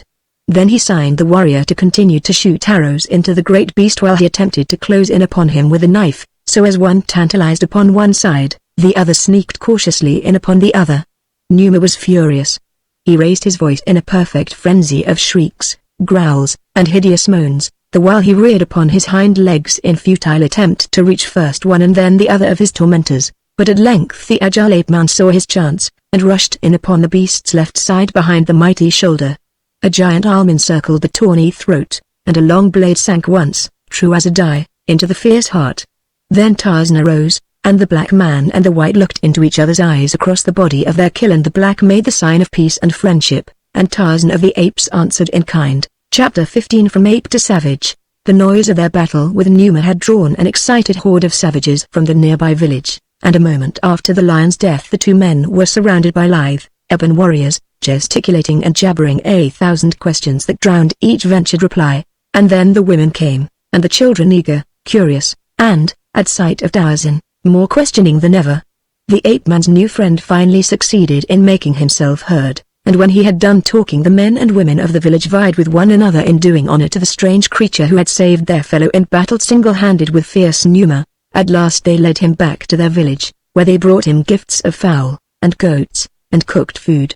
When he pointed to their weapons the warriors hastened to fetch spear, shield, arrows, and a bow. His friend of the encounter presented him with a knife with which he had killed Numa. There was nothing in all the village he could not have had for the asking. How much easier this was, thought Tarzan, than murder and robbery to supply his wants. How close he had been to killing this man whom he never had seen before, and who now was manifesting by every primitive means at his command friendship and affection for his would-be slayer. Tarzan of the Apes was ashamed. Hereafter he would at least wait until he knew men deserved it before he thought of killing them. The idea recalled Rokoff to his mind. He wished that he might have the Russian to himself in the dark jungle for a few minutes. There was a man who deserved killing if ever anyone did. And if he could have seen Rokoff at that moment as he assiduously bent every endeavor to the pleasant task of ingratiating himself into the affections of the beautiful Miss Strong, he would have longed more than ever to mete out to the man the fate he deserved. Tarzan's first night with the savages was devoted to a wild orgy in his honor. There was feasting, for the hunters had brought in an antelope and a zebra as trophies of their skill, and gallons of the weak native beer were consumed. As the warriors danced in the firelight, Tarzan was again impressed by the symmetry of their figures and the regularity of their features. The flat noses and thick lips of the typical West Coast savage were entirely missing. In repose the faces of the men were intelligent and dignified, those of the women ofttimes prepossessing. It was during this dance that the ape-man first noticed that some of the men and many of the women wore ornaments of gold, principally anklets and armlets of great weight, apparently beaten out of the solid metal. When he expressed a wish to examine one of these, the owner removed it from her person and insisted, through the medium of signs, that Tarzan accept it as a gift. A close scrutiny of the bauble convinced the ape-man that the article was of virgin gold, and he was surprised, for it was the first time that he had ever seen golden ornaments among the savages of Africa, other than the trifling baubles those near the coast had purchased or stolen from Europeans. He tried to ask them from whence the metal came, but he could not make them understand. When the dance was done, Tarzan signified his intention to leave them, but they almost implored him to accept the hospitality of a great hut which the chief set apart for his sole use. He tried to explain that he would return in the morning, but they could not understand. When he finally walked away from them toward the side of the village opposite the gate, they were still further mystified as to his intentions. Tarzan, however, knew just what he was about. In the past he had had experience with the rodents and vermin that infest every native village, and, while he was not over-scrupulous about such matters, he much preferred the fresh air of the swaying trees to the fetid atmosphere of a hut. The natives followed him to where a great tree overhung the palisade, and as Tarzan leapt for a lower branch and disappeared into the foliage above, precisely after the manner of Manu, the monkey, there were loud exclamations of surprise and astonishment. For half an hour they called to him to return, but as he did not answer them they at last desisted, and sought the sleeping mats within their huts. Tarzan went back into the forest a short distance until he had found a tree suited to his primitive requirements, and then, curling himself in a great crotch, he fell immediately into a deep sleep. The following morning he dropped into the village street as suddenly as he had disappeared the preceding night. For a moment the natives were startled and afraid, but when they recognized their guest of the night before they welcomed him with shouts and laughter.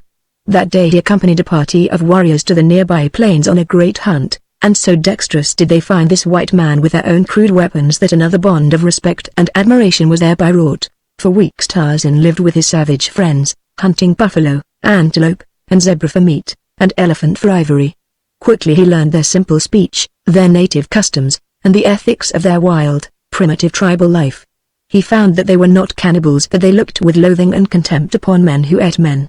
Busuli, their warrior whom he had stalked to the village, told him many of the tribal legends how, many years before, his people had come many long marches from the north, how once they had been a great and powerful tribe, and how the slave raiders had wrought such havoc among them with their death-dealing guns that they had been reduced to a mere remnant of their former numbers and power.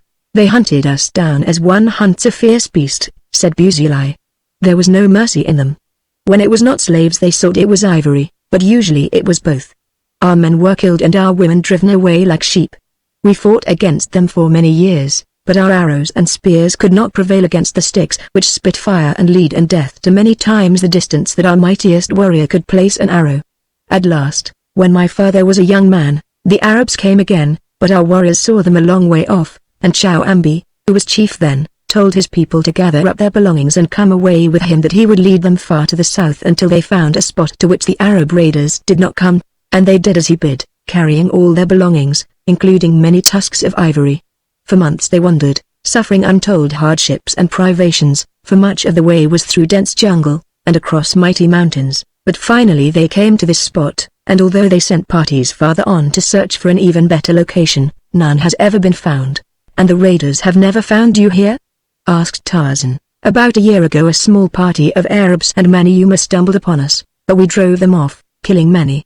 For days we followed them, stalking them for the wild beasts they are, picking them off one by one, until but a handful remained, but these escaped us." As Busuli talked he fingered a heavy gold armlet that encircled the glossy hide of his left arm. Tarzan's eyes had been upon the ornament, but his thoughts were elsewhere. Presently he recalled the question he had tried to ask when he first came to the tribe, the question he could not at that time make them understand. For weeks he had forgotten so trivial a thing as gold, for he had been for the time a truly primeval man with no thought beyond today. But of a sudden the sight of gold awakened the sleeping civilization that was in him, and with it came the lust for wealth. That lesson Tarzan had learned well in his brief experience of the ways of civilized man. He knew that gold meant power and pleasure. He pointed to the bauble. "From whence came the yellow metal, Busuli?" he asked.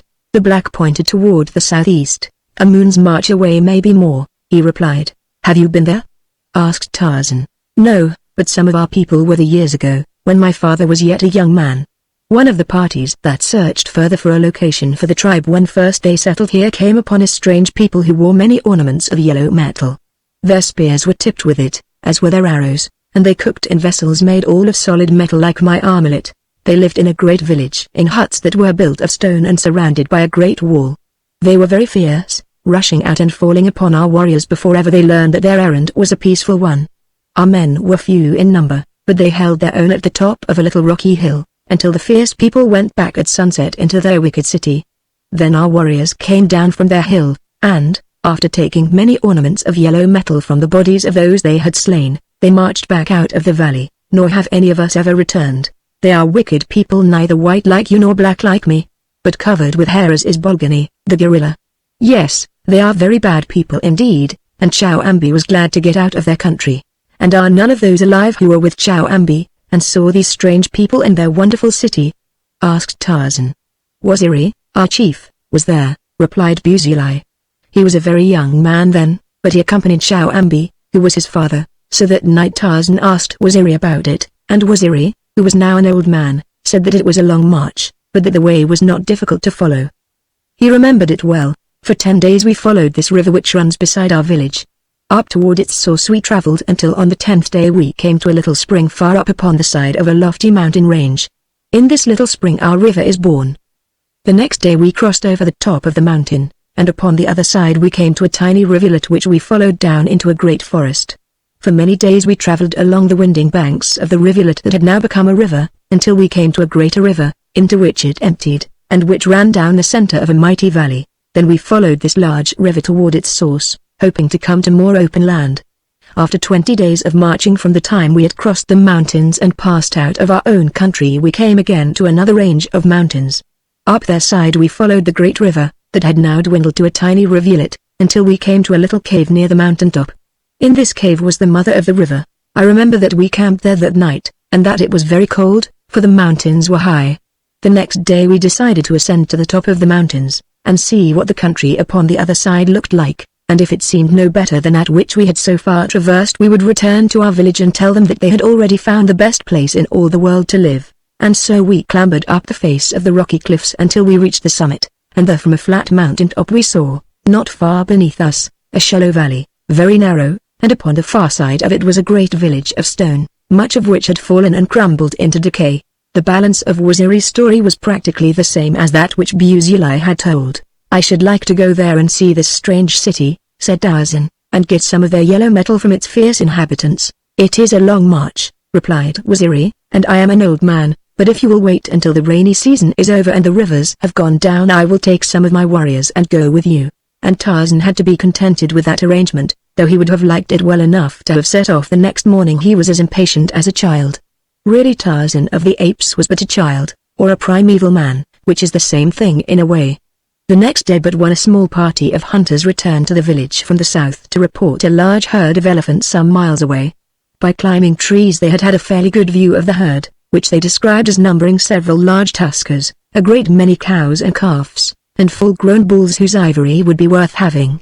The balance of the day and evening was filled with preparation for a great hunt. Spears were overhauled, quivers were replenished, bows were restrung, and all the while the village witch doctor passed through the busy throngs disposing of various charms and amulets designed to protect the possessor from hurt, or bring him good fortune in the morrow's hunt. At dawn the hunters were off. There were 50 sleek, black warriors, and in their midst, lithe and active as a young forest god, strode Tarzan of the Apes, his brown skin contrasting oddly with the ebony of his companions. Except for color he was one of them. His ornaments and weapons were the same as theirs. He spoke their language. He laughed and joked with them, and leapt and shouted in the brief wild dance that preceded their departure from the village, to all intent and purpose a savage among savages. Nor, had he questioned himself, is it to be doubted that he would have admitted that he was far more closely allied to these people and their life than to the Parisian friends whose ways, ape-like, he had successfully mimicked for a few short months. But he did think of done it, and a grin of amusement showed his strong white teeth as he pictured the immaculate Frenchman's expression could he by some means see Tarzan as he was that minute. Poor Paul, who had prided himself on having eradicated from his friend the last traces of wild savagery.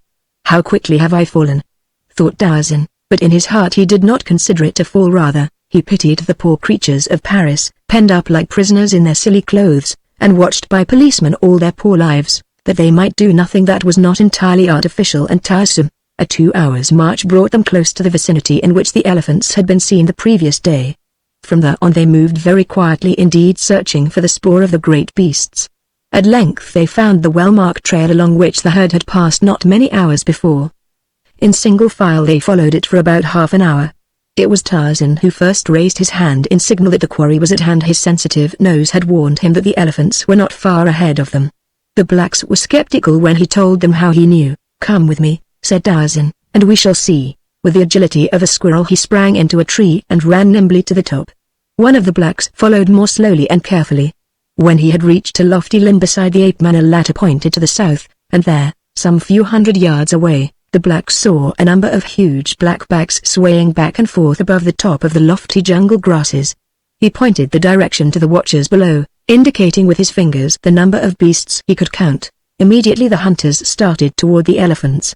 The black in the tree hastened down, but Tarzan stalked, after his own fashion, along the leafy way of the middle terrace. It is no child's play to hunt wild elephants with the crude weapons of primitive man. Tarzan knew that few native tribes ever attempted it, and the fact that his tribe did so gave him no little pride. Already he was commencing to think of himself as a member of the little community. As Tarzan moved silently through the trees, he saw the warriors below creeping in a half-circle upon the still unsuspecting elephants. Finally they were within sight of the great beasts. Now they singled out 2 large tuskers, and at a signal the 50 men rose from the ground where they had lain concealed, and hurled their heavy war spears at the 2 marked beasts. There was not a single miss. 25 spears were embedded in the sides of each of the giant animals. One never moved from the spot where it stood when the avalanche of spears struck it, for 2, perfectly aimed, had penetrated its heart, and it lunged forward upon its knees, rolling to the ground without a struggle. The other, standing nearly head-on toward the hunters, had not proved so good a mark, and though every spear struck, not one entered the great heart. For a moment the huge bull stood trumpeting in rage and pain, casting about with its little eyes for the author of its hurt. The blacks had faded into the jungle before the weak eyes of the monster had fallen upon any of them, but now he caught the sound of their retreat, and, amid a terrific crashing of underbrush and branches, he charged in the direction of the noise. It so happened that chance sent him in the direction of Busuli, whom he was overtaking so rapidly that it was as though the black were standing still instead of racing at full speed to escape the certain death which pursued him. Tarzan had witnessed the entire performance from the branches of a nearby tree, and now that he saw his friend's peril he raced toward the infuriated beast with loud cries, hoping to distract him, but it had been as well had he saved his breath, for the brute was deaf and blind to all else save the particular object of his rage that raced futilely before him. And now Tarzan saw that only a miracle could save Busuli, and with the same unconcern with which he had once hunted this very man he hurled himself into the path of the elephant to save a black warrior's life. He still grasped his spear, and while Tantor was yet 6 or 8 paces behind his prey, a sinewy white warrior dropped as from the heavens, almost directly in his path. With a vicious lunge the elephant swerved to the right to dispose of this temerarious foeman who dared intervene between himself and his intended victim, but he had not reckoned on the lightning quickness that could galvanize those steel muscles into action so marvelously swift as to baffle even a keener eyesight than Tantor's.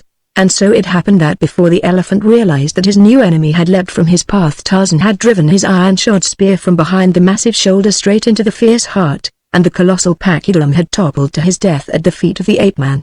Busuli had not beheld the manner of his deliverance, but Waziri, the old chief, had seen, and several of the other warriors, and they hailed Tarzan with delight as they swarmed about him and his great kill. When he leapt upon the mighty carcass, and gave voice to the weird challenge with which he announced a great victory, the blacks shrank back in fear, for to them it marked the brutal Bulgari, whom they feared fully as much as they feared Numa, the lion, but with a fear with which was mixed a certain uncanny awe of the man-like thing to which they attributed supernatural powers. But when Tarzan lowered his raised head and smiled upon them they were reassured, though they did not understand. Nor did they ever fully understand this strange creature who ran through the trees as quickly as Manu, yet was even more at home upon the ground than themselves, who was except as to color like unto themselves, yet as powerful as 10 of them, and single-handed a match for the fiercest denizens of the fierce jungle. When the remainder of the warriors had gathered, the hunt was again taken up and the stalking of the retreating herd once more begun, but they had covered a bare 100 yards when from behind them, at a great distance, sounded faintly a strange popping. For an instant they stood like a group of statuary, intently listening. Then Tarzan spoke. "Guns," he said. "The village is being attacked." "Come!" cried Waziri. "The Arab raiders have returned with their cannibal slaves for our ivory and our women." Chapter 16 The Ivory Raiders. Waziri's warriors marched at a rapid trot through the jungle in the direction of the village. For a few minutes, the sharp cracking of guns ahead warned them to haste, but finally the reports dwindled to an occasional shot, presently ceasing altogether.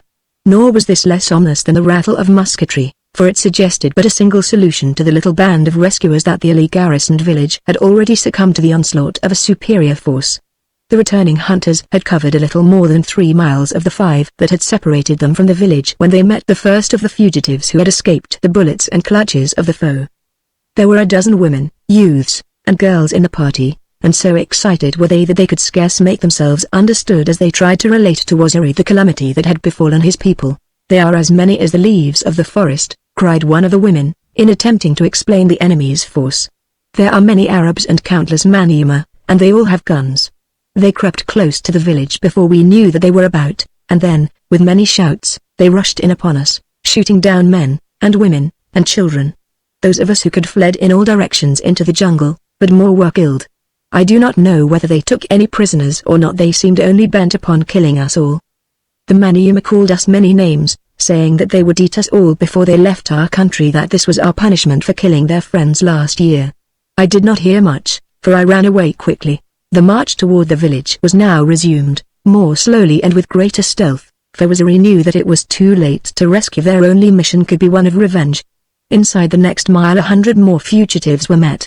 There were many men among these, and so the fighting strength of the party was augmented. Now a dozen warriors were sent creeping ahead to reconnoiter.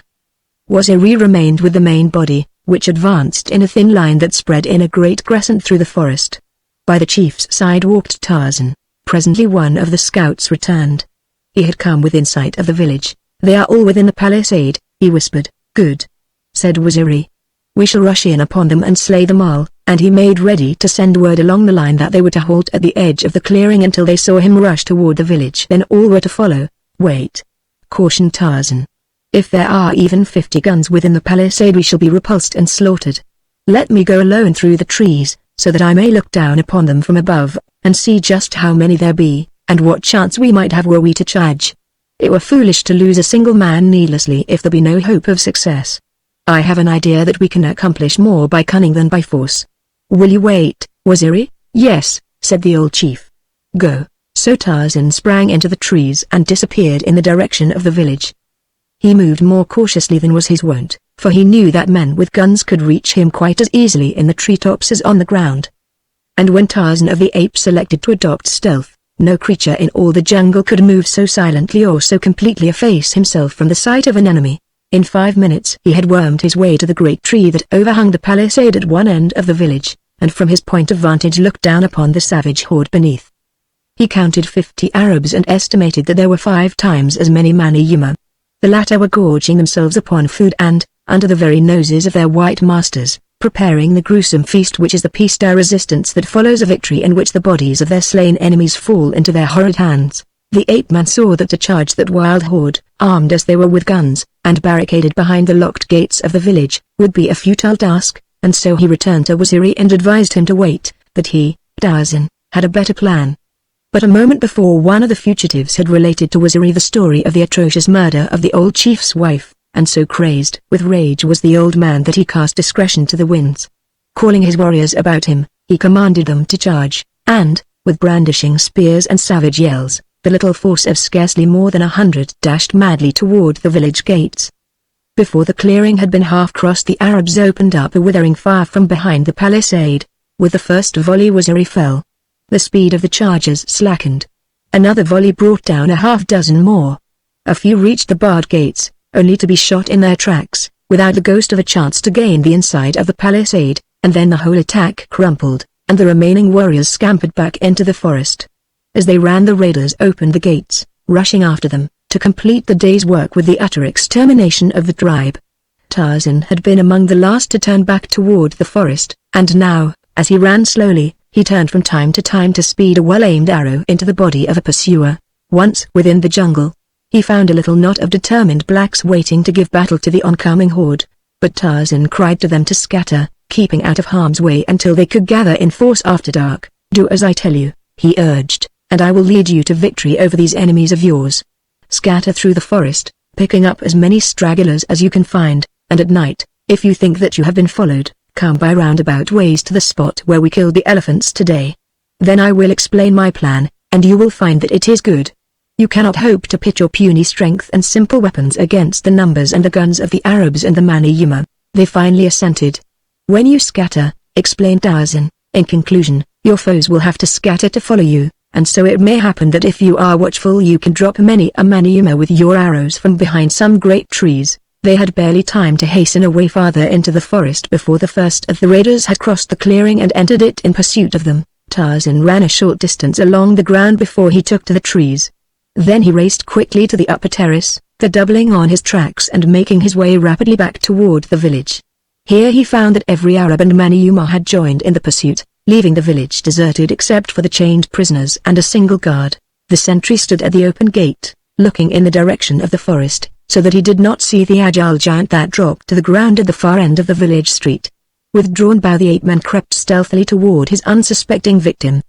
The prisoners had already discovered him, and with wide eyes filled with wonder and with hope they watched their would-be rescuer.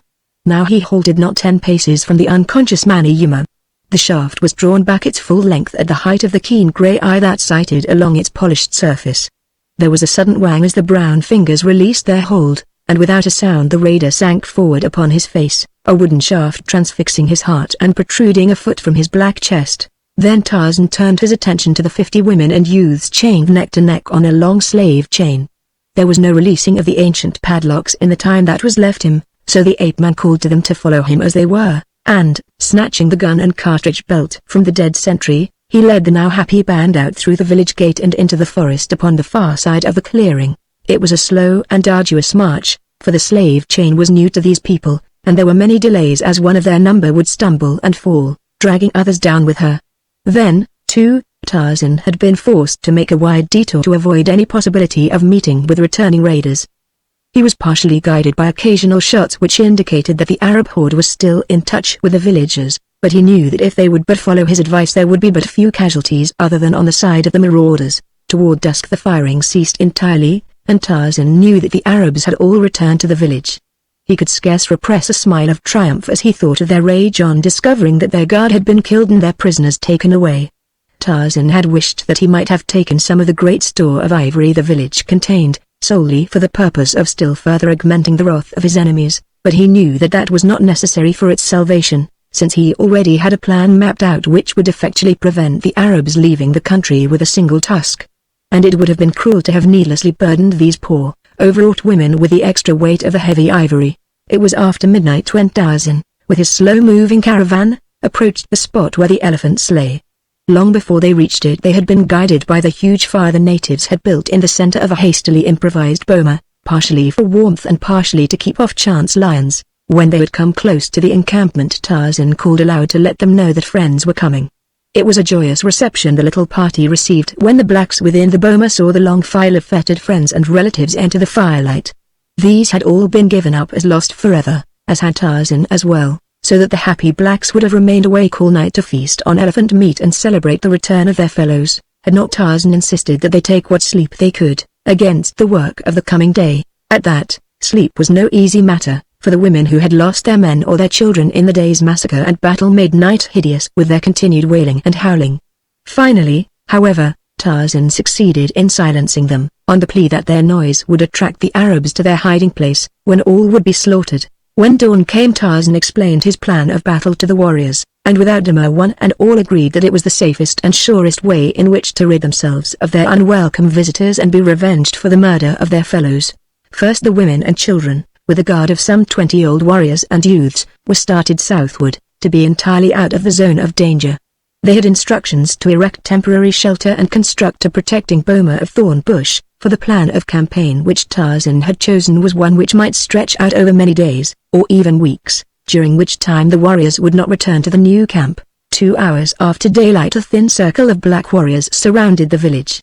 At intervals one was perched high in the branches of a tree which could overlook the palisade. Presently a Maniuma within the village fell, pierced by a single arrow. There had been no sound of attack, none of the hideous war cries or vainglorious waving of menacing spears that ordinarily marks the attack of savages, just a silent messenger of death from out of the silent forest. The Arabs and their followers were thrown into a fine rage at this unprecedented occurrence. They ran for the gates, to wreak dire vengeance upon the foolhardy perpetrator of the outrage, but they suddenly realized that they did not know which way to turn to find the foe. As they stood debating with many angry shouts and much gesticulating, one of the Arabs sank silently to the ground in their very midst, a thin arrow protruding from his heart. Tarzan had placed the finest marksmen of the tribe in the surrounding trees, with directions never to reveal themselves while the enemy was faced in their direction.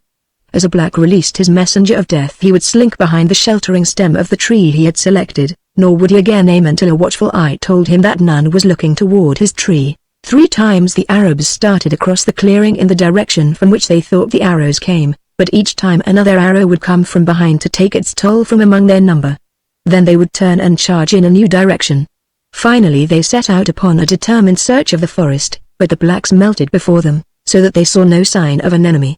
But above them lurked a grim figure in the dense foliage of the mighty trees. It was Tarzan of the Apes, hovering over them as if he had been the shadow of death. Presently a Magneon forged ahead of his companions. There was none to see from what direction death came, and so it came quickly, and a moment later those behind stumbled over the dead body of their comrade, inevitable arrow piercing the still heart. It does not take a great deal of this manner of warfare to get upon the nerves of white men, and so it is little to be wondered at that the Magneon were soon panic-stricken. Did one forge ahead, an arrow found his heart. Did one lag behind, he never again was seen alive.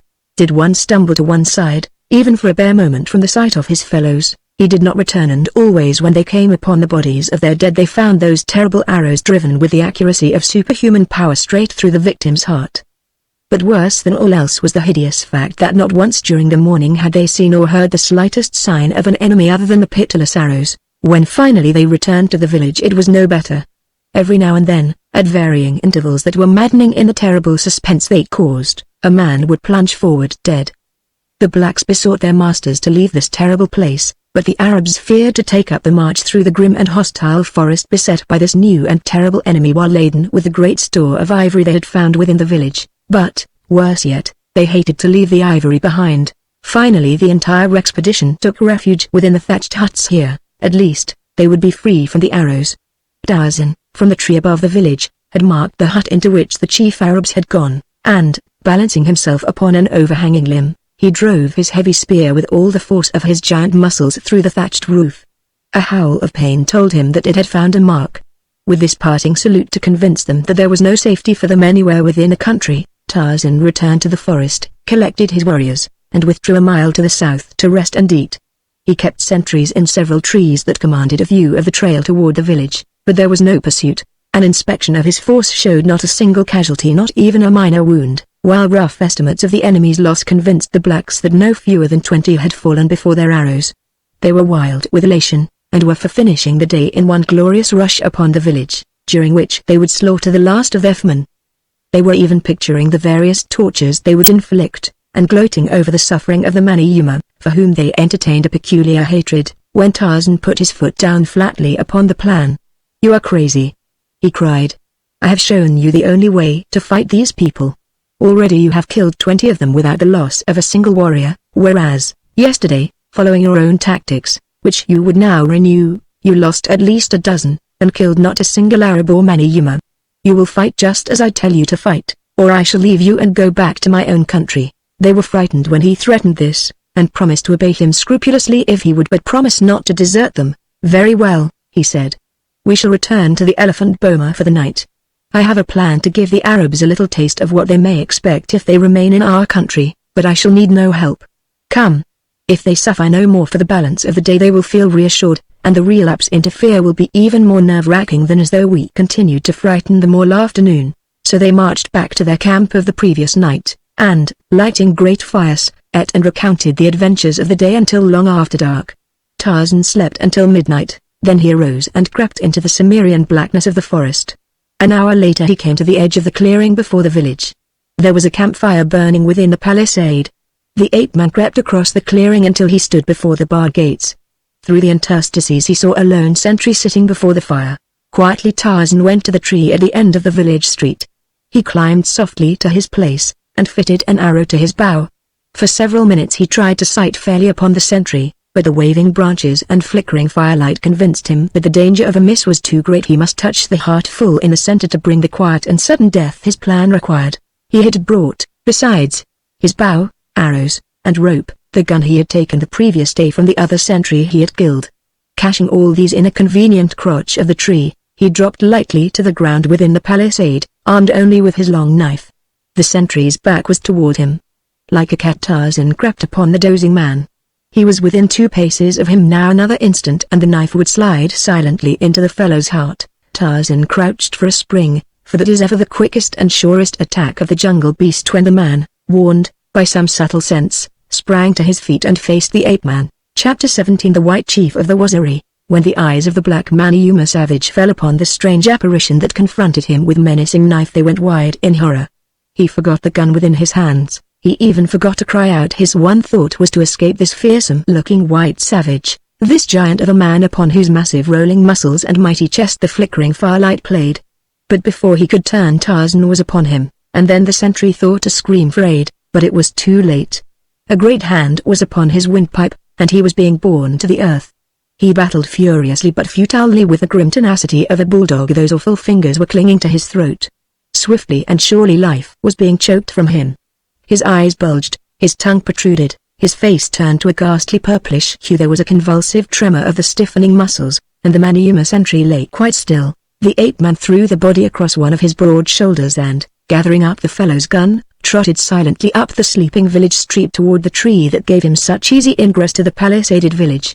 He bore the dead sentry into the midst of the leafy maze above. First he stripped the body of cartridge belt and such ornaments as he craved, wedging it into a convenient crotch while his nimble fingers ran over it in search of the loot he could not plainly see in the dark. When he had finished, he took the gun that had belonged to the man, and walked far out upon a limb, from the end of which he could obtain a better view of the huts. Drawing a careful bead on the beehive structure in which he knew the chief Arabs to be, he pulled the trigger. Almost instantly there was an answering groan. Tarzan smiled. He had made another lucky hit. Following the shot there was a moment's silence in the camp, and then Maniuma and Arab came pouring from the huts like a swarm of angry hornets, but if the truth were known they were even more frightened than they were angry. The strain of the preceding day had wrought upon the fears of both black and white, and now this single shot in the night conjured all manner of terrible conjectures in their terrified minds. When they discovered that their sentry had disappeared, their fears were in no way allayed, and as though to bolster their courage by warlike actions, they began to fire rapidly at the barred gates of the village, although no enemy was in sight. Tarzan took advantage of the deafening roar of this fusillade to fire into the mob beneath him. No one heard his shot above the din of rattling musketry in the street, but some who were standing close saw one of their number crumple suddenly to the earth. When they leaned over him, he was dead. They were panic-stricken, and it took all the brutal authority of the Arabs to keep the Maniuma from rushing helter-skelter into the jungle anywhere to escape from this terrible village. After a time they commenced to quiet down, and as no further mysterious deaths occurred among them they took heart again. But it was a short-lived respite, for just as they had concluded that they would not be disturbed again, Tarzan gave voice to a weird moan, and as the raiders looked up in the direction from which the sound seemed to come, the ape-man, who stood swinging the dead body of the sentry gently to and fro, suddenly shot the corpse far out above their heads. With howls of alarm the throng broke in all directions to escape this new and terrible creature who seemed to be springing upon them. To their fear-distorted imaginations the body of the sentry, falling with wide-sprawled arms and legs, assumed the likeness of a great beast of prey. In their anxiety to escape, many of the blacks scaled the palisade, while others tore down the bars from the gates and rushed madly across the clearing toward the jungle.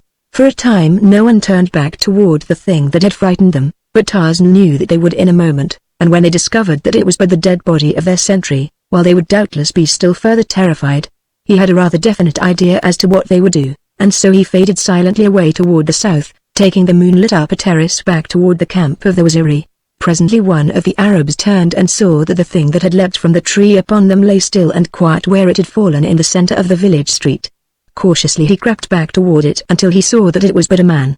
A moment later he was beside the figure, and in another had recognized it as the corpse of the Maniuma who had stood on guard at the village gate. His companions rapidly gathered around at his call, and after a moment's excited conversation they did precisely what Tarzan had reasoned they would.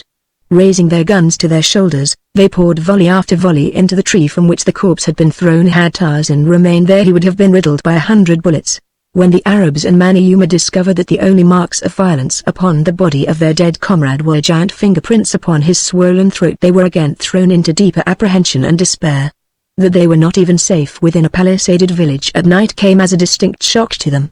That an enemy could enter into the midst of their camp and kill their sentry with bare hands seemed outside the bounds of reason, and so the superstitious Magneon commenced to attribute their ill luck to supernatural causes, nor were the Arabs able to offer any better explanation.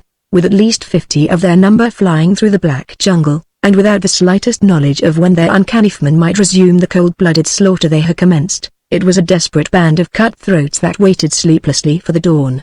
Only on the promise of the Arabs that they would leave the village at daybreak, and hasten onward toward their own land, would the remaining Magneon consent to stay at the village a moment longer. Not even fear of their cruel masters was sufficient to overcome this new terror. And so it was that when Tarzan and his warriors returned to the attack the next morning they found the raiders prepared to march out of the village. The Magneon were laden with stolen ivory. As Tarzan saw it he grinned, for he knew that they would not carry it far. Then he saw something which caused him anxiety. A number of the Magneon were lighting torches in the remnant of the campfire. They were about to fire the village. Tarzan was perched in a tall tree some 100 yards from the palisade. Making a trumpet of his hands, he called loudly in the Arab tongue, "Do not fire the huts, or we shall kill you all. Do not fire the huts, or we shall kill you all." A dozen times he repeated it. The Magneon hesitated, then one of them flung his torch into the campfire. The others were about to do the same when an Arab sprung upon them with a stick, beating them toward the huts. Tarzan could see that he was commanding them to fire the little thatched dwellings.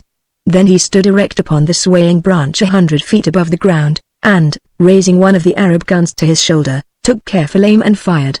With a report the Arab who was urging on his men to burn the village fell in his tracks, and the Magneon threw away their torches and fled from the village. The last Tarzan saw of them they were racing toward the jungle, while their former masters knelt upon the ground and fired at them. But however angry the Arabs might have been at the insubordination of their slaves, they were at least convinced that it would be the better part of wisdom to forego the pleasure of firing the village that had given them two such nasty receptions. In their hearts, however, they swore to return again with such force as would enable them to sweep the entire country for miles around, until no vestige of human life remained. They had looked in vain for the owner of the voice which had frightened off the men who had been detailed to put the torch to the huts, but not even the keenest eye among them had been able to locate him. They had seen the puff of smoke from the tree following the shot that brought down the Arab, but, though a volley had immediately been loosed into its foliage, there had been no indication that it had been effective. Tarzan was too intelligent to be caught in any such trap, and so the report of his shot had scarcely died away before the ape-man was on the ground and racing for another tree 100 yards away. Here he again found a suitable perch from which he could watch the preparations of the raiders. It occurred to him that he might have considerable more fun with them, so again he called to them through his improvised trumpet, "Leave the ivory," he cried. "Leave the ivory. Dead men have no use for ivory." Some of the Magneon started to lay down their loads, but this was altogether too much for the avaricious Arabs. With loud shouts and curses they aimed their guns full upon the bearers, threatening instant death to any who might lay down his load. They could give up firing the village, but the thought of abandoning this enormous fortune in ivory was quite beyond their conception. Better death than that, and so they marched out of the village of the Waziri, and on the shoulders of their slaves was the ivory ransom of a score of kings. Toward the north they marched, back toward their savage settlement in the wild and unknown country which lies back from the Congo in the uttermost depths of the great forest, and on either side of them traveled an invisible and relentless foe. Under Tarzan's guidance the Black Waziri warriors stationed themselves along the trail on either side in the densest underbrush. They stood at far intervals, and, as the column passed, a single arrow or a heavy spear, well aimed, would pierce a Magneon or an Arab. Then the Waziri would melt into the distance and run ahead to take his stand farther on. They did not strike unless success were sure and the danger of detection almost nothing, and so the arrows and the spears were few and far between, but so persistent and inevitable that the slow-moving column of heavy-laden raiders was in a constant state of panic at the uncertainty of who the next would be to fall, and when. It was with the greatest difficulty that the Arabs prevented their men a dozen times from throwing away their burdens and fleeing like frightened rabbits up the trail toward the north. And so the day wore on, a frightful nightmare of a day for the raiders, a day of weary but well-repaid work for the Waziri. At night the Arabs constructed a rude boma in a little clearing by a river, and went into camp. At intervals during the night a rifle would bark close above their heads, and one of the dozen sentries which they now had posted would tumble to the ground.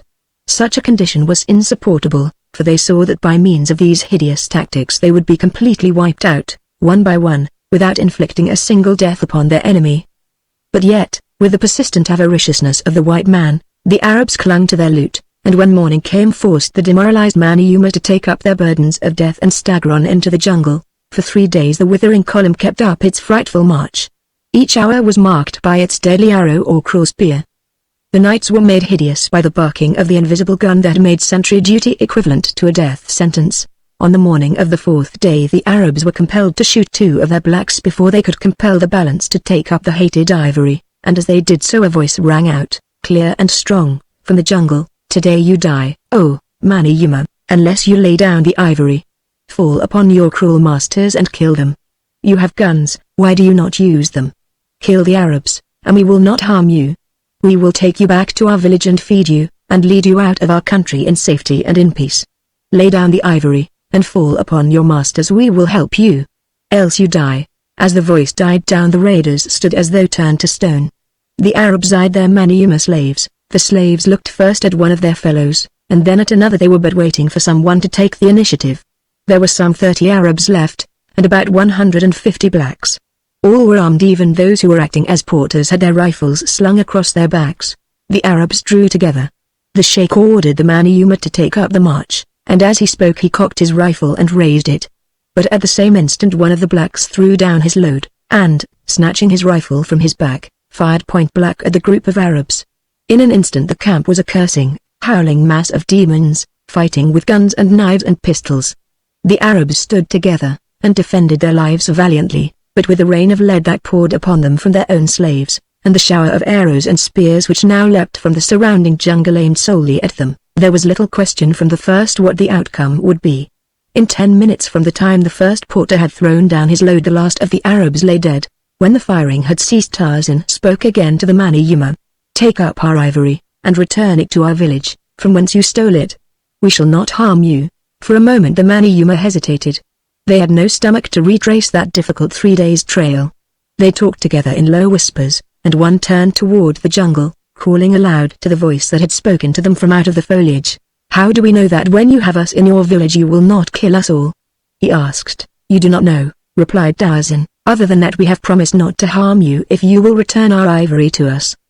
But this you do know, that it lies within our power to kill you all if you do not return as we direct, and are we not more likely to do so if you anger us than if you do as we bid? Who are you that speaks the tongue of our Arab masters?"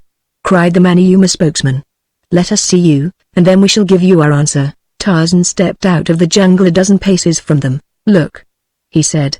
When they saw that he was white they were filled with awe, for never had they seen a white savage before, and at his great muscles and giant frame they were struck with wonder and admiration. "You may trust me," said Tarzan. "So long as you do as I tell you, and harm none of my people, we shall do you no hurt.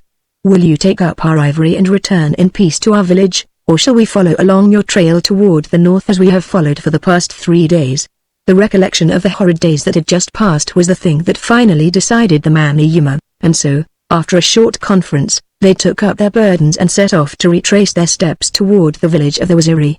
At the end of the 3rd day they marched into the village gate, and were greeted by the survivors of the recent massacre, to whom Tarzan had sent a messenger in their temporary camp to the south on the day that the raiders had quitted the village, telling them that they might return in safety. It took all the mastery and persuasion that Tarzan possessed to prevent the Waziri falling on the Mani-Yuma tooth and nail, and tearing them to pieces, but when he had explained that he had given his word that they would not be molested if they carried the ivory back to the spot from which they had stolen it, and had further impressed upon his people that they owed their entire victory to him, they finally acceded to his demands, and allowed the cannibals to rest in peace within their palisade. That night the village warriors held a big palaver to celebrate their victories, and to choose a new chief. Since old Waziri's death Tarzan had been directing the warriors in battle, and the temporary command had been tacitly conceded to him. There had been no time to choose a new chief from among their own number, and, in fact, so remarkably successful had they been under the ape-man's generalship that they had had no wish to delegate the supreme authority to another for fear that what they already had gained might be lost.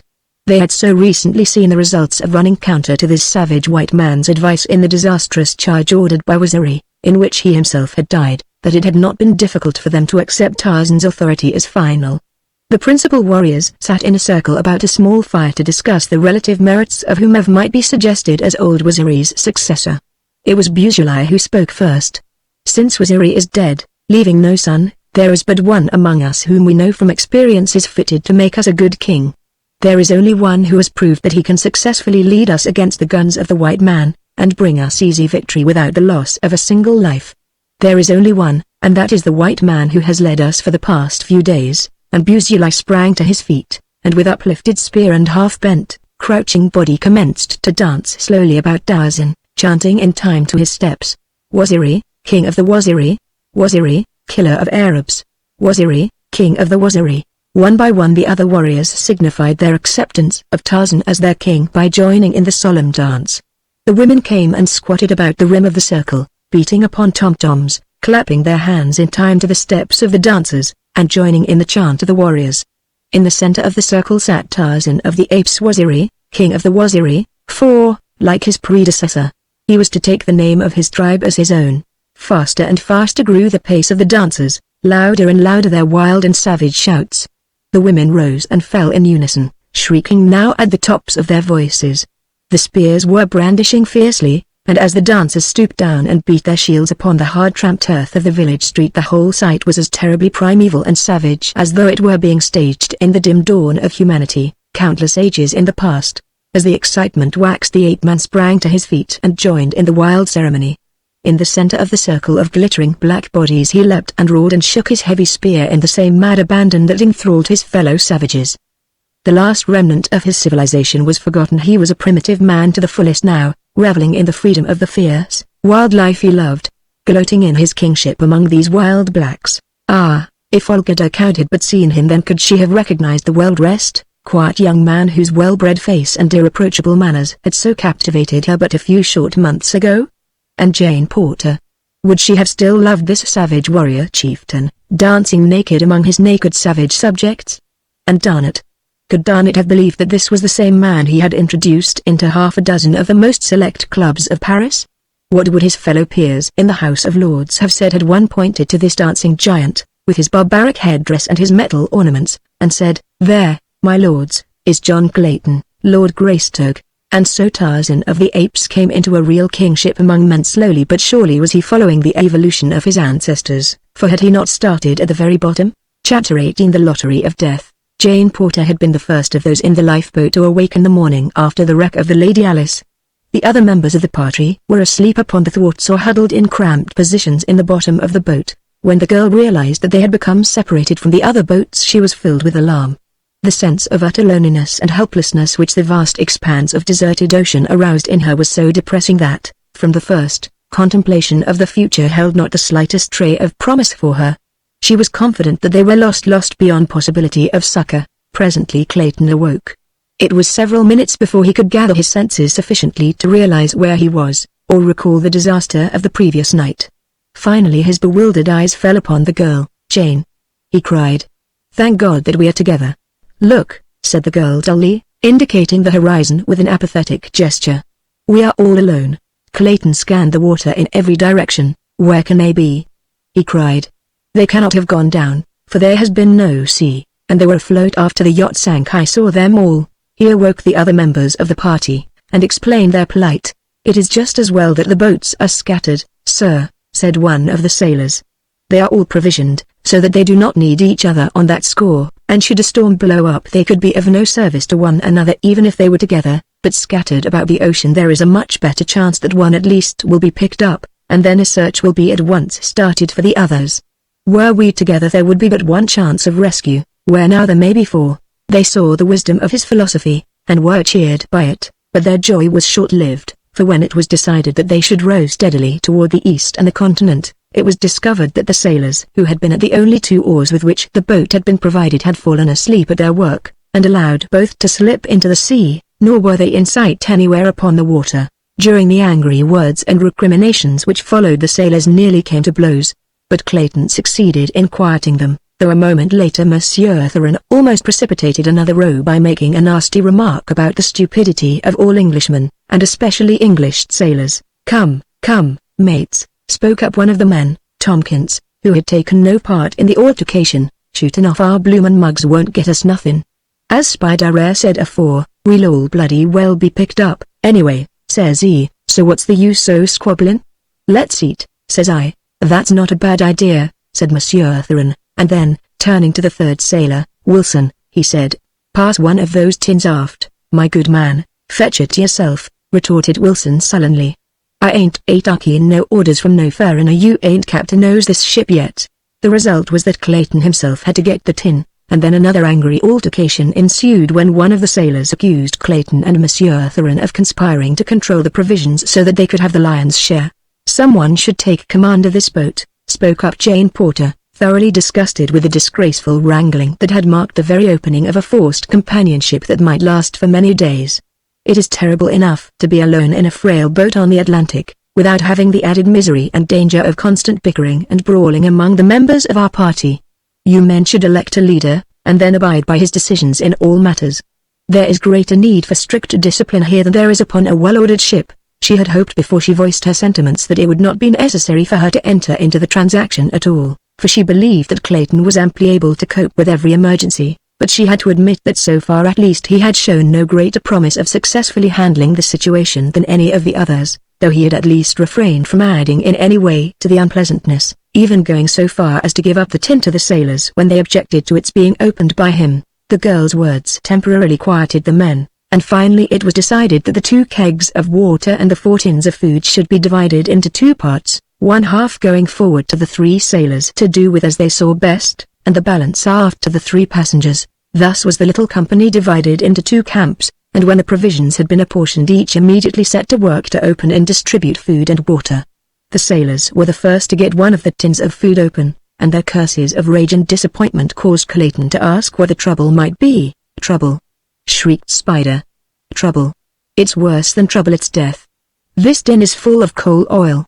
Hastily now Clayton and Monsieur Theron tore open one of theirs, only to learn the hideous truth that it also contained, not food, but coal oil. One after another the 4 tins on board were opened.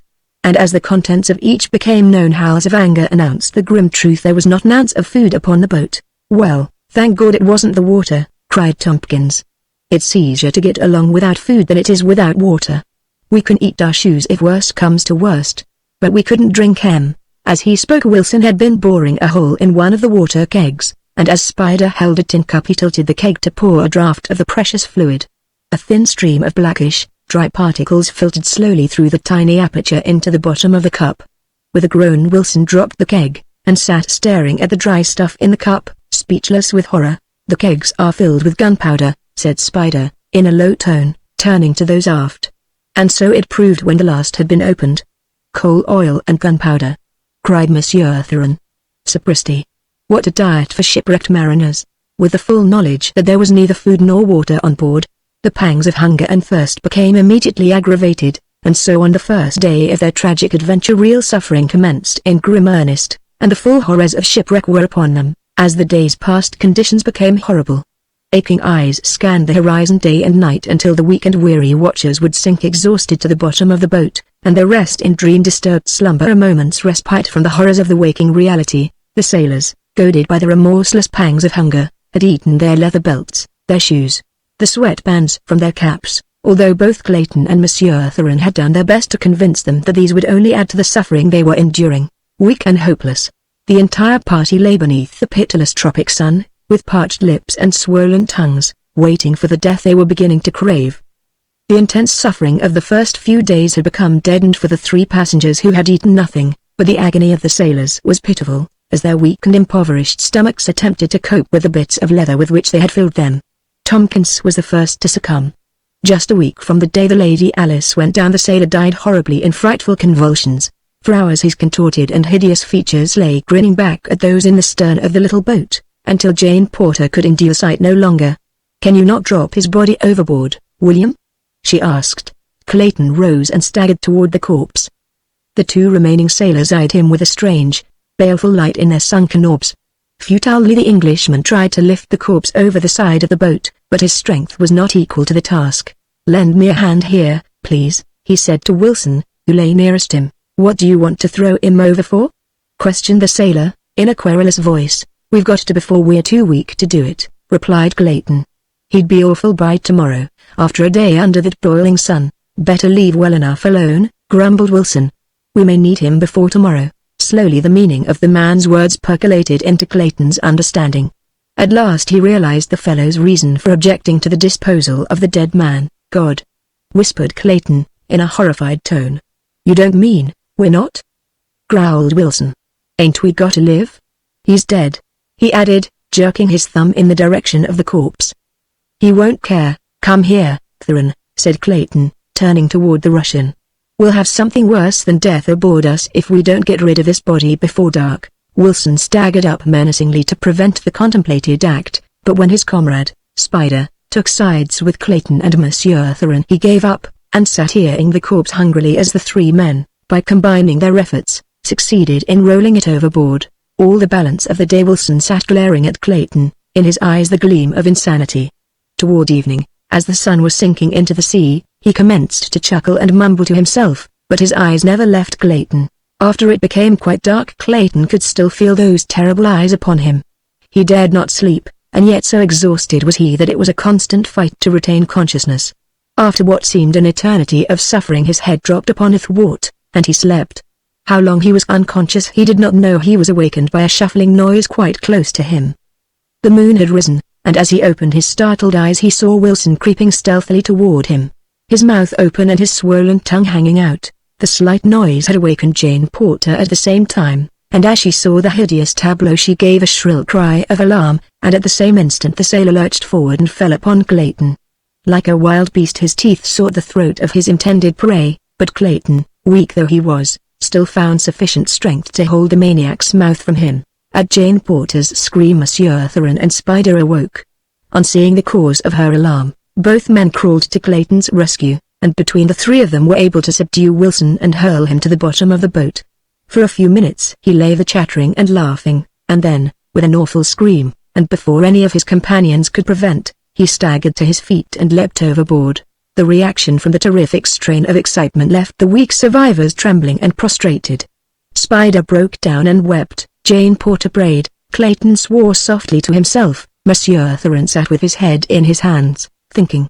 The result of his cogitation developed the following morning in a proposition he made to Spider and Clayton. "Gentlemen," said Monsieur Tarzan, "you see the fate that awaits us all unless we are picked up within a day or two.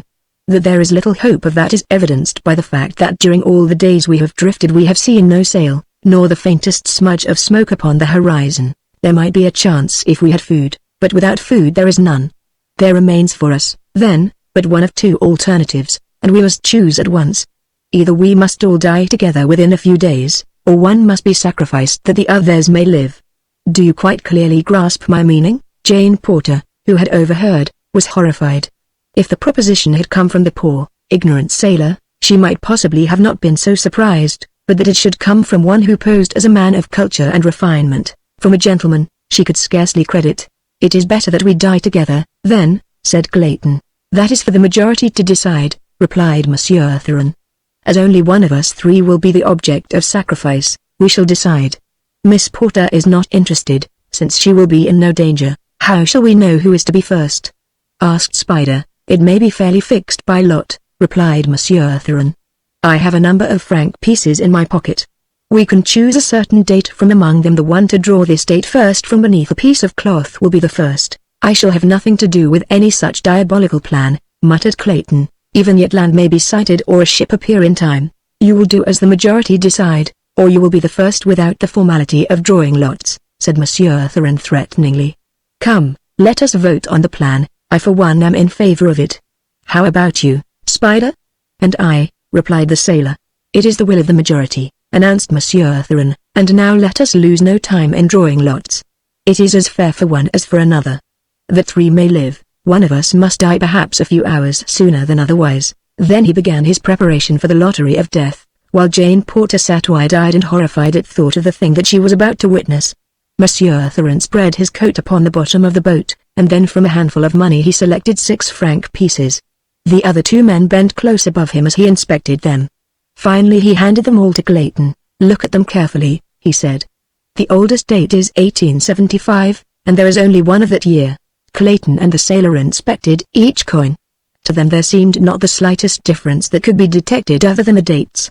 They were quite satisfied. Had they known that Monsieur Tarzan's past experience as a card sharp had trained his sense of touch to so fine a point that he could almost differentiate between cards by the mere feel of them, they would scarcely have felt that the plan was so entirely fair. The 1875 piece was a hair thinner than the other coins, but neither Clayton nor Spider could have detected it without the aid of a micrometer. "In what order shall we draw?" asked Monsieur Theron, knowing from past experience that the majority of men always prefer last chance in a lottery where the single prize is some distasteful thing. There is always the chance and the hope that another will draw it first. Monsieur Theron, for reasons of his own, preferred to draw first if the drawing should happen to require a second adventure beneath the coat. And so when Spider elected to draw last, he graciously offered to take the first chance himself. His hand was under the coat for but a moment, yet those quick, deft fingers had felt of each coin, and found and discarded the fatal piece. When he brought forth his hand it contained an 1888 franc piece. Then Clayton drew. Jane Porter leaned forward with a tense and horrified expression on her face as the hand of the man she was to marry groped about beneath the coat. Presently he withdrew it, a franc piece lying in the palm. For an instant he dared not look, but Monsieur Theron, who had leaned nearer to see the date, exclaimed that he was safe. Jane Porter sank weak and trembling against the side of the boat. She felt sick and dizzy.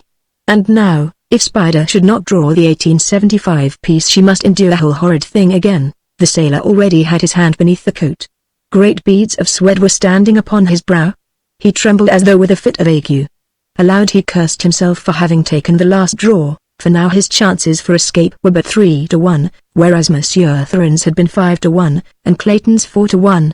The Russian was very patient, and did not hurry the man, for he knew that he himself was quite safe whether the 1875 piece came out this time or not. When the sailor withdrew his hand and looked at the piece of money within, he dropped fainting to the bottom of the boat. Both Clayton and Monsieur Theron hastened weakly to examine the coin, which had rolled from the man's hand and lay beside him. It was not dated 1875. The reaction from the state of fear he had been in had overcome Spider quite as effectually as though he had drawn the fated piece. But now the whole proceeding must be gone through again. Once more the Russian drew forth a harmless coin. Jane Porter closed her eyes as Clayton reached beneath the coat. Spider bent, wide-eyed, toward the hand that was to decide his fate. For whatever luck was Clayton's on this last draw, the opposite would be Spider's. Then William Cecil Clayton, Lord Greystoke, removed his hand from beneath the coat, and with a coin tight pressed within his palm where none might see it, he looked at Jane Porter. He did not dare open his hand. "Quick!" hissed Spider. "My God, let's see it." Clayton opened his fingers. Spider was the first to see the date, and ere any knew what his intention was he raised himself to his feet, and lunged over the side of the boat, to disappear forever into the green depths beneath. The coin had not been the 1875 piece. The strain had exhausted those who remained to such an extent that they lay half unconscious for the balance of the day, nor was the subject referred to again for several days. Horrible days of increasing weakness and hopelessness. At length Monsieur Theron crawled to where Clayton lay. "We must draw once more before we are too weak even to eat," he whispered. Clayton was in such a state that he was scarcely master of his own will. Jane Porter had not spoken for 3 days. He knew that she was dying. Horrible as the thought was, he hoped that the sacrifice of either Theron or himself might be the means of giving her renewed strength, and so he immediately agreed to the Russian's proposal. They drew under the same plan as before. But there could be but one result. Clayton drew the 1875 piece. "When shall it be?" he asked Theron. The Russian had already drawn a pocket knife from his trousers, and was weakly attempting to open it. "Now," he muttered, and his greedy eyes gloated upon the Englishman. "Can't you wait until dark?" asked Clayton. "Miss Porter must not see this thing done. We were to have been married, you know." A look of disappointment came over Monsieur Theron's face. "Very well," he replied hesitatingly. "It will not be long until night. I have waited for many days. I can wait a few hours longer." "Thank you, my friend," murmured Clayton. "Now I shall go to her side and remain with her until it is time. I would like to have an hour or two with her before I die." When Clayton reached the girl's side she was unconscious. He knew that she was dying, and he was glad that she should not have to see or know the awful tragedy that was shortly to be enacted. He took her hand and raised it to his cracked and swollen lips. For a long time he lay caressing the emaciated, claw-like thing that had once been the beautiful, shapely white hand of the young Baltimore belle. It was quite dark before he knew it, but he was recalled to himself by a voice out of the night. It was the Russian calling him to his doom. "I am coming, Monsieur Theron," he hastened to reply. Thrice he attempted to turn himself upon his hands and knees, that he might crawl back to his death, but in the few hours that he had lain there he had become too weak to return to Theron's side. "You will have to come to me, monsieur," he called weakly. "I have not sufficient strength to gain my hands and knees, sapristi," muttered Monsieur Theron. "You are attempting to cheat me out of my winnings. Clayton heard the man shuffling about in the bottom of the boat. Finally there was a despairing groan. "I cannot crawl," he heard the Russian wail. "It is too late. You have tricked me, you dirty English dog." "I have not tricked you, monsieur," replied Clayton. "I have done my best to rise, but I shall try again, and if you will try possibly each of us can crawl halfway, and then you shall have your winnings." Again Clayton exerted his remaining strength to the utmost, and he heard Tarzan apparently doing the same. Nearly an hour later the Englishman succeeded in raising himself to his hands and knees, but at the first forward movement he pitched upon his face. A moment later he heard an exclamation of relief from Monsieur Tarzan. "I am coming," whispered the Russian. Again Clayton essayed to stagger on to meet his fate, but once more he pitched headlong to the boat's bottom, nor, try as he would, could he again rise. His last effort caused him to roll over on his back, and there he lay looking up at the stars, while behind him, coming ever nearer and nearer, he could hear the laborious shuffling, and the stertorous breathing of the Russian. It seemed that he must have lain thus an hour waiting for the thing to crawl out of the dark and end his misery. It was quite close now, but there were longer and longer pauses between its efforts to advance, and each forward movement seemed to the waiting Englishman to be almost imperceptible. Finally he knew that Tarzan was quite close beside him. He heard a cackling laugh, something touched his face, and he lost consciousness. Chapter 19 The City of Gold. The very night that Tarzan of the Apes became chief of the wizardry, the woman he loved lay dying in a tiny boat 200 miles west of him upon the Atlantic. As he danced among his naked fellow savages, the firelight gleaming against his great, rolling muscles, the personification of physical perfection and strength, the woman who loved him lay thin and emaciated in the last coma that precedes death by thirst and starvation. The week following the induction of Tarzan into the kingship of the wizardry was occupied in escorting the Mani-Umo of the Arab raiders to the northern boundary of wizardry in accordance with the promise which Tarzan had made them. Before he left them he exacted a pledge from them that they would not lead any expeditions against the wizardry in the future, nor was it a difficult promise to obtain. They had had sufficient experience with the fighting tactics of the new wizardry chief not to have the slightest desire to accompany another predatory force within the boundaries of his domain. Almost immediately upon his return to the village Tarzan commenced making preparations for leading an expedition in search of the ruined city of gold which old Waziri had described to him. He selected 50 of the sturdiest warriors of his tribe, choosing only men who seemed anxious to accompany him on the arduous march, and share the dangers of a new and hostile country. The fabulous wealth of the fabled city had been almost constantly in his mind since Waziri had recounted the strange adventures of the former expedition which had stumbled upon the vast ruins by chance. The lure of adventure may have been quite as powerful a factor in urging Tarzan of the Apes to undertake the journey as the lure of gold, but the lure of gold was there, too, for he had learned among civilized men something of the miracles that may be wrought by the possessor of the magic yellow metal. What he would do with a golden fortune in the heart of savage Africa it had not occurred to him to consider it would be enough to possess the power to work wonders, even though he never had an opportunity to employ it. So one glorious tropical morning Waziri, chief of the wizardry, set out at the head of 50 clean-limbed ebon warriors in quest of adventure and of riches. They followed the course which old Waziri had described to Tarzan. For days they marched up one river, across a low divide, down another river, up a third, until at the end of the 25th day they camped upon a mountainside, from the summit of which they hoped to catch their first view of the marvelous city of treasure. Early the next morning they were climbing the almost perpendicular crags which formed the last, but greatest, natural barrier between them and their destination. It was nearly noon before Tarzan, who headed the thin line of climbing warriors, scrambled over the top of the last cliff and stood upon the little flat tableland of the mountaintop. On either hand towered mighty peaks thousands of feet higher than the pass through which they were entering the Forbidden Valley. Behind him stretched the wooded valley across which they had marched for many days, and at the opposite side the low range which marked the boundary of their own country. But before him was the view that centered his attention. Here lay a desolate valley, a shallow, narrow valley dotted with stunted trees and covered with many great boulders. And on the far side of the valley lay what appeared to be a mighty city, its great walls, its lofty spires, its turrets, minarets, and domes showing red and yellow in the sunlight. Tarzan was yet too far away to note the marks of ruin. To him it appeared a wonderful city of magnificent beauty, and in imagination he peopled its broad avenues and its huge temples with a throng of happy, active people. For an hour the little expedition rested upon the mountaintop, and then Tarzan led them down into the valley below. There was no trail, but the way was less arduous than the ascent of the opposite face of the mountain had been. Once in the valley their progress was rapid, so that it was still light when they halted before the towering walls of the ancient city. The outer wall was 50 feet in height where it had not fallen into ruin, but nowhere as far as they could see had more than 10 or 20 feet of the upper courses fallen away. It was still a formidable defense. On several occasions Tarzan had thought that he discerned things moving behind the ruined portions of the wall near to them, as though creatures were watching them from behind the bulwarks of the ancient pile.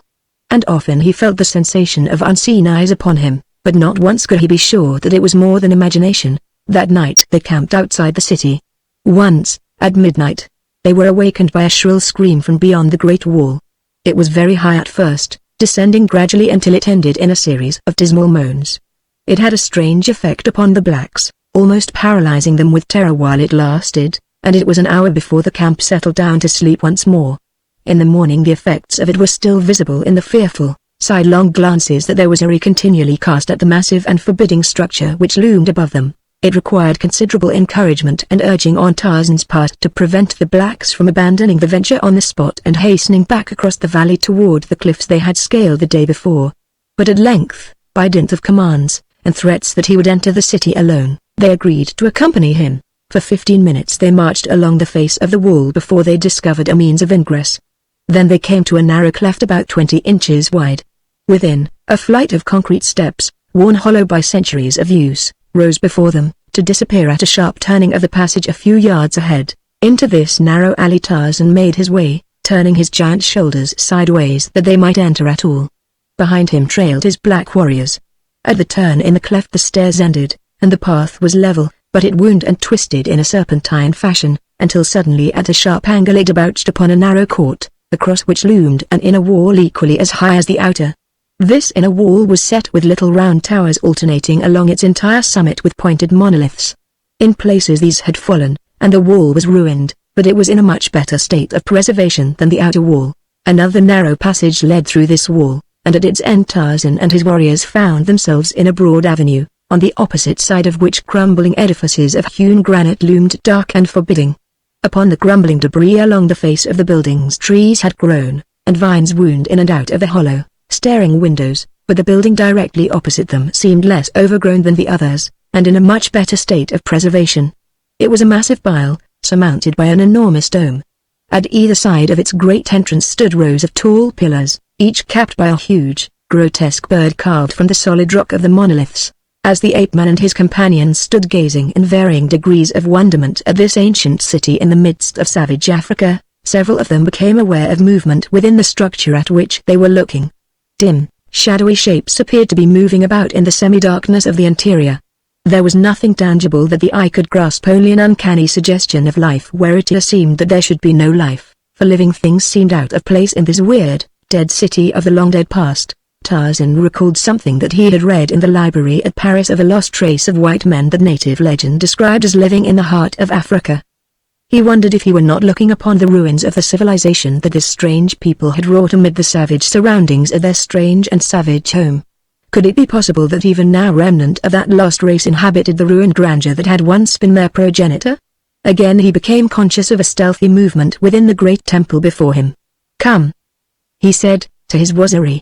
"Let us have a look at what lies behind those ruined walls." His men were loath to follow him, but when they saw that he was bravely entering the frowning portal they trailed a few paces behind in a huddled group that seemed the personification of nervous terror.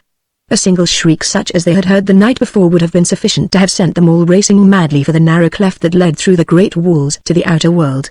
As Tarzan entered the building he was distinctly aware of many eyes upon him.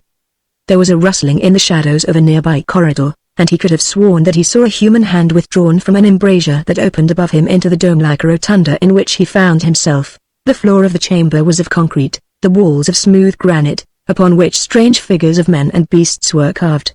In places tablets of yellow metal had been set in the solid masonry of the walls. When he approached closer to one of these tablets he saw that it was of gold, and bore many hieroglyphics. Beyond this first chamber there were others, and back of them the building branched out into enormous wings. Tarzan passed through several of these chambers, finding many evidences of the fabulous wealth of the original builders. In one room were 7 pillars of solid gold, and in another the floor itself was of the precious metal. And all the while that he explored, his blacks huddled close together at his back, and strange shapes hovered upon either hand and before them and behind, yet never close enough that any might say that they were not alone. The strain, however, was telling upon the nerves of the Waziri. They begged Tarzan to return to the sunlight. They said that no good could come of such an expedition, for the ruins were haunted by the spirits of the dead who had once inhabited them. "They are watching us, O king," whispered Buzuli. "They are waiting until they have led us into the innermost recesses of their stronghold, and then they will fall upon us and tear us to pieces with their teeth. That is the way with spirits. My mother's uncle, who is a great witch doctor, has told me all about it many times." Tarzan laughed. "Run back into the sunlight, my children," he said. "I will join you when I have searched this old ruin from top to bottom, and found the gold, or found that there is none. At least we may take the tablets from the walls, though the pillars are too heavy for us to handle, but there should be great storerooms filled with gold that we can carry away upon our backs with ease.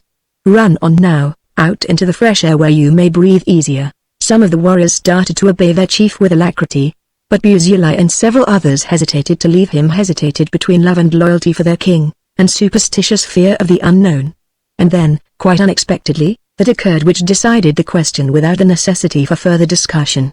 Out of the silence of the ruined temple there rang, close to their ears, the same hideous shriek they had heard the previous night, and with horrified cries the black warriors turned and fled through the empty halls of the age-old edifice. Behind them stood Tarzan of the Apes where they had left him, a grim smile upon his lips, waiting for the enemy he fully expected was about to pounce upon him.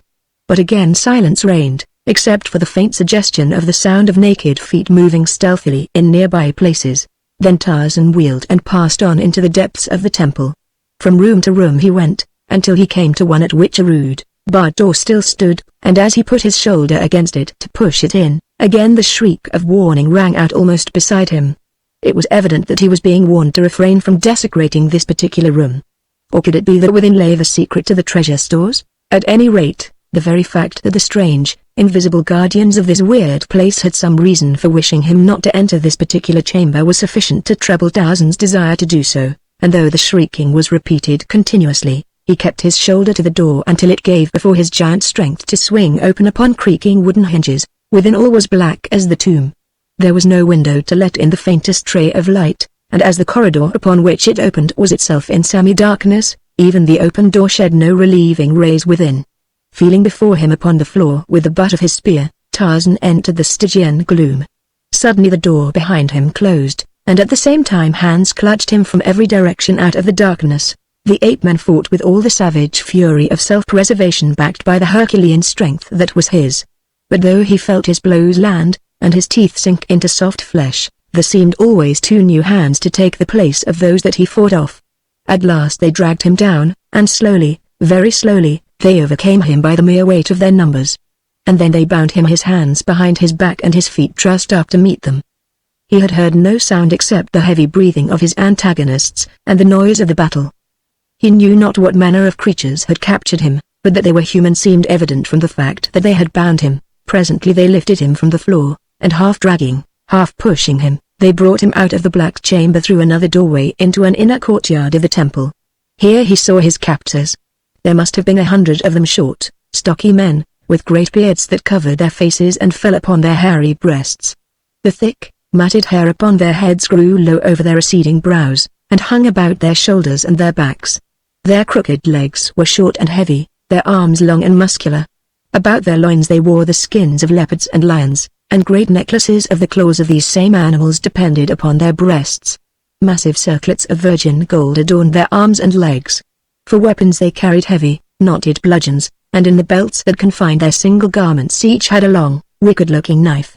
But the feature of them that made the most startling impression upon their prisoner was their white skins. Neither in color nor feature was there a trace of the negroid about them. Yet, with their receding foreheads, wicked little close-set eyes, and yellow fangs, they were far from prepossessing in appearance. During the fight within the dark chamber, and while they had been dragging Tarzan to the inner court, no word had been spoken, but now several of them exchanged grunting, monosyllabic conversation in a language unfamiliar to the ape-man, and presently they left him lying upon the concrete floor while they trooped off on their short legs into another part of the temple beyond the court. As Tarzan lay there upon his back he saw that the temple entirely surrounded the little enclosure, and that on all sides its lofty walls rose high above him.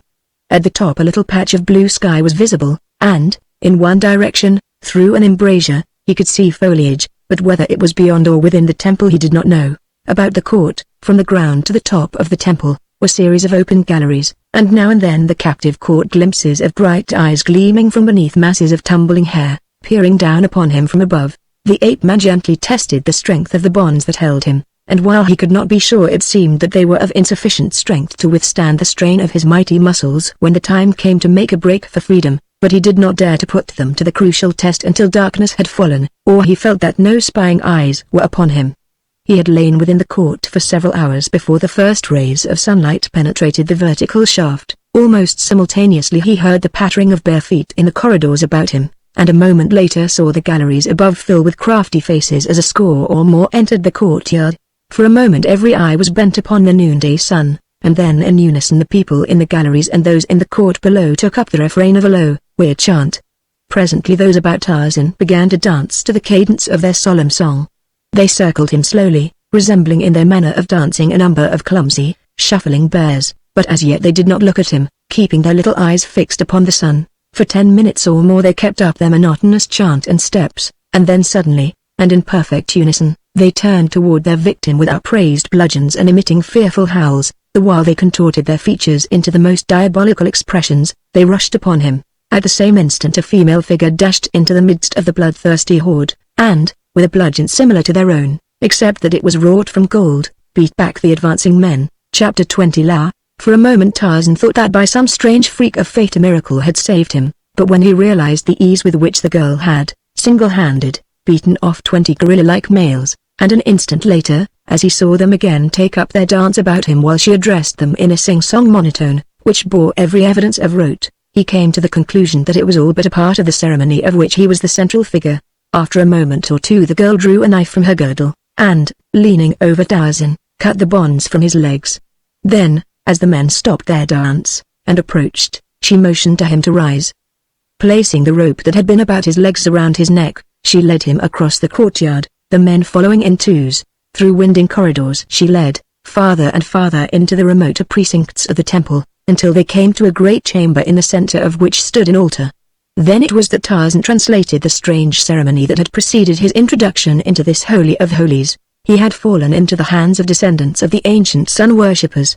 His seeming rescue by a votaress of the high priestess of the sun had been but a part of the mimicry of their heathen ceremony. The sun looking down upon him through the opening at the top of the court had claimed him as his own, and the priestess had come from the inner temple to save him from the polluting hands of worldlings, to save him as a human offering to their flaming deity. And had he needed further assurance as to the correctness of his theory, he had only to cast his eyes upon the brownish red stains that caked the stone altar and covered the floor in its immediate vicinity, or to the human skulls which grinned from countless niches in the towering walls. The priestess led the victim to the altar steps. Again the galleries above filled with watchers, while from an arched doorway at the east end of the chamber a procession of females filed slowly into the room. They wore, like the men, only skins of wild animals caught about their waists with rawhide belts or chains of gold, but the black masses of their hair were encrusted with golden headgear composed of many circular and oval pieces of gold ingeniously held together to form a metal cap from which depended at each side of the head, long strings of oval pieces falling to the waist. The females were more symmetrically proportioned than the males, their features were much more perfect, the shapes of their heads and their large, soft, black eyes denoting far greater intelligence and humanity than was possessed by their lords and masters. Each priestess bore 2 golden cups, and as they formed in line along one side of the altar the men formed opposite them, advancing and taking each a cup from the female opposite. Then the chant began once more, and presently from a dark passageway beyond the altar another female emerged from the cavernous depths beneath the chamber. The high priestess, thought Tarzan. She was a young woman with a rather intelligent and shapely face. Her ornaments were similar to those worn by her votaries, but much more elaborate, many being set with diamonds. Her bare arms and legs were almost concealed by the massive, bejeweled ornaments which covered them, while her single leopard skin was supported by a close-fitting girdle of golden earrings set in strange designs with innumerable small diamonds. In the girdle she carried a long, jeweled knife, and in her hand a slender wand in lieu of a bludgeon. As she advanced to the opposite side of the altar she halted, and the chanting ceased. The priests and priestesses knelt before her, while with wand extended above them she recited a long and tiresome prayer. Her voice was soft and musical. Tarzan could scarce realize that its possessor in a moment more would be transformed by the fanatical ecstasy of religious zeal into a wild-eyed and bloodthirsty executioner, who, with dripping knife, would be the first to drink her victim's red, warm blood from the little golden cup that stood upon the altar. As she finished her prayer she let her eyes rest for the first time upon Tarzan. With every indication of considerable curiosity she examined him from head to foot. Then she addressed him, and when she had finished stood waiting, as though she expected a reply. "I do not understand your language," said Tarzan. "Possibly we may speak together in another tongue?" But she could not understand him, though he tried French, English, Arab, Waziri, and, as a last resort, the mongrel tongue of the West Coast. She shook her head, and it seemed that there was a note of weariness in her voice as she motioned to the priests to continue with the rites. These now circled in a repetition of their idiotic dance, which was terminated finally at a command from the priestess, who had stood throughout, still looking intently upon Tarzan. At her signal the priests rushed upon the ape-man, and, lifting him bodily, laid him upon his back across the altar, his head hanging over one edge, his legs over the opposite. Then they and the priestesses formed in two lines, with their little golden cups in readiness to capture a share of the victim's lifeblood after the sacrificial knife had accomplished its work. In the line of priests an altercation arose as to who should have first place. A burly brute with all the refined intelligence of a gorilla stamped upon his bestial face was attempting to push a smaller man to second place, but the smaller one appealed to the high priestess, who in a cold peremptory voice sent the larger to the extreme end of the line. Tarzan could hear him growling and rumbling as he went slowly to the inferior station. Then the priestess, standing above him, began reciting what Tarzan took to be an invocation, the while she slowly raised her thin, sharp knife aloft. It seemed ages to the ape-man before her arm ceased its upward progress and the knife halted high above his unprotected breast. Then it started downward, slowly at first, but as the incantation increased in rapidity, with greater speed. At the end of the line Tarzan could still hear the grumbling of the disgruntled priest. The man's voice rose louder and louder. A priestess near him spoke in sharp tones of rebuke. The knife was quite near to Tarzan's breast now, but it halted for an instant as the high priestess raised her eyes to shoot her swift displeasure at the instigator of this sacrilegious interruption. There was a sudden commotion in the direction of the disputants, and Tarzan rolled his head in their direction in time to see the burly brute of a priest leap upon the woman opposite him, dashing out her brains with a single blow of his heavy cudgel. Then that happened which Tarzan had witnessed 100 times before among the wild denizens of his own savage jungle. He had seen the thing fall upon Kerchak, and Tublat, and Turkos, upon a dozen of the other mighty bull apes of his tribe, and upon Tantor, the elephant. There was scarce any of the males of the forest that did not at times fall prey to it. The priest went mad, and with his heavy bludgeon ran amok among his fellows. His screams of rage were frightful as he dashed hither and thither, dealing terrific blows with his giant weapon, or sinking his yellow fangs into the flesh of some luckless victim. And during it the priestess stood with poised knife above Tarzan, her eyes fixed in horror upon the maniacal thing that was dealing out death and destruction to her votaries. Presently the room was emptied except for the dead and dying on the floor, the victim upon the altar, the high priestess, and the madman. As the cunning eyes of the latter fell upon the woman they lighted with a new and sudden lust. Slowly he crept toward her, and now he spoke, but this time there fell upon Tarzan's surprised ears a language he could understand, the last one that he would ever have thought of employing in attempting to converse with human beings, the low guttural barking of the tribe of great anthropoids, his own mother tongue. And the woman answered the man in the same language. He was threatening, she attempting to reason with him, for it was quite evident that she saw that he was past her authority. The brute was quite close now, creeping with claw-like hands extended toward her around the end of the altar. Tarzan strained at the bonds which held his arms pinioned behind him. The woman did not see she had forgotten her prey in the horror of the danger that threatened herself. As the brute leapt past Tarzan to clutch his victim, the ape-man gave one superhuman wrench at the thongs that held him. The effort sent him rolling from the altar to the stone floor on the opposite side from that on which the priestess stood, but as he sprang to his feet the thongs dropped from his freed arms, and at the same time he realized that he was alone in the inner temple. The high priestess and the mad priest had disappeared, and then a muffled scream came from the cavernous mouth of the dark hole beyond the sacrificial altar through which the priestess had entered the temple. Without even a thought for his own safety, or the possibility for escape which this rapid series of fortuitous circumstances had thrust upon him, Tarzan of the Apes answered the call of the woman in danger. With a little bound he was at the gaping entrance to the subterranean chamber, and a moment later was running down a flight of age-old concrete steps that led he knew not where. The faint light that filtered in from above showed him a large, low-ceiled vault from which several doorways led off into inky darkness, but there was no need to thread an unknown way, For before him lay the objects of his search. The mad brute, the girl upon the floor, and gorilla-like fingers were clutching frantically at her throat as she struggled to escape the fury of the awful thing upon her. As Tarzan's heavy hand fell upon his shoulder, the priest dropped his victim, and turned upon her would-be rescuer. With foam-flecked lips and bared fangs, the mad sun-worshipper battled with the tenfold power of the maniac. In the bloodlust of his fury, the creature had undergone a sudden reversion to type, which left him a wild beast, forgetful of the dagger that projected from his belt, thinking only of nature's weapons with which his brute prototype had battled. But if he could use his teeth and hands to advantage, he found one even better versed in the school of savage warfare to which he had reverted, for Tarzan of the Apes closed with him, and they fell to the floor, tearing and rending at one another like two bull apes, while the primitive priestess stood flattened against the wall, watching with wide, fear-fascinated eyes the growing, snapping beasts at her feet. At last she saw the stranger close one mighty hand upon the throat of his antagonist, and as he forced the bruteman's head far back, rained blow after blow upon the upturned face. A moment later he threw the still thing from him, and, arising, shook himself like a lion. He placed a foot upon the carcass before him, and raised his head to give the victory cry of his kind, but as his eyes fell upon the opening above him leading into the temple of human sacrifice, he thought better of his intended act. The girl, who had been half paralyzed by fear as the two men fought, had just commenced to give thought to her probable fate now that, though released from the clutches of a madman, she had fallen into the hands of one whom but a moment before she had been upon the point of killing. She looked about for some means of escape.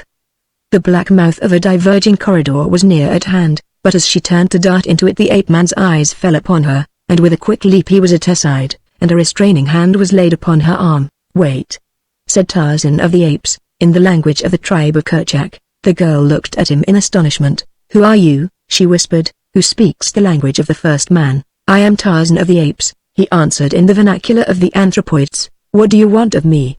she continued. "For what purpose did you save me from Tha? I could not see a woman murdered." It was a half-question that answered her. "But what do you intend to do with me now?" she continued. "Nothing," he replied, "but you can do something for me. You can lead me out of this place to freedom."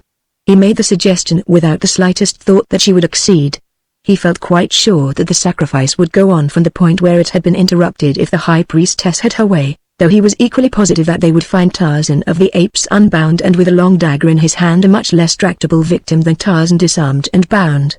The girl stood looking at him for a long moment before she spoke. "You are a very wonderful man," she said. "You are such a man as I have seen in my daydreams ever since I was a little girl. You are such a man as I imagine the forebears of my people must have been, the great race of people who built this mighty city in the heart of a savage world that they might wrest from the bowels of the earth the fabulous wealth for which they had sacrificed their far-distant civilization. I cannot understand why you came to my rescue in the first place, and now I cannot understand why, having me within your power, you do not wish to be revenged upon me for having sentenced you to death, for having almost put you to death with my own hand." "I presume," replied the ape-man, "that you but follow the teachings of your religion. I cannot blame you for that, no matter what I may think of your creed. But who are you? What people have I fallen among?" "I am La, High Priestess of the Temple of the Sun, in the city of Opar. We are descendants of a people who came to this savage world more than 10,000 years ago in search of gold. Their cities stretched from a great sea under the rising sun to a great sea into which the sun descends at night to cool his flaming brow. They were very rich and very powerful, but they lived only a few months of the year in their magnificent palaces here. The rest of the time they spent in their native land, far, far to the north. Many ships went back and forth between this new world and the old. During the rainy season there were but few of the inhabitants remained here, only those who superintended the working of the mines by the black slaves, and the merchants who had to stay to supply their wants, and the soldiers who guarded the cities and the mines. It was at one of these times that the great calamity occurred. When the time came for the teeming thousands to return, none came. For weeks the people waited.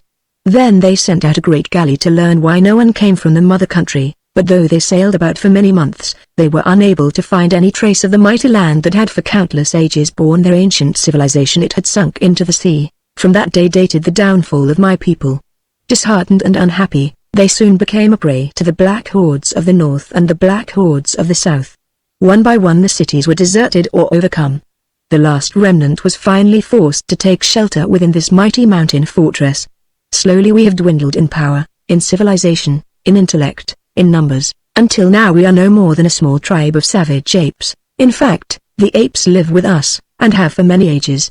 We call them the first men. We speak their language quite as much as we do our own. Only in the rituals of the temple do we make any attempt to retain our mother tongue.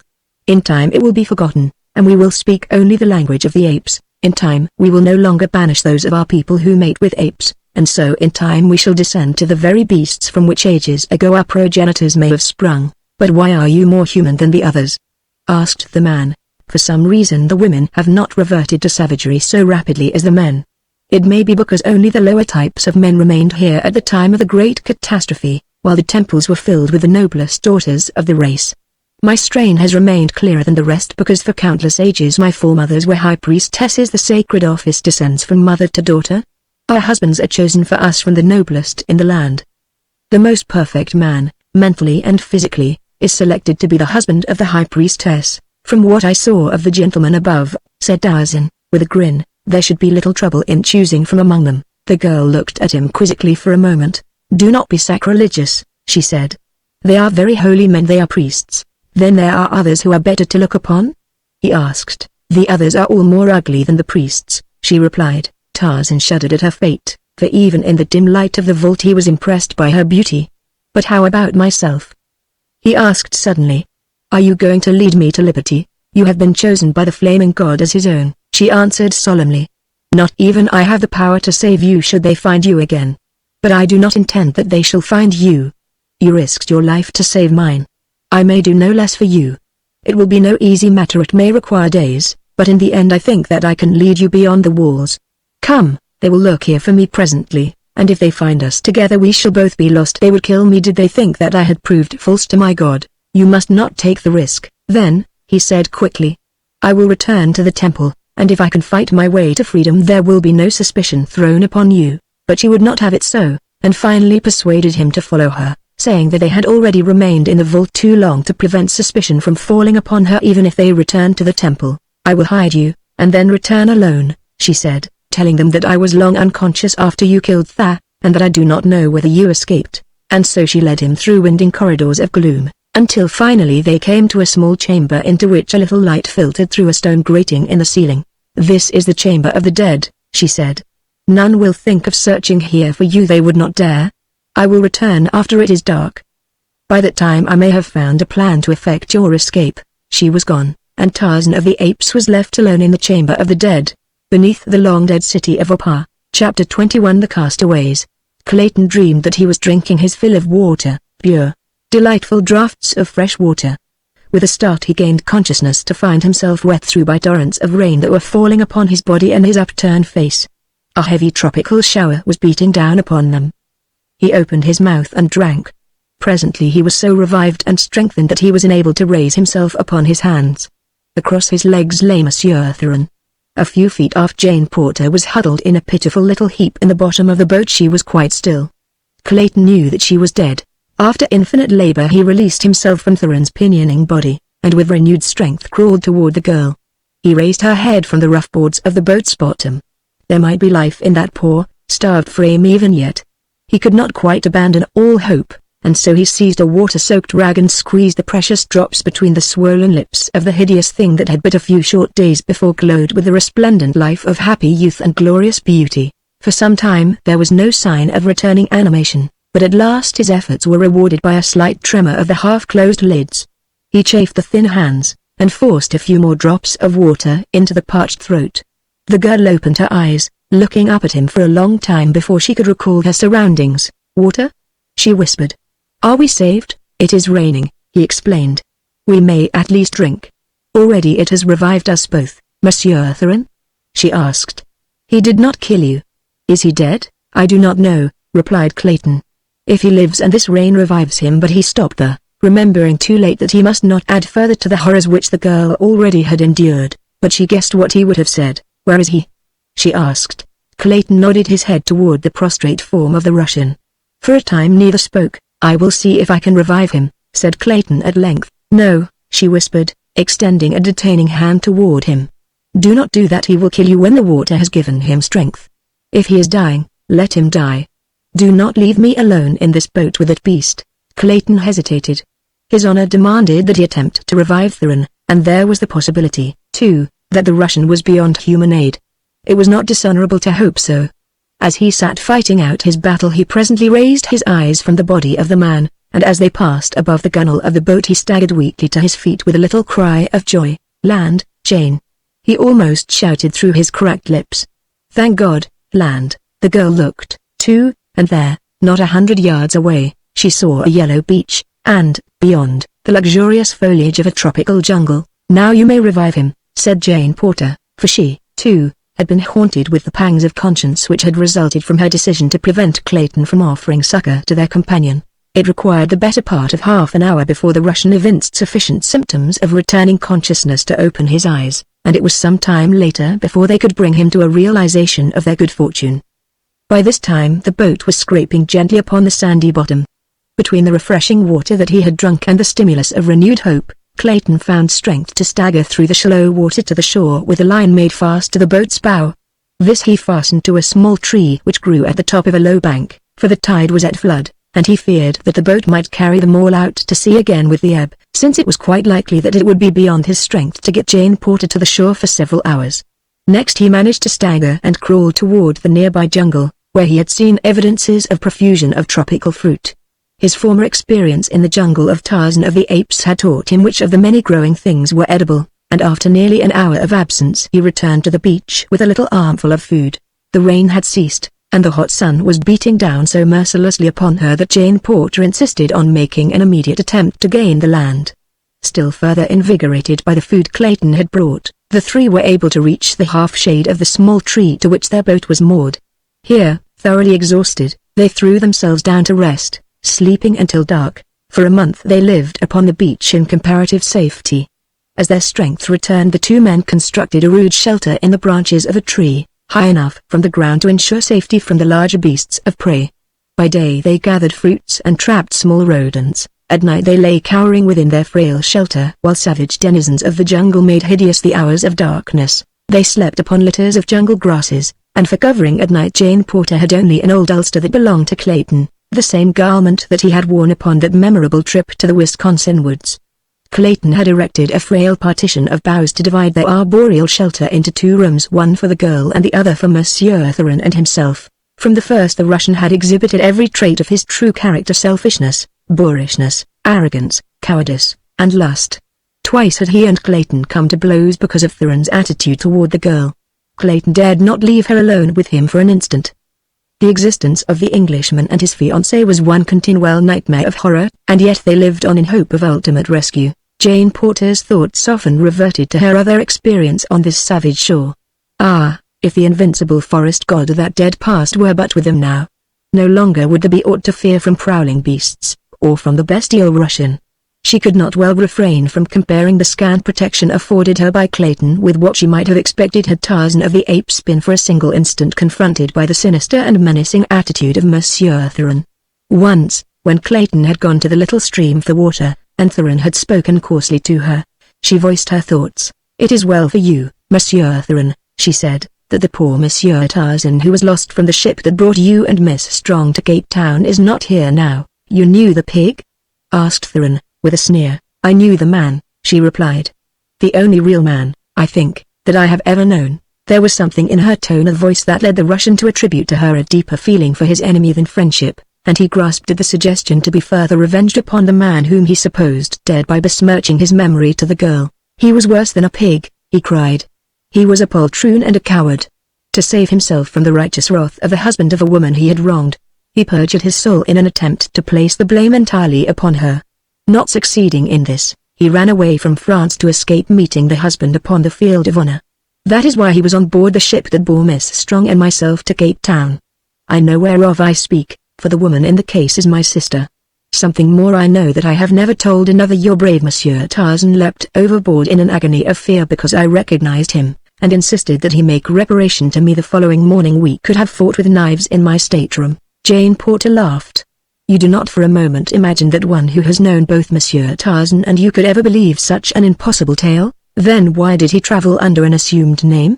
asked Monsieur Tarzan. "I do not believe you," she cried, but nevertheless the seed of suspicion was sown, for she knew that Hazel Strong had known her forest god only as John Caldwell, of London, a scant 5 miles north of their rude shelter, all unknown to them, and practically as remote as though separated by thousands of miles of impenetrable jungle, lay the snug little cabin of Tarzan of the Apes.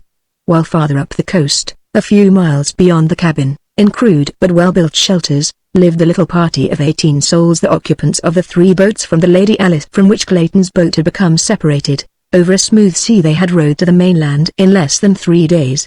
None of the horrors of shipwreck had been theirs, and though depressed by sorrow, and suffering from the shock of the catastrophe and the unaccustomed hardships of their new existence, there was none much the worse for the experience. All were buoyed by the hope that the 4th boat had been picked up, and that a thorough search of the coast would be quickly made. As all the firearms and ammunition on the yacht had been placed in Lord Tennington's boat, the party was well equipped for defense, and for hunting the larger game for food. Professor Archimedes Q. Porter was their only immediate anxiety. Fully assured in his own mind that his daughter had been picked up by a passing steamer, he gave over the last vestige of apprehension concerning her welfare, and devoted his giant intellect solely to the consideration of those momentous and abstruse scientific problems which he considered the only proper food for thought in one of his erudition. His mind appeared blank to the influence of all extraneous matters. "Never," said the exhausted Mr. Samuel T. Philander, to Lord Tennington, "never has Professor Porter been more difficult, ere I might say, impossible. Why, only this morning, after I had been forced to relinquish my surveillance for a brief half-hour, he was entirely missing upon my return. And, bless me, sir, where do you imagine I discovered him? A half-mile out in the ocean, sir, in one of the lifeboats, rowing away for dear life. I do not know how he attained even that magnificent distance from shore, for he had but a single oar, with which he was blissfully rowing about in circles. When one of the sailors had taken me out to him in another boat, the professor became quite indignant at my suggestion that we return at once to land. 'Why, Mr. Philander,' he said, 'I am surprised that you, sir, a man of letters yourself, should have the temerity so to interrupt the progress of science. I had about deduced from certain astronomic phenomena I have had under minute observation during the past several tropic nights an entirely new nebular hypothesis which will unquestionably startle the scientific world. I wish to consult a very excellent monograph on Laplace's hypothesis, which I understand is in a certain private collection in New York City. Your interference, Mr. Philander, will result in an irreparable delay, for I was just rowing over to obtain this pamphlet. And it was with the greatest difficulty that I persuaded him to return to shore, without resorting to force,' concluded Mr. Philander. Miss Strong and her mother were very brave under the strain of almost constant apprehension of the attacks of savage beasts. Nor were they quite able to accept so readily as the others the theory that Jane, Clayton, and Monsieur Theron had been picked up safely. Jane Porter's Esmeralda was in a constant state of tears at the cruel fate which had separated her from her Poe, Lil Honey. Lord Tennington's great-hearted good nature never deserted him for a moment. He was still the jovial host, seeking always for the comfort and pleasure of his guests. With the men of his yacht he remained the just but firm commander. There was never any more question in the jungle than there had been on board the Lady Alice as to who was the final authority in all questions of importance, and in all emergencies requiring cool and intelligent leadership. Could this well-organized and comparatively secure party of castaways have seen the ragged, fear-haunted trio a few miles south of them, they would scarcely have recognized in them the formerly immaculate members of the little company that had laughed and played upon the Lady Alice. Clayton and Monsieur Theron were almost naked, so torn had their clothes been by the thorn bushes and tangled vegetation of the matted jungle through which they had been compelled to force their way in search of their ever more difficult food supply. Jane Porter had of course not been subjected to these strenuous expeditions, but her apparel was, nevertheless, in a sad state of disrepair. Clayton, for lack of any better occupation, had carefully saved the skin of every animal they had killed. By stretching them upon the stems of trees, and diligently scraping them, he had managed to save them in a fair condition. And now that his clothes were threatening to cover his nakedness no longer, he commenced to fashion a rude garment of them, using a sharp thorn for a needle, and bits of tough grass and animal tendons in lieu of thread. The result when completed was a sleeveless garment which fell nearly to his knees. As it was made up of numerous small pelts of different species of rodents, it presented a rather strange and wonderful appearance, which, together with the vile stench which permeated it, rendered it anything other than a desirable addition to a wardrobe. But the time came when for the sake of decency he was compelled to don it, and even the misery of their condition could not prevent Jane Porter from laughing heartily at sight of him. Later, Theron also found it necessary to construct a similar primitive garment, so that, with their bare legs and heavily bearded faces, they looked not unlike reincarnations of two prehistoric progenitors of the human race. Theron acted like one, Nearly 2 months of this existence had passed when the first great calamity befell them. It was prefaced by an adventure which came near terminating abruptly the sufferings of 2 of them, terminating them in the grim and horrible manner of the jungle, forever. Tarzan, down with an attack of jungle fever, lay in the shelter among the branches of their tree of refuge. Clayton had been into the jungle a few hundred yards in search of food. As he returned, Jane Porter walked to meet him. Behind the man, cunning and crafty, crept an old and mangy lion. For 3 days his ancient thews and sinews had proved insufficient for the task of providing his cavernous belly with meat. For months he had eaten less and less frequently, and farther had he roamed from his accustomed haunts in search of easier prey. At last he had found nature's weakest and most defenseless creature. In a moment more Numa would dine. Clayton, all unconscious of the lurking death behind him, strode out into the open toward Jane. He had reached her side. 100 feet from the tangled edge of jungle when past his shoulder the girl saw the tawny head and the wicked yellow eyes as the grasses parted, and the huge beast, nose to ground, stepped softly into view. So frozen with horror was she that she could utter no sound, but the fixed and terrified gaze of her fear-widened eyes spoke as plainly to Clayton as words. A quick glance behind him revealed the hopelessness of their situation. The lion was scarce 30 paces from them, and they were equally as far from the shelter. The man was armed with a stout stick as efficacious against a hungry lion, he realized, as a toy pop gun charged with a tethered cork. Numa, ravenous with hunger, had long since learned the futility of roaring and moaning as he searched for prey, but now that it was as surely his as though already he had felt the soft flesh beneath his still mighty paw, he opened his huge jaws, and gave vent to his long-pent rage in a series of deafening roars that made the air tremble. "Run, Jane!" cried Clayton. "Quick! Run for the shelter!" But her paralyzed muscles refused to respond, and she stood mute and rigid, staring with ghastly countenance at the living death creeping toward them. Tarzan, at the sound of that awful roar, had come to the opening of the shelter, and as he saw the tableau below him he hopped up and down, shrieking to them in Russian. "Run! Run!" he cried. "Run, or I shall be left all alone in this horrible place," and then he broke down and commenced to weep. For a moment this new voice distracted the attention of the lion, who halted to cast an inquiring glance in the direction of the tree. Clayton could endure the strain no longer. Turning his back upon the beast, he buried his head in his arms and waited. The girl looked at him in horror. Why did he not do something?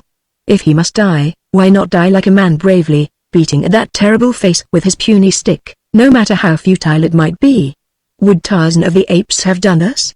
Would he not at least have gone down to his death fighting heroically to the last? Now the lion was crouching for the spring that would end their young lives beneath cruel, rending, yellow fangs. Jane Porter sank to her knees in prayer, closing her eyes to shut out the last hideous instant. Tarzan, weak from fever, fainted. Seconds dragged into minutes, long minutes into an eternity, and yet the beast did not spring. Clayton was almost unconscious from the prolonged agony of fright. His knees trembled. A moment more and he would collapse. Jane Porter could endure it no longer. She opened her eyes. Could she be dreaming? "William," she whispered, "look." Clayton mastered himself sufficiently to raise his head and turn toward the lion. An ejaculation of surprise burst from his lips. At their very feet the beast lay crumpled in death. A heavy war spear protruded from the tawny hide. It had entered the great back above the right shoulder, and, passing entirely through the body, had pierced the savage heart. Jane Porter had risen to her feet. As Clayton turned back to her she staggered in weakness. He put out his arms to save her from falling, and then drew her close to him, pressing her head against his shoulder. He stooped to kiss her in thanksgiving. Gently the girl pushed him away. "Please do not do that, William," she said. "I have lived 1,000 years in the past brief moments. I have learned in the face of death how to live. I do not wish to hurt you more than is necessary, but I can no longer bear to live out the impossible position I have attempted because of a false sense of loyalty to an impulsive promise I made you. The last few seconds of my life have taught me that it would be hideous to attempt further to deceive myself and you, or to entertain for an instant longer the possibility of ever becoming your wife, should we regain civilization." "Why, Jane," he cried, "what do you mean? What has our providential rescue to do with altering your feelings toward me? You are but unstrung. Tomorrow you will be yourself again." "I am more nearly myself this minute than I have been for over a year," she replied. "The thing that has just happened has again forced to my memory the fact that the bravest man that ever lived honored me with his love. Until it was too late I did not realize that I returned it, and so I sent him away. He is dead now, and I shall never marry. I certainly could not wed another less brave than he without harboring constantly a feeling of contempt for the relative cowardice of my husband. Do you understand me? Yes, he answered, with bowed head, his face mantling with a flush of shame. And it was the next day that the great calamity befell. Chapter 22 The Treasure Vaults of Opar. It was quite dark before the high priestess, returned to the chamber of the dead with food and drink for Tarzan. She bore no light, feeling with her hands along the crumbling walls until she gained the chamber. Through the stone grating above, a tropic moon served dimly to illuminate the interior. Tarzan, crouching in the shadows at the far side of the room as the first sound of approaching footsteps reached him, came forth to meet the girl as he recognized that it was she. "They are furious," were her first words. "Never before has a human sacrifice escaped the altar. Already 50 have gone forth to track you down. They have searched the temple all save this single room. Why do they fear to come here?" he asked. "It is the chamber of the dead. Here the dead return to worship. See this ancient altar? It is here that the dead sacrifice the living if they find a victim here. That is the reason our people shun this chamber. Were one to enter, he knows that the waiting dead would seize him for their sacrifice." "But you?" he asked. "I am High Priestess. I alone am safe from the dead. It is I who at rare intervals bring them a human sacrifice from the world above. I alone may enter here in safety. Why have they not seized me?" he asked, humoring her grotesque belief. She looked at him quizzically for a moment. Then she replied, "It is the duty of a high priestess to instruct, to interpret according to the creed that others, wiser than herself, have laid down, but there is nothing in the creed which says that she must believe. The more one knows of one's religion, the less one believes. No one living knows more of mine than I. Then your only fear in aiding me to escape is that your fellow mortals may discover your duplicity. That is all. The dead are dead, they cannot harm or help. We must therefore depend entirely upon ourselves, and the sooner we act the better it will be. I had difficulty in eluding their vigilance, but now in bringing you this morsel of food. To attempt to repeat the thing daily would be the height of folly. Come, let us see how far we may go toward liberty before I must return." She led him back to the chamber beneath the altar room. Here she turned into one of the several corridors leading from it. In the darkness Tarzan could not see which one. For 10 minutes they groped slowly along a winding passage, until at length they came to a closed door. Here he heard her fumbling with a key, and presently came the sound of a metal bolt grating against metal. The door swung in on scraping hinges, and they entered. "You will be safe here until tomorrow night," she said. Then she went out, and, closing the door, locked it behind her. Where Tarzan stood it was dark as Erebus. Not even his trained eyes could penetrate the utter blackness. Cautiously he moved forward until his outstretched hand touched a wall, then very slowly he traveled around the four walls of the chamber. Apparently it was about 20 feet square. The floor was of concrete, the walls of the dry masonry that marked the method of construction above ground. Small pieces of granite of various sizes were ingeniously laid together without mortar to construct these ancient foundations. The first time around the walls Tarzan thought he detected a strange phenomenon for a room with no windows but a single door. Again he crept carefully around close to the wall. No, he could not be mistaken. He paused before the center of the wall opposite the door. For a moment he stood quite motionless, then he moved a few feet to one side. Again he returned, only to move a few feet to the other side. Once more he made the entire circuit of the room, feeling carefully every foot of the walls. Finally he stopped again before the particular section that had aroused his curiosity. There was no doubt of it. A distinct draught of fresh air was blowing into the chamber through the intersection of the masonry at that particular point and nowhere else. Tarzan tested several pieces of the granite which made up the wall at this spot, and finally was rewarded by finding one which lifted out readily. It was about 10 inches wide, with a face some 3 by 6 inches showing within the chamber. One by one the 8 men lifted out similarly shaped stones.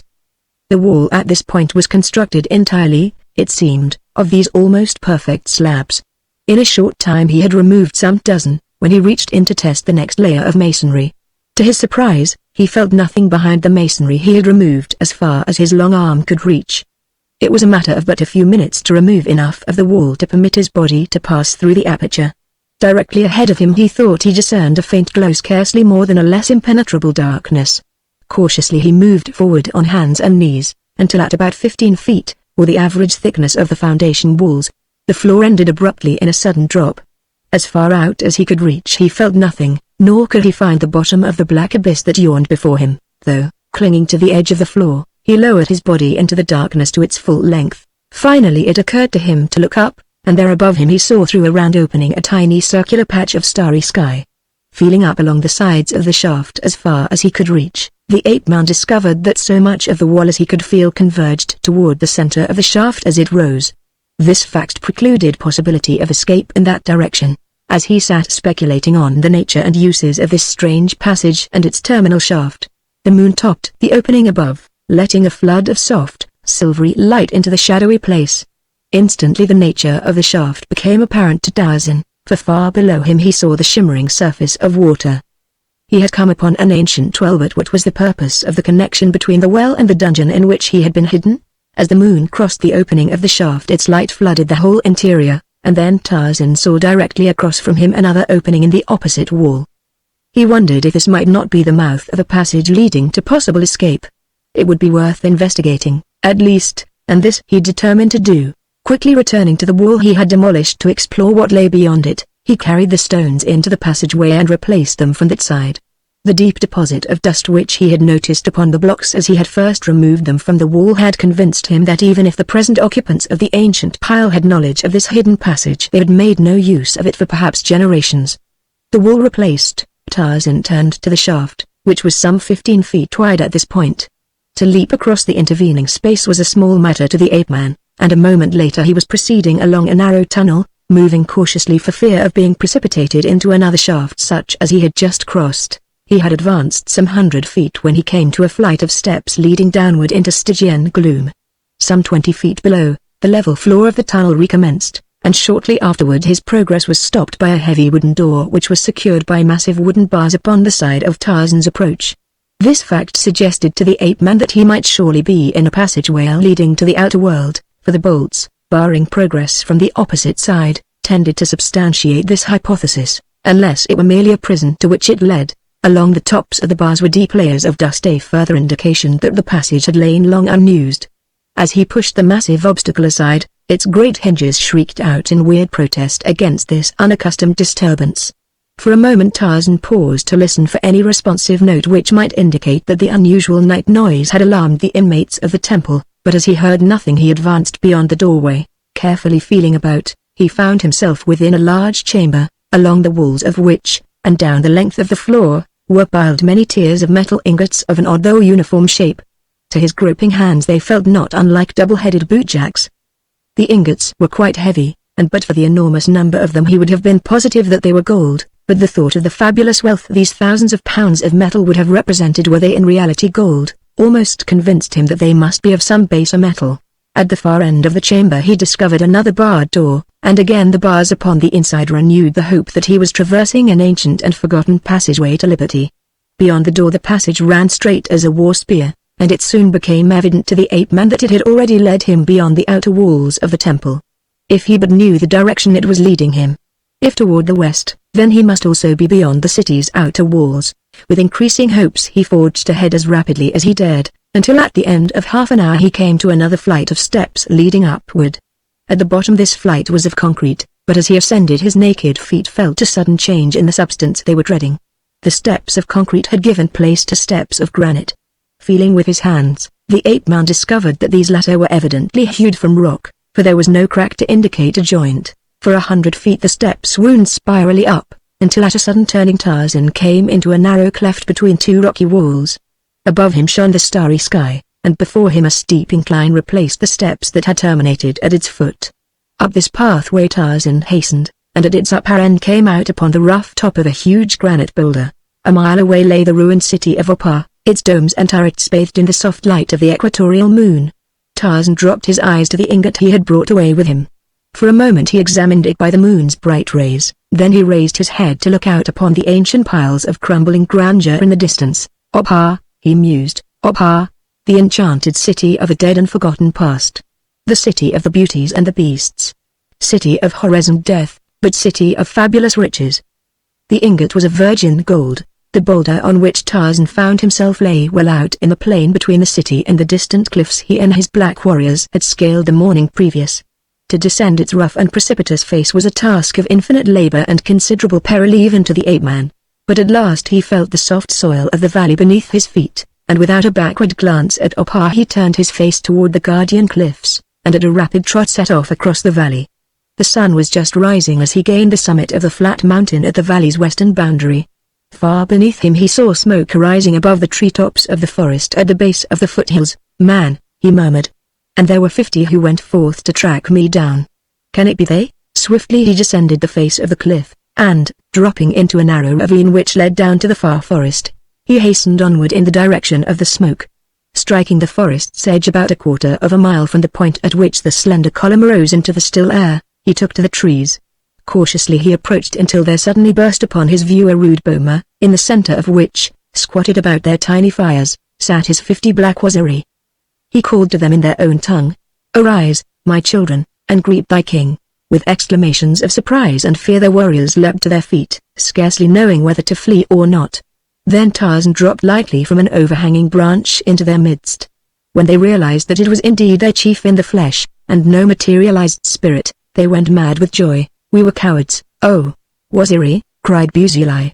"We ran away and left you to your fate, but when our panic was over we swore to return and save you, or at least take revenge upon your murderers. We were but now preparing to scale the heights once more and cross the desolate valley to the terrible city. Have you seen 50 frightful men pass down from the cliffs into this forest, my children?" asked Tarzan. "Yes, Waziri," replied Buzuli. "They passed us late yesterday, as we were about to turn back after you. They had no woodcraft. We heard them coming for a mile before we saw them, and as we had other business in hand we withdrew into the forest and let them pass. They were waddling rapidly along upon short legs, and now and then one would go upon all fours like Bulgani, the gorilla. They were indeed 50 frightful men, Waziri." When Tarzan had related his adventures and told them of the yellow metal he had found, not one demurred when he outlined a plan to return by night and bring away what they could carry of the vast treasure. And so it was that as dusk fell across the desolate valley of Opar 50 ebon warriors trailed at a smart trot over the dry and dusty ground toward the giant boulder that loomed before the city. If it had seemed a difficult task to descend the face of the boulder, Tarzan soon found that it would be next to impossible to get his 50 warriors to the summit. Finally the feat was accomplished by dint of Herculean efforts upon the part of the ape-man. 10 spears were fastened end to end, and with one end of this remarkable chain attached to his waist, Tarzan at last succeeded in reaching the summit. Once there, he drew up one of his blacks, and in this way the entire party was finally landed in safety upon the boulder's top. Immediately Tarzan led them to the treasure chamber, where to each was allotted a load of 2 ingots, for each about 80 pounds. By midnight the entire party stood once more at the foot of the boulder, but with their heavy loads it was mid-forenoon ere they reached the summit of the cliffs. From there on the homeward journey was slow, as these proud fighting men were unaccustomed to the duties of porters. But they bore their burdens uncomplainingly, and at the end of 30 days entered their own country. Here, instead of continuing on toward the northwest and their village, Tarzan guided them almost directly west, until on the morning of the 33rd day he bade them break camp and return to their own village, leaving the gold where they had stacked it the previous night. "And you, Waziri?"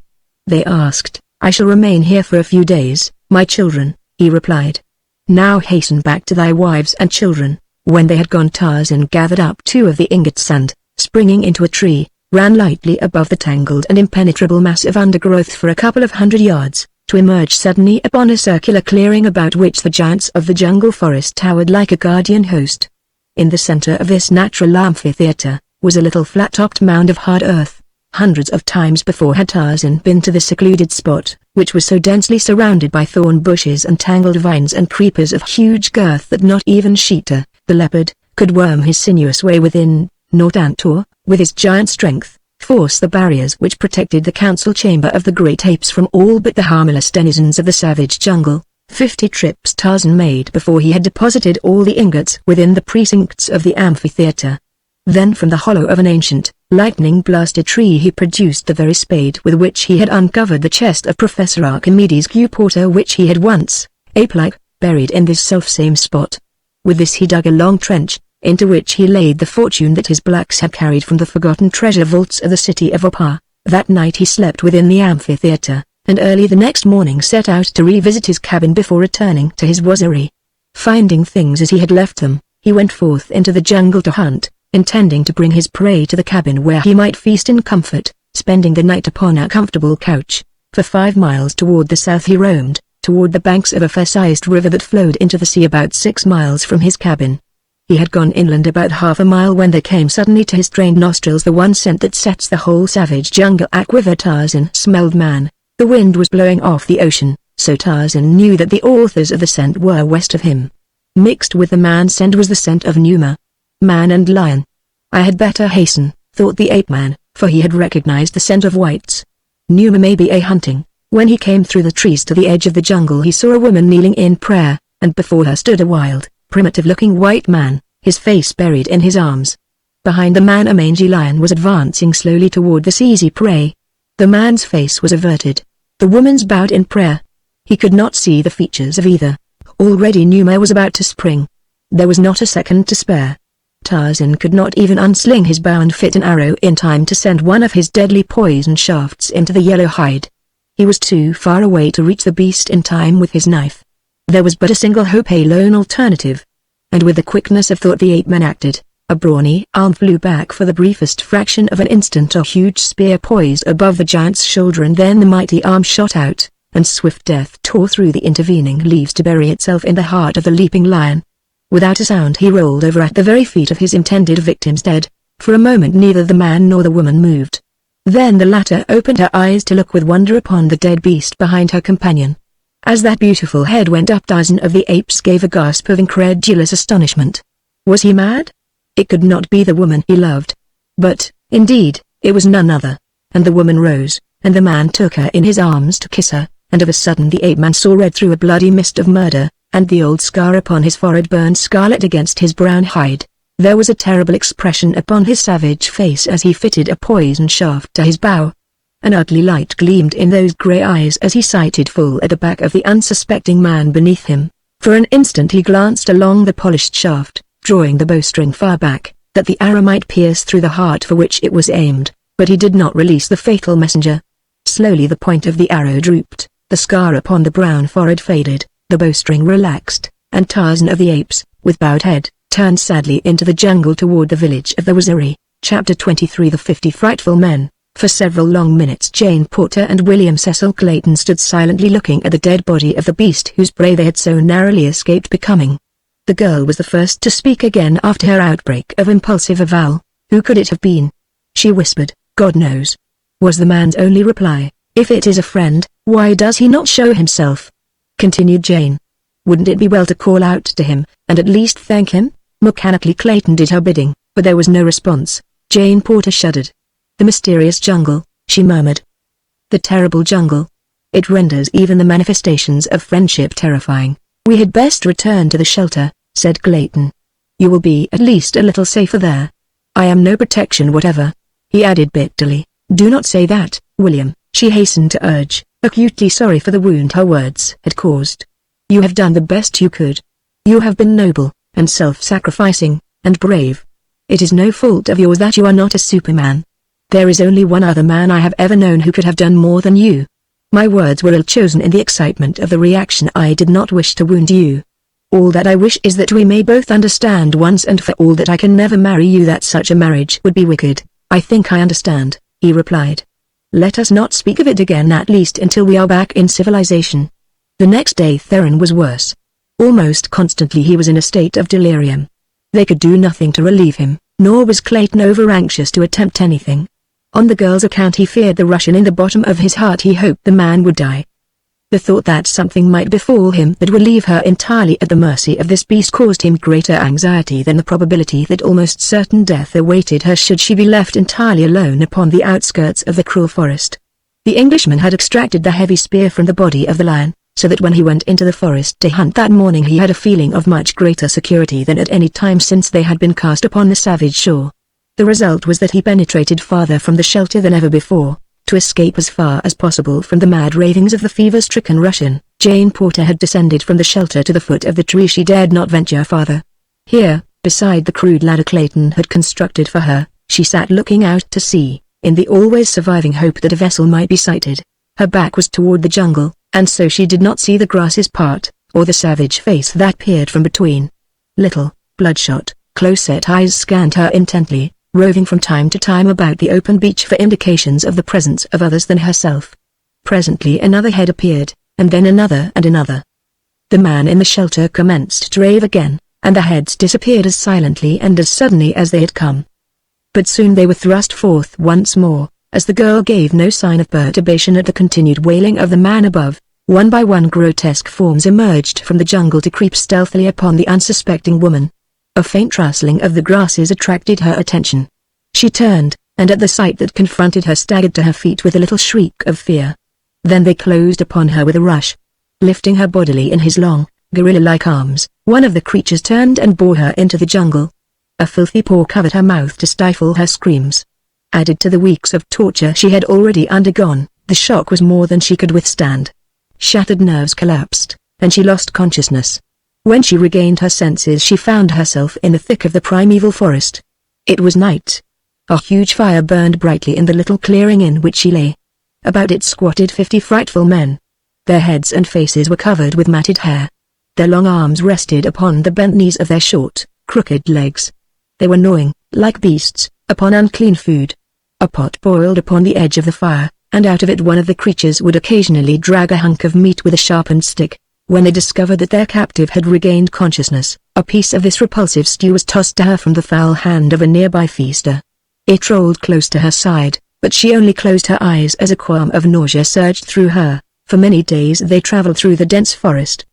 The girl, footsore and exhausted, was half dragged, half pushed through the long, hot, tedious days. Occasionally, when she would stumble and fall, she was cuffed and kicked by the nearest of the frightful men. Long before they reached their journeys and her shoes had been discarded, the soles entirely gone. Her clothes were torn to mere shreds and tatters, and through the pitiful rags her once white and tender skin showed raw and bleeding from contact with the thousand pitiless thorns and brambles through which she had been dragged.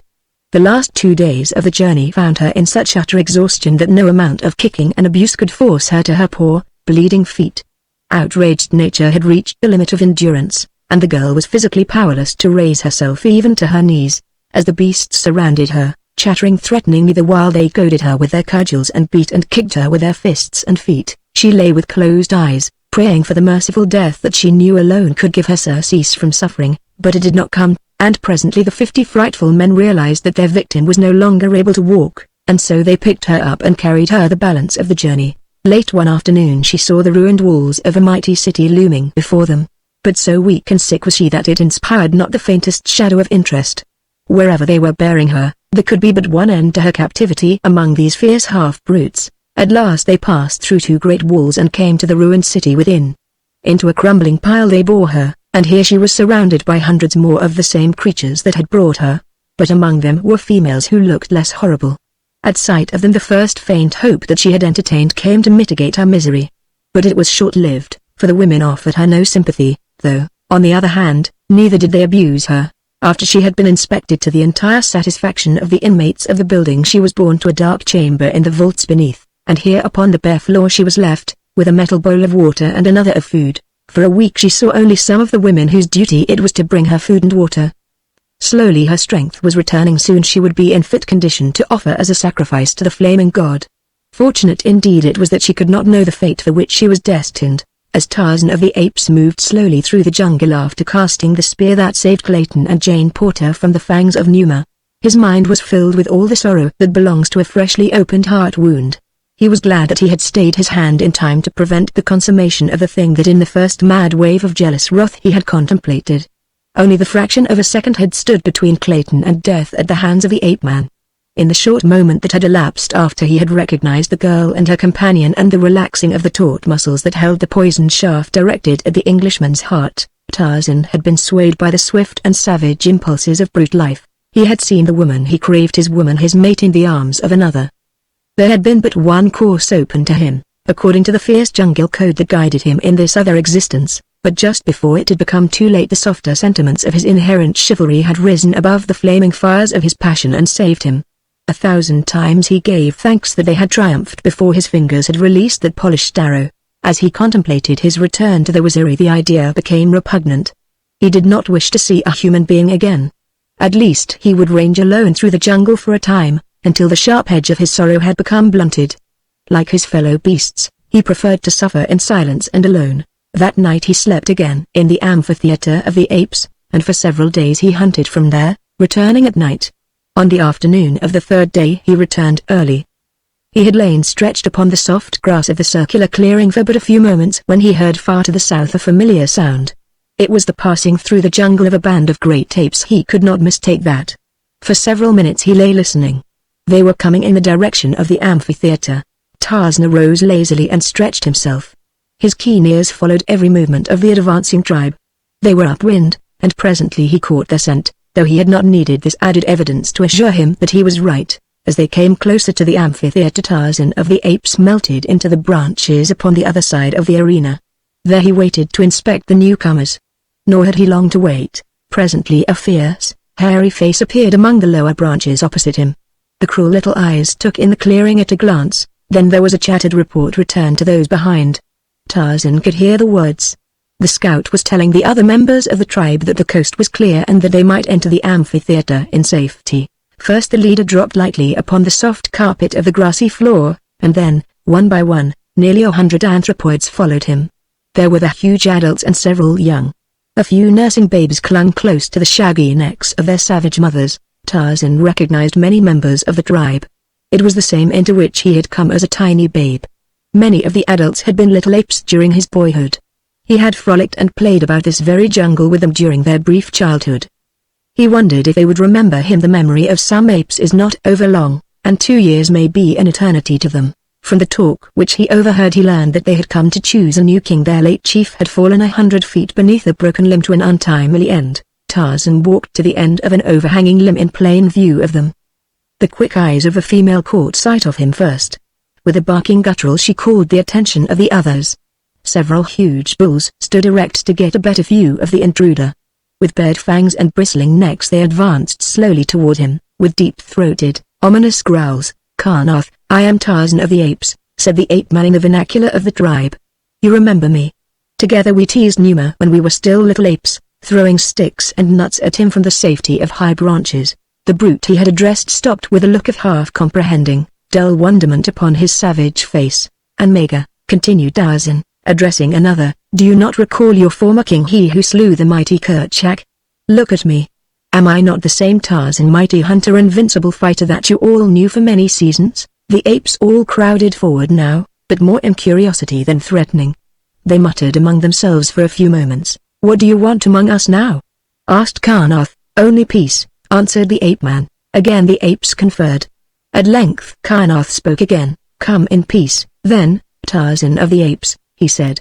And so Tarzan of the Apes dropped lightly to the turf into the midst of the fierce and hideous horde. He had completed the cycle of evolution, and had returned to be once again a brute among brutes. There were no greetings such as would have taken place among men after a separation of 2 years. The majority of the apes went on about the little activities that the advent of the ape-man had interrupted, paying no further attention to him than as though he had not been gone from the tribe at all. 1 or 2 young bulls who had not been old enough to remember him sidled up on all fours to sniff at him, and one bared his fangs and growled threateningly. He wished to put Tarzan immediately into his proper place. Had Tarzan backed off, growling, the young bull would quite probably have been satisfied, but always after Tarzan's station among his fellow apes would have been beneath that of the bull which had made him step aside. But Tarzan of the Apes did not back off. Instead, he swung his giant palm with all the force of his mighty muscles, and, catching the young bull alongside the head, sent him sprawling across the turf. The ape was up and at him again in a second, and this time they closed with tearing fingers and rending fangs, or at least that had been the intention of the young bull, but scarcely had they gone down, growling and snapping, than the ape-man's fingers found the throat of his antagonist. Presently the young bull ceased to struggle, and lay quite still. Then Tarzan released his hold and arose. He did not wish to kill, only to teach the young ape, and others who might be watching, that Tarzan of the Apes was still master. The lesson served its purpose. The young apes kept out of his way, as young apes should when their betters were about, and the old bulls made no attempt to encroach upon his prerogatives. For several days the she-apes with young remained suspicious of him, and when he ventured too near rushed upon him with wide mouths and hideous roars. Then Tarzan discreetly skipped out of harm's way, for that also is a custom among the apes. Only mad bulls will attack a mother. But after a while even they became accustomed to him. He hunted with them as in days gone by, and when they found that his superior reason guided him to the best food sources, and that his cunning rope ensnared toothsome game that they seldom if ever tasted, they came again to look up to him as they had in the past after he had become their king. And so it was that before they left the amphitheater to return to their wanderings they had once more chosen him as their leader. The ape-man felt quite contented with his new lot. He was not happy that he never could be again, but he was at least as far from everything that might remind him of his past misery as he could be. Long since he had given up every intention of returning to civilization, and now he had decided to see no more his black friends of the Waziri. He had forsworn humanity forever. He had started life an ape as an ape he would die. He could not, however, erase from his memory the fact that the woman he loved was within a short journey of the stamping ground of his tribe, nor could he banish the haunting fear that she might be constantly in danger. That she was ill protected he had seen in the brief instant that had witnessed Clayton's inefficiency. The more Tarzan thought of it, the more keenly his conscience pricked him. Finally he came to loathe himself for permitting his own selfish sorrow and jealousy to stand between Jane Porter and safety. As the days passed the thing preyed more and more upon his mind, and he had about determined to return to the coast and place himself on guard over Jane Porter and Clayton, when news reached him that altered all his plans and sent him dashing madly toward the east in reckless disregard of accident and death. Before Tarzan had returned to the tribe, a certain young bull, not being able to secure a mate from among his own people, had, according to custom, fared forth through the wild jungle, like some knight-errant of old, to win a fair lady from some neighboring community. He had but just returned with his bride, and was narrating his adventures quickly before he should forget them. Among other things he told of seeing a great tribe of strange-looking apes. They were all hairy-faced bulls but one, he said, and that one was a she, lighter in color even than this stranger, and he chucked a thumb at Tarzan. The ape-man was all attention in an instant. He asked questions as rapidly as the slow-witted anthropoid could answer them. Were the bulls short, with crooked legs? They were. Did they wear the skins of Numa and Shitu about their loins, and carry sticks and knives? They did. And were there many yellow rings about their arms and legs? Yes. And the she-one, was she small and slender, and very white? Yes. Did she seem to be one of the tribe, or was she a prisoner? They dragged her along sometimes by an arm, sometimes by the long hair that grew upon her head, and always they kicked and beat her. Oh, but it was great fun to watch them. God, muttered Tarzan. Where were they when you saw them, and which way were they going? Continued the ape-man. They were beside the second water back there, and he pointed to the south. When they passed me they were going toward the morning, upward along the edge of the water. When was this? Asked Tarzan. Half a moon since. Without another word the ape-man sprang into the trees and fled like a disembodied spirit eastward in the direction of the forgotten city of Opar. Chapter 24. How Tarzan came again to Opar. When Clayton returned to the shelter and found Jane Porter was missing, he became frantic with fear and grief. He found Monsieur Tarzan quite rational, the fever having left him with the surprising suddenness which is one of its peculiarities. The Russian, weak and exhausted, still lay upon his bed of grasses within the shelter. When Clayton asked him about the girl he seemed surprised to know that she was not there. I have heard nothing unusual, he said. But then I have been unconscious much of the time. Had it not been for the man's very evident weakness, Clayton should have suspected him of having sinister knowledge of the girl's whereabouts, but he could see that Tarzan lacked sufficient vitality even to descend, unaided, from the shelter. He could not, in his present physical condition, have harmed the girl, nor could he have climbed the rude ladder back to the shelter. Until dark the Englishman searched the nearby jungle for a trace of the missing one or a sign of the trail of her abductor. But though the spoor left by the 50 frightful men, unversed in woodcraft as they were, would have been as plain to the densest denizen of the jungle as a city street to the Englishman, yet he crossed and recrossed it 20 times without observing the slightest indication that many men had passed that way but a few short hours since. As he searched, Clayton continued to call the girl's name aloud, but the only result of this was to attract Numa, the lion. Fortunately the man saw the shadowy form worming its way toward him in time to climb into the branches of a tree before the beast was close enough to reach him. This put an end to his search for the balance of the afternoon, as the lion paced back and forth beneath him until dark. Even after the beast had left, Clayton dared not descend into the awful blackness beneath him, and so he spent a terrifying and hideous night in the tree. The next morning he returned to the beach, relinquishing the last hope of succoring Jane Porter. During the week that followed, Monsieur Tarzan rapidly regained his strength, lying in the shelter while Clayton hunted food for both. The men never spoke except as necessity demanded. Clayton now occupied the section of the shelter which had been reserved for Jane Porter, and only saw the Russian when he took food or water to him, or performed the other kindly offices which common humanity required. When Tarzan was again able to descend in search of food, Clayton was stricken with fever. For days he lay tossing in delirium and suffering, but not once did the Russian come near him. Food the Englishman could not have eaten, but his craving for water amounted practically to torture. Between the recurrent attacks of delirium, weak though he was, he managed to reach the brook once a day and fill a tiny can that had been among the few appointments of the lifeboat. Theron watched him on these occasions with an expression of malignant pleasure. He seemed really to enjoy the suffering of the man who, despite the just contempt in which he held him, had ministered to him to the best of his ability while he lay suffering the same agonies.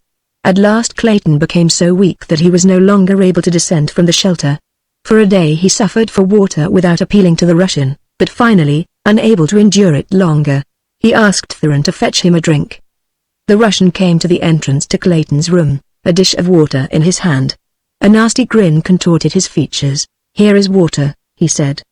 "But first let me remind you that you maligned me before the girl, that you kept her to yourself, and would not share her with me." Clayton interrupted him. "Stop!" he cried. "Stop! What manner of care are you that you traduce the character of a good woman whom we believe dead? God! I was a fool ever to let you live. You are not fit to live even in this vile land." "Here is your water," said the Russian. "All you will get," and he raised the basin to his lips and drank. What was left he threw out upon the ground below. Then he turned and left the sick man. Clayton rolled over, and, burying his face in his arms, gave up the battle. The next day Theron determined to set out toward the north along the coast, for he knew that eventually he must come to the habitations of civilized men. At least he could be no worse off than he was here, and, furthermore, the ravings of the dying Englishman were getting on his nerves. So he stole Clayton's spear and set off upon his journey. He would have killed the sick man before he left had it not occurred to him that it would really have been a kindness to do so. That same day he came to a little cabin by the beach, and his heart filled with renewed hope as he saw this evidence of the proximity of civilization, for he thought it but the outpost of a nearby settlement. Had he known to whom it belonged, and that its owner was at that very moment but a few miles inland, Nicholas Rokoff would have fled the place as he would a pestilence. But he did not know, and so he remained for a few days to enjoy the security and comparative comforts of the cabin. Then he took up his northward journey once more. In Lord Tennington's camp preparations were going forward to build permanent quarters, and then to send out an expedition of a few men to the north in search of relief. As the days had passed without bringing the longed-for succor, hope that Jane Porter, Clayton, and Monsieur Theron had been rescued began to die. No one spoke of the matter longer to Professor Porter, and he was so immersed in his scientific dreaming that he was not aware of the elapse of time. Occasionally he would remark that within a few days they should certainly see a steamer drop anchor off their shore, and that then they should all be reunited happily. Sometimes he spoke of it as a train, and wondered if it were being delayed by snowstorms. "If I didn't know the dear old fellow so well by now," Tennington remarked to Ms. Strong, "I should be quite certain that he was not quite right, don't you know? If it were not so pathetic it would be ridiculous," said the girl, sadly. "You have known him all my life, know how he worships Jane, but to others it must seem that he is perfectly callous to her fate. It is only that he is so absolutely impractical that he cannot conceive of so real a thing as death unless nearly certain proof of it is thrust upon him. You'd never guess what he was about yesterday," continued Tennington. "I was coming in alone from a little hunt when I met him walking rapidly along the game trail that I was following back to camp. His hands were clasped beneath the tails of his long black coat, and his top hat was set firmly down upon his head, as with eyes bent upon the ground he hastened on, probably to some sudden death had I not intercepted him. "Why, where in the world are you bound, Professor?" I asked him. "I am going into town, Lord Tennington," he said, as seriously as possible, "to complain to the postmaster about the rural free delivery service we are suffering from here. Why, sir, I haven't had a piece of mail in weeks. There should be several letters for me from Jane.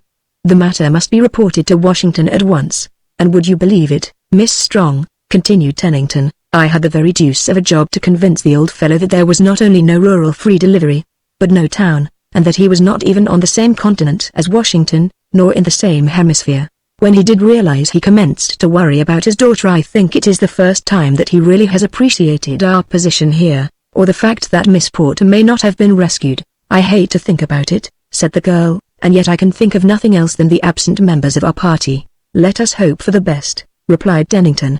"You yourself have set us each a splendid example of bravery, for in a way your loss has been the greatest." "Yes," she replied, "I could have loved Jane Porter no more had she been my own sister." Tennington did not show the surprise he felt. That was not at all what he meant. He had been much with this fair daughter of Maryland since the wreck of the Lady Alice, and it had recently come to him that he had grown much more fond of her than would prove good for the peace of his mind, for he recalled almost constantly now the confidence which Monsieur Tarzan had imparted to him that he and Miss Strong were engaged. He wondered if, after all, Tarzan had been quite accurate in his statement. He had never seen the slightest indication on the girl's part of more than ordinary friendship, and then in Monsieur Tarzan's loss, if they are lost, you would suffer severe bereavement, he ventured. She looked up at him quickly. Monsieur Tarzan had become a very dear friend, she said. I liked him very much, though I have known him but a short time. Then you were not engaged to marry him? He blurted out. Heavens, no! She cried. I did not care for him at all in that way. There was something that Lord Tennington wanted to say to Hazel Strong. He wanted very badly to say it, and to say it at once. But somehow the words stuck in his throat. He started lamely a couple of times, cleared his throat, became red in the face, and finally ended by remarking that he hoped the cabins would be finished before the rainy season commenced. But, though he did not know it, he had conveyed to the girl the very message he intended, and it left her happier than she had ever before been in all her life. Just then further conversation was interrupted by the sight of a strange and terrible-looking figure which emerged from the jungle just south of the camp. Tennington and the girl saw it at the same time. The Englishman reached for his revolver, but when the half-naked, bearded creature called his name aloud and came running toward them, he dropped his hand and advanced to meet it. None would have recognized in the filthy, emaciated creature, covered by a single garment of small skins, the immaculate Monsieur Tarzan the party had last seen upon the deck of the Lady Alice. Before the other members of the little community were apprised of his presence, Tennington and Miss Strong questioned him regarding the other occupants of the missing boat. They are all dead, replied Tarzan. The 3 sailors died before we made land. Miss Porter was carried off into the jungle by some wild animal while I was lying delirious with fever. Clayton died of the same fever but a few days since. And to think that all this time we have been separated by but a few miles, scarcely a day's march. It is terrible. How long Jane Porter lay in the darkness of the vault beneath the temple in the ancient city of Opar she did not know. For a time she was delirious with fever, but after this passed she commenced slowly to regain her strength. Every day the woman who brought her food beckoned to her to arise, but for many days the girl could only shake her head to indicate that she was too weak. But eventually she was able to gain her feet, and then to stagger a few steps by supporting herself with one hand upon the wall. Her captors now watched her with increasing interest. The day was approaching, and the victim was gaining in strength. Presently the day came, and a young woman whom Jane Porter had not seen before came with several others to her dungeon. Here some sort of ceremony was performed that it was of a religious nature, the girl was sure, and so she took new heart, and rejoiced that she had fallen among people upon whom the refining and softening influences of religion evidently had fallen. They would treat her humanely, that she was now quite sure, and so when they led her from her dungeon, through long, dark corridors, and up a flight of concrete steps to a brilliant courtyard, she went willingly, even gladly, for was she not among the servants of God? It might be, of course, that their interpretation of the Supreme Being differed from her own, but that they owned a God was sufficient evidence to her that they were kind and good. But when she saw a stone altar in the center of the courtyard, and dark brown stains upon it and the nearby concrete of the floor, she began to wonder and to doubt. And as they stooped and bound her ankles, and secured her wrists behind her, her doubts were turned to fear. A moment later, as she was lifted and placed supine across the altar's top, hope left her entirely, and she trembled in an agony of fright. During the grotesque dance of the votaries which followed, she lay frozen in horror, nor did she require the sight of the thin blade in the hands of the high priestess as it rose slowly above her to enlighten her further as to her doom. As the hand began its descent, Jane Porter closed her eyes and sent up a silent prayer to the Maker she was so soon to face. Then she succumbed to the strain upon her tired nerves, and swooned. Day and night Tarzan of the Apes raced through the primeval forest toward the ruined city in which he was positive the woman he loved lay either a prisoner or dead. In a day and a night he covered the same distance that the 50 frightful men had taken the better part of a week to traverse, for Tarzan of the Apes traveled along the middle terrace high above the tangled obstacles that impede progress upon the ground. The story the young bull ape had told made it clear to him that the girl captive had been Jane Porter, for there was not another small white she in all the jungle. The bulls he had recognized from the ape's crude description as the grotesque parodies upon humanity who inhabit the ruins of Opar. And the girl's fate he could picture as plainly as though he were an eyewitness to it.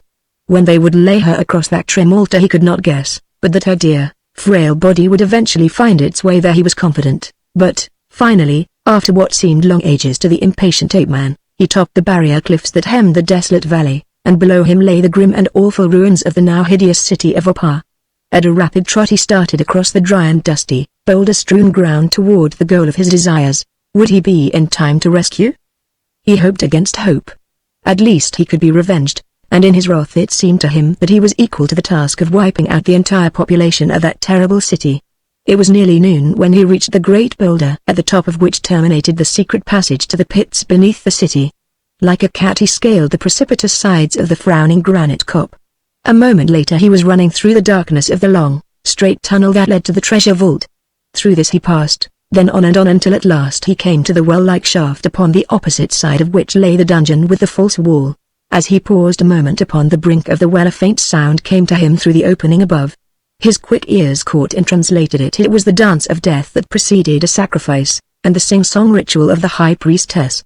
He could even recognize the woman's voice. Could it be that the ceremony marked the very thing he had so hastened to prevent? A wave of horror swept over him. Was he, after all, to be just a moment too late? Like a frightened deer he leapt across the narrow chasm to the continuation of the passage beyond. At the false wall he tore like one possessed to demolish the barrier that confronted him. With giant muscles he forced the opening, thrusting his head and shoulders through the first small hole he made, and carrying the balance of the wall with him, to clatter resoundingly upon the cement floor of the dungeon. With a single leap he cleared the length of the chamber and threw himself against the ancient door. But here he stopped.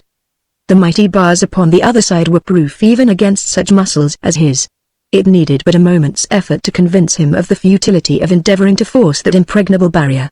There was but one other way, and that led back through the long tunnels to the boulder a mile beyond the city's walls, and then back across the open as he had come to the city first with his wizardry. He realized that to retrace his steps and enter the city from above ground would mean that he would be too late to save the girl, if it were indeed she who lay upon the sacrificial altar above him. But there seemed no other way, and so he turned and ran swiftly back into the passageway beyond the broken wall. At the well he heard again the monotonous voice of the high priestess, and, as he glanced aloft, the opening, 20 feet above, seemed so near that he was tempted to leap for it in a mad endeavor to reach the inner courtyard that lay so near. If he could but get one end of his grass rope caught upon some projection at the top of that tantalizing aperture. In the instant's pause and thought an idea occurred to him. He would attempt it. Turning back to the tumbled wall, he seized one of the large, flat slabs that had composed it. Hastily making one end of his rope fast to the piece of granite, he returned to the shaft, and, coiling the balance of the rope on the floor beside him, the ape-man took the heavy slab in both hands, and, swinging it several times to get the distance and the direction fixed, he let the weight fly up at a slight angle, so that, instead of falling straight back into the shaft again, it grazed the far edge, tumbling over into the court beyond. Tarzan dragged for a moment upon the slack end of the rope until he felt that the stone was lodged with fair security at the shaft's top, then he swung out over the black depths beneath. The moment his full weight came upon the rope he felt it slip from above. He waited there in awful suspense as it dropped in little jerks, inch by inch. The stone was being dragged up the outside of the masonry surrounding the top of the shaft. Would it catch at the very edge, or would his weight drag it over to fall upon him as he hurtled into the unknown depths below? Chapter 25. Through the forest primeval. For a brief, sickening moment Tarzan felt the slipping of the rope to which he clung, and heard the scraping of a block of stone against the masonry above. Then of a sudden the rope was still, the stone had caught at the very edge. Gingerly the ape-man clambered up the frail rope. In a moment his head was above the edge of the shaft. The court was empty. The inhabitants of Opar were viewing the sacrifice. Tarzan could hear the voice of La from the nearby sacrificial court. The dance had ceased. It must be almost time for the knife to fall, but even as he thought these things he was running rapidly toward the sound of the high priestess' voice. Fate guided him to the very doorway of the great roofless chamber. Between him and the altar was the long row of priests and priestesses, awaiting with their golden cups the spilling of the warm blood of their victim. La's hand was descending slowly toward the bosom of the frail, quiet figure that lay stretched upon the hard stone. Tarzan gave a gasp that was almost a sob as he recognized the features of the girl he loved. And then the scar upon his forehead turned to a flaming band of scarlet, a red mist floated before his eyes, and, with the awful roar of the bull ape gone mad, he sprang like a huge lion into the midst of the votaries. Seizing a cudgel from the nearest priest, he laid about him like a veritable demon as he forged his rapid way toward the altar. The hand of La had paused at the first noise of interruption. When she saw who the author of it was she went white. She had never been able to fathom the secret of the strange white man's escape from the dungeon in which she had locked him. She had not intended that he should ever leave Opar, for she had looked upon his giant frame and handsome face with the eyes of a woman and not those of a priestess. In her clever mind she had concocted a story of wonderful revelation from the lips of the flaming god himself, in which she had been ordered to receive this white stranger as a messenger from him to his people on earth. That would satisfy the people of Opar, she knew. The man would be satisfied, she felt quite sure, to remain and be her husband rather than to return to the sacrificial altar. But when she had gone to explain her plan to him he had disappeared, though the door had been tightly locked as she had left it.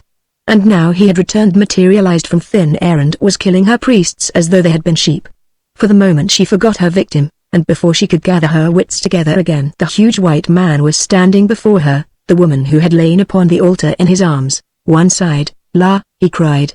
"You saved me once, and so I would not harm you, but do not interfere or attempt to follow, or I shall have to kill you also." As he spoke he stepped past her toward the entrance to the subterranean vaults. "Who is she?"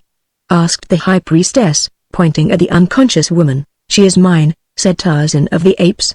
For a moment the girl of Opar stood wide-eyed and staring. Then a look of hopeless misery suffused her eyes, tears welled into them, and with a little cry she sank to the cold floor, just as a swarm of frightful men dashed past her to leap upon the ape-man. But Tarzan of the Apes was not there when they reached out to seize him. With a light bound he had disappeared into the passage leading to the pits below, and when his pursuers came more cautiously after they found the chamber empty, they but laughed and jabbered to one another, for they knew that there was no exit from the pits other than the one through which he had entered. If he came out at all he must come this way, and they would wait and watch for him above. And so Tarzan of the Apes, carrying the unconscious Jane Porter, came through the pits of Opar beneath the temple of the flaming god without pursuit. But when the men of Opar had talked further about the matter, they recalled to mind that this very man had escaped once before into the pits, and, though they had watched the entrance he had not come forth, and yet today he had come upon them from the outside. They would again send 50 men out into the valley to find and capture this desecrator of their temple. After Tarzan reached the shaft beyond the broken wall, he felt so positive of the successful issue of his flight that he stopped to replace the tumbled stones, for he was not anxious that any of the inmates should discover this forgotten passage, and through it come upon the treasure chamber. It was in his mind to return again to Opar and bear away a still greater fortune than he had already buried in the amphitheater of the apes. On through the passageways he trotted, past the first door and through the treasure vault, past the second door and into the long, straight tunnel that led to the lofty hidden exit beyond the city. Jane Porter was still unconscious. At the crest of the great boulder he halted to cast a backward glance toward the city. Coming across the plain he saw a band of the hideous men of Opar. For a moment he hesitated. Should he descend and make a race for the distant cliffs, or should he hide here until night? And then a glance at the girl's white face determined him. He could not keep her here and permit her enemies to get between them and liberty. For aught he knew they might have been followed through the tunnels, and to have foes before and behind would result in almost certain capture, since he could not fight his way through the enemy burdened as he was with the unconscious girl. To descend the steep face of the boulder with Jane Porter was no easy task, but by binding her across his shoulders with a grass rope he succeeded in reaching the ground in safety before the Oparians arrived at the great rock. As the descent had been made upon the side away from the city, the searching party saw nothing of it, nor did they dream that their prey was so close before them. By keeping the cop between them and their pursuers, Tarzan of the Apes managed to cover nearly a mile before the men of Opar rounded the granite sentinel and saw the fugitive before them. With loud cries of savage delight, they broke into a mad run, thinking doubtless that they would soon overhaul the burdened runner, but they both underestimated the powers of the ape-man and overestimated the possibilities of their own short, crooked legs. By maintaining an easy trot, Tarzan kept the distance between them always the same. Occasionally he would glance at the face so near his own. Had it not been for the faint beating of the heart pressed so close against his own, he would not have known that she was alive, so white and drawn was the poor, tired face. And thus they came to the flat-topped mountain and the barrier cliffs. During the last mile Tarzan had let himself out, running like a deer that he might have ample time to descend the face of the cliffs before the Oparians could reach the summit and hurl rocks down upon them. And so it was that he was half a mile down the mountainside ere the fierce little men came panting to the edge. With cries of rage and disappointment they ranged along the cliff top shaking their cudgels, and dancing up and down in a perfect passion of anger. But this time they did not pursue beyond the boundary of their own country. Whether it was because they recalled the futility of their former long and irksome search, or after witnessing the ease with which the ape-man swung along before them, and the last burst of speed, they realized the utter hopelessness of further pursuit, it is difficult to say. But as Tarzan reached the woods that began at the base of the foothills which skirted the barrier cliffs, they turned their faces once more toward Opar. Just within the forest's edge, where he could yet watch the cliff tops, Tarzan laid his burden upon the grass, and going to the nearby rivulet brought water with which he bathed her face and hands. But even this did not revive her, and, greatly worried, he gathered the girl into his strong arms once more and hurried on toward the west. Late in the afternoon Jane Porter regained consciousness. She did not open her eyes at once. She was trying to recall the scenes that she had last witnessed. She remembered now. The altar, the terrible priestess, the descending knife. She gave a little shudder, for she thought that either this was death or that the knife had buried itself in her heart and she was experiencing the brief delirium preceding death. And when finally she mustered courage to open her eyes, the sight that met them confirmed her fears, for she saw that she was being borne through a leafy paradise in the arms of her dead love. "If this be death," she murmured, "thank God that I am dead." "You spoke, Jane," cried Tarzan. "You are regaining consciousness." "Yes, Tarzan of the Apes," she replied, and for the first time in months a smile of peace and happiness lighted her face. "Thank God!" cried the ape-man, coming to the ground in a little grassy clearing beside the stream. "I was in time, after all." "In time? What do you mean?" she questioned. "In time to save you from death upon the altar, dear," he replied. "Do you not remember?" "Save me from death?" she asked, in a puzzled tone. "Are we not both dead, my Tarzan?" He had placed her upon the grass by now, her back resting against the stem of a huge tree. At her question he stepped back where he could the better see her face. "Dead," he repeated, and then he laughed. "You are not, Jane, and if you will return to the city of Opar and ask them who dwell that they will tell you that I was not dead a few short hours ago." "No, dear, we are both very much alive. But both Hazel and Monsieur Tarzan told me that you had fallen into the ocean many miles from land," she urged, as though trying to convince him that he must indeed be dead. "They said that there was no question but that it must have been you, unless that you could have survived or been picked up. How can I convince you that I am no spirit?" he asked, with a laugh. "It was I whom the delightful Monsieur Tarzan pushed overboard, but I did not drown. I will tell you all about it after a while, and here I am very much the same wild man you first knew, Jane Porter." The girl rose slowly to her feet and came toward him. "I cannot even yet believe it," she murmured. "It cannot be that such happiness can be true after all the hideous things that I have passed through these awful months since the Lady Alice went down." She came close to him and laid a hand, soft and trembling, upon his arm. "It must be that I am dreaming, and that I shall awaken in a moment to see that awful knife descending toward my heart. Kiss me, dear, just once before I lose my dream forever." Tarzan of the Apes needed no second invitation. He took the girl he loved in his strong arms, and kissed her not once, but 100 times, until she lay there panting for breath. Yet when he stopped she put her arms about his neck and drew his lips down to hers once more. "Am I alive and a reality, or am I but a dream?" he asked. "If you are not alive, my man," she answered, "I pray that I may die thus before I awaken to the terrible realities of my last waking moments." For a while both were silent, gazing into each other's eyes as though each still questioned the reality of the wonderful happiness that had come to them. The past, with all its hideous disappointments and horrors, was forgotten. The future did not belong to them, but the present it was theirs. None could take it from them. It was the girl who first broke the sweet silence. "Where are we going, dear?" she asked. "What are we going to do? Where would you like best to go?" he asked. "What would you like best to do?" "To go where you go, my man, to do whatever seems best to you," she answered. "But Clayton?" he asked. For a moment he had forgotten that there existed upon the earth other than they two. "We have forgotten your husband. I am not married, Tarzan of the Apes," she cried. "Nor am I longer promised in marriage. The day before those awful creatures captured me I spoke to Mr. Clayton of my love for you, and he understood then that I could not keep the wicked promise that I had made. It was after we had been miraculously saved from an attacking lion." She paused suddenly and looked up at him, a questioning light in her eyes. "Tarzan of the Apes," she cried, "it was you who did that thing? It could have been no other." He dropped his eyes, for he was ashamed. "How could you have gone away and left me?" she cried reproachfully. "Don't, Jane," he pleaded. "Please don't. You cannot know how I have suffered since for the cruelty of that act, or how I suffered then, first in jealous rage, and then in bitter resentment against the fate that I had not deserved. I went back to the apes after that, Jane, intending never again to see a human being. He told her then of his life since he had returned to the jungle, of how he had dropped like a plummet from a civilized Parisian to a savage Waziri warrior, and from the back to the brute that he had been raised. She asked him many questions, and at last fearfully of the things that Monsieur Tarzan had told her of the woman in Paris. He narrated every detail of his civilized life to her, omitting nothing, for he felt no shame, since his heart always had been true to her. When he had finished he sat looking at her, as though waiting for her judgment, and his sentence. I knew that he was not speaking the truth, she said. Oh, what a horrible creature he is. You are not angry with me, then? He asked, and her reply, though apparently most irrelevant, was truly feminine. Is Olga the cow very beautiful? She asked, and Tarzan laughed and kissed her again. Not 1/10 so beautiful as you, dear, he said. She gave contented little sigh, and let her head rest against his shoulder. He knew that he was forgiven. That night Tarzan built a snug little bower high among the swaying branches of a giant tree, and there the tired girl slept, while in a crotch beneath her the ape-man curled, ready, even in sleep, to protect her. It took them many days to make the long journey to the coast.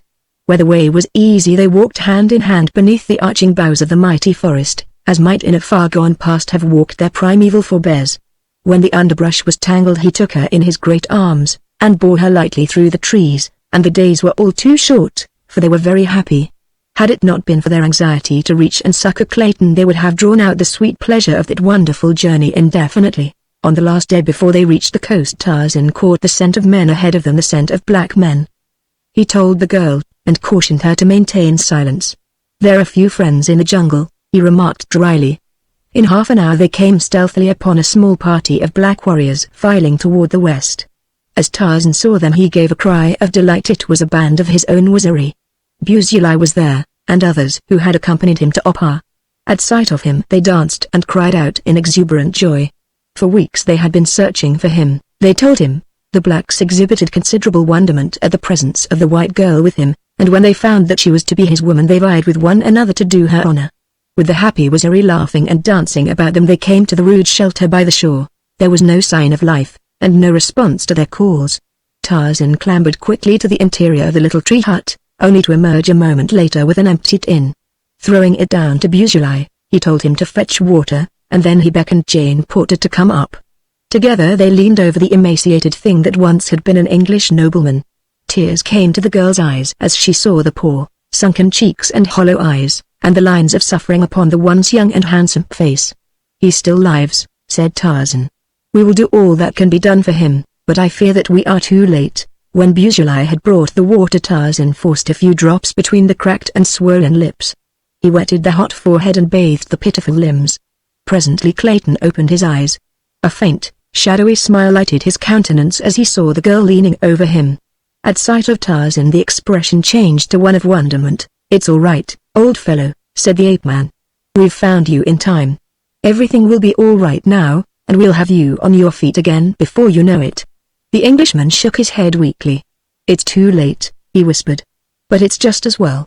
I'd rather die. Where is Monsieur Tarzan? Asked the girl. He left me after the fever got bad. He is a devil. When I begged for the water that I was too weak to get he drank before me, threw the rest out, and laughed in my face. At the thought of it the man was suddenly animated by a spark of vitality. He raised himself upon one elbow. Yes, he almost shouted, I will live. I will live long enough to find and kill that beast. But the brief effort left him weaker than before, and he sank back again upon the rotting grasses that, with his old ulster, had been the bed of Jane Porter. Don't worry about Tarzan, said Tarzan of the Apes, laying a reassuring hand on Clayton's forehead. He belongs to me, and I shall get him in the end, never fear. For a long time Clayton lay very still. Several times Tarzan had to put his ear quite close to the sunken chest to catch the faint beating of the worn-out heart. Toward evening he aroused again for a brief moment. Jane, he whispered. The girl bent her head closer to catch the faint message. I have wronged you, and him. He nodded weakly toward the ape-man. I loved you so it is a poor excuse to offer for injuring you, but I could not bear to think of giving you up. I do not ask your forgiveness. I only wish to do now the thing I should have done over a year ago. He fumbled in the pocket of the ulster beneath him for something that he had discovered the while he lay between the paroxysms of fever. Presently he found it, a crumpled bit of yellow paper. He handed it to the girl, and as she took it his arm fell limply across his chest, his head dropped back, and with a little gasp he stiffened and was still. Then Tarzan of the Apes drew a fold of the ulster across the upturned face. For a moment they remained kneeling there, the girl's lips moving in silent prayer, and as they rose and stood on either side of the now peaceful form, tears came to the ape-man's eyes, for through the anguish that his own heart had suffered he had learned compassion for the suffering of others. Through her own tears the girl read the message upon the bit of faded yellow paper, and as she read her eyes went very wide. Twice she read those startling words before she could fully comprehend their meaning. Fingerprints prove you Greystoke. Congratulations, darn it. She handed the paper to Tarzan. And he has known it all this time, she said, and did not tell you? I knew it first, Jane, replied the man. I did not know that he knew it at all. I must have dropped this message that night in the waiting room. It was there that I received it, and afterward you told us that your mother was a she-ape, and that you had never known your father? She asked incredulously. The title and the estates meant nothing to me without you, dear, he replied.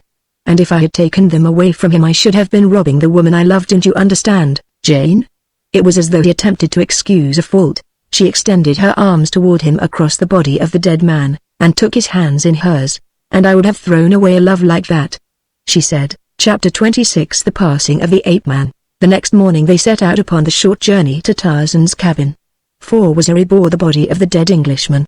It had been the ape-man's suggestion that Clayton be buried beside the former Lord Greystoke near the edge of the jungle against the cabin that the older man had built. Jane Porter was glad that it was to be so, and in her heart of hearts she wondered at the marvelous fineness of character of this wondrous man, who, though raised by brutes and among brutes, had the true chivalry and tenderness which only associates with the refinements of the highest civilization. They had proceeded some 3 miles of the 5 that had separated them from Tarzan's own beach when the Waziri who were ahead stopped suddenly, pointing in amazement at a strange figure approaching them along the beach. It was a man with a shiny silk hat, who walked slowly with bent head, and hands clasped behind him underneath the tails of his long, black coat. At sight of him Jane Porter uttered a little cry of surprise and joy, and ran quickly ahead to meet him. At the sound of her voice the old man looked up, and when he saw who it was confronting him he, too, cried out in relief and happiness. As Professor Archimedes Q. Porter folded his daughter in his arms tears streamed down his seamed old face, and it was several minutes before he could control himself sufficiently to speak. When a moment later he recognized Tarzan it was with difficulty that they could convince him that his sorrow had not unbalanced his mind, for with the other members of the party he had been so thoroughly convinced that the ape-man was dead it was a problem to reconcile the conviction with the very lifelike appearance of Jane's forest god. The old man was deeply touched at the news of Clayton's death. I cannot understand it, he said. Monsieur Theron assured us that Clayton passed away many days ago. Theron is with you? Asked Tarzan. Yes, he but recently found us and led us to your cabin. We were camped but a short distance north of it. Bless me, but he will be delighted to see you both. And surprised, commented Tarzan. A short time later the strange party came to the clearing in which stood the ape-man's cabin. It was filled with people coming and going, and almost the first whom Tarzan saw was darn it, Paul. He cried. In the name of sanity, what are you doing here? Or are we all insane? It was quickly explained, however, as were many other seemingly strange things. Darnet's ship had been cruising along the coast, on patrol duty, when at the lieutenant's suggestion they had anchored off the little landlocked harbor to have another look at the cabin and the jungle in which many of the officers and the men had taken part in exciting adventures 2 years before. On landing they had found Lord Tennington's party, and arrangements were being made to take them all on board the following morning, and carry them back to civilization. Hazel Strong and her mother, Esmeralda, and Mr. Samuel T. Philander were almost overcome by happiness at Jane Porter's safe return. Her escape seemed to them little short of miraculous, and it was the consensus of opinion that it could have been achieved by no other man than Tarzan of the Apes. They loaded the uncomfortable ape-man with eulogies and attentions until he wished himself back in the amphitheater of the apes. All were interested in his savage wizardry, and many were the gifts the black men received from these friends of their king. But when they learned that he might sail away from them upon the great canoe that lay at anchor a mile offshore they became very sad. As yet the newcomers had seen nothing of Lord Tennington and Monsieur Theron. They had gone out for fresh meat early in the day, and had not yet returned. How surprised this man, whose name you say is Rokoff, will be to see you, said Jane Porter to Tarzan. His surprise will be short-lived, replied the ape-man grimly, and there was that in his tone that made her look up into his face in alarm. What she read there evidently confirmed her fears, for she put her hand upon his arm, and pleaded with him to leave the Russian to the laws of France. "In the heart of the jungle, dear," she said, "with no other form of right or justice to appeal to other than your own mighty muscles, you would be warranted in executing upon this man the sentence he deserves, but with the strong arm of a civilized government at your disposal it would be murder to kill him now. Even your friends would have to submit to your arrest, or if you resisted it would plunge us all into misery and unhappiness again. I cannot bear to lose you again, my Tarzan. Promise me that you will but turn him over to Captain Dufresne, and let the law take its course. The beast is not worth risking our happiness for." He saw the wisdom of her appeal, and promised. A half-hour later Rokoff and Tennington emerged from the jungle. They were walking side by side. Tennington was the first to note the presence of strangers in the camp. He saw the black warriors palavering with the sailors from the cruiser, and then he saw a lithe, brown giant talking with Lieutenant Darnett and Captain Dufresne. "Who is that, I wonder?" said Tennington to Rokoff, and as the Russian raised his eyes and met those of the ape-man full upon him, he staggered and went white. "Sapristi!" he cried, and before Tennington realized what he intended he had thrown his gun to his shoulder, and aiming point-blank at Tarzan pulled the trigger. But the Englishman was close to him, so close that his hand reached the leveled barrel a fraction of a second before the hammer fell upon the cartridge, and the bullet that was intended for Tarzan's heart whirred harmlessly above his head. Before the Russian could fire again the ape-man was upon him and had wrested the firearm from his grasp. Captain Dufresne, Lieutenant Darnett, and a dozen sailors had rushed up at the sound of the shot, and now Tarzan turned the Russian over to them without a word. He had explained the matter to the French commander before Rokoff arrived, and the officer gave immediate orders to place the Russian in irons and confine him on board the cruiser. Just before the guard escorted the prisoner into the small boat that was to transport him to his temporary prison, Tarzan asked permission to search him, and to his delight found the stolen papers concealed upon his person. The shot had brought Jane Porter and the others from the cabin, and a moment after the excitement had died down she greeted the surprised Lord Tennington.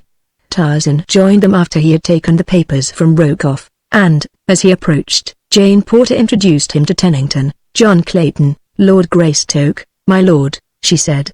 The Englishman looked his astonishment in spite of his most Herculean efforts to appear courteous, and it required many repetitions of the strange story of the ape-man as told by himself, Jane Porter, and Lieutenant Darnett to convince Lord Tennington that they were not all quite mad. At sunset they buried William Cecil Clayton beside the jungle graves of his uncle and his aunt, the former Lord and Lady Greystoke. And it was at Tarzan's request that 3 volleys were fired over the last resting place of a brave man, who met his death bravely. Professor Porter, who in his younger days had been ordained a minister, conducted the simple services for the dead. About the grave, with bowed heads, stood as strange a company of mourners as the sun ever looked down upon.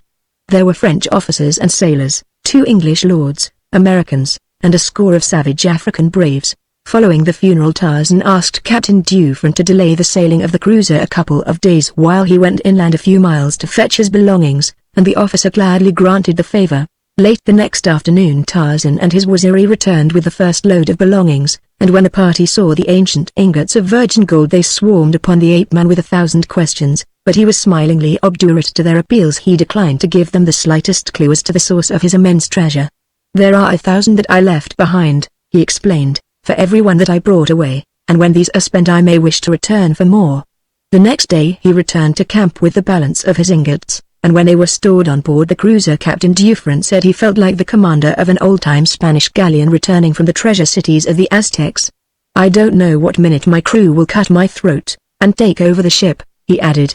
The next morning, as they were preparing to embark upon the cruiser, Tarzan ventured a suggestion to Jane Porter. "Wild beasts are supposed to be devoid of sentiment," he said, "but nevertheless I should like to be married in the cabin where I was born, beside the graves of my mother and my father, and surrounded by the savage jungle that always has been my home. Would it be quite regular, dear?"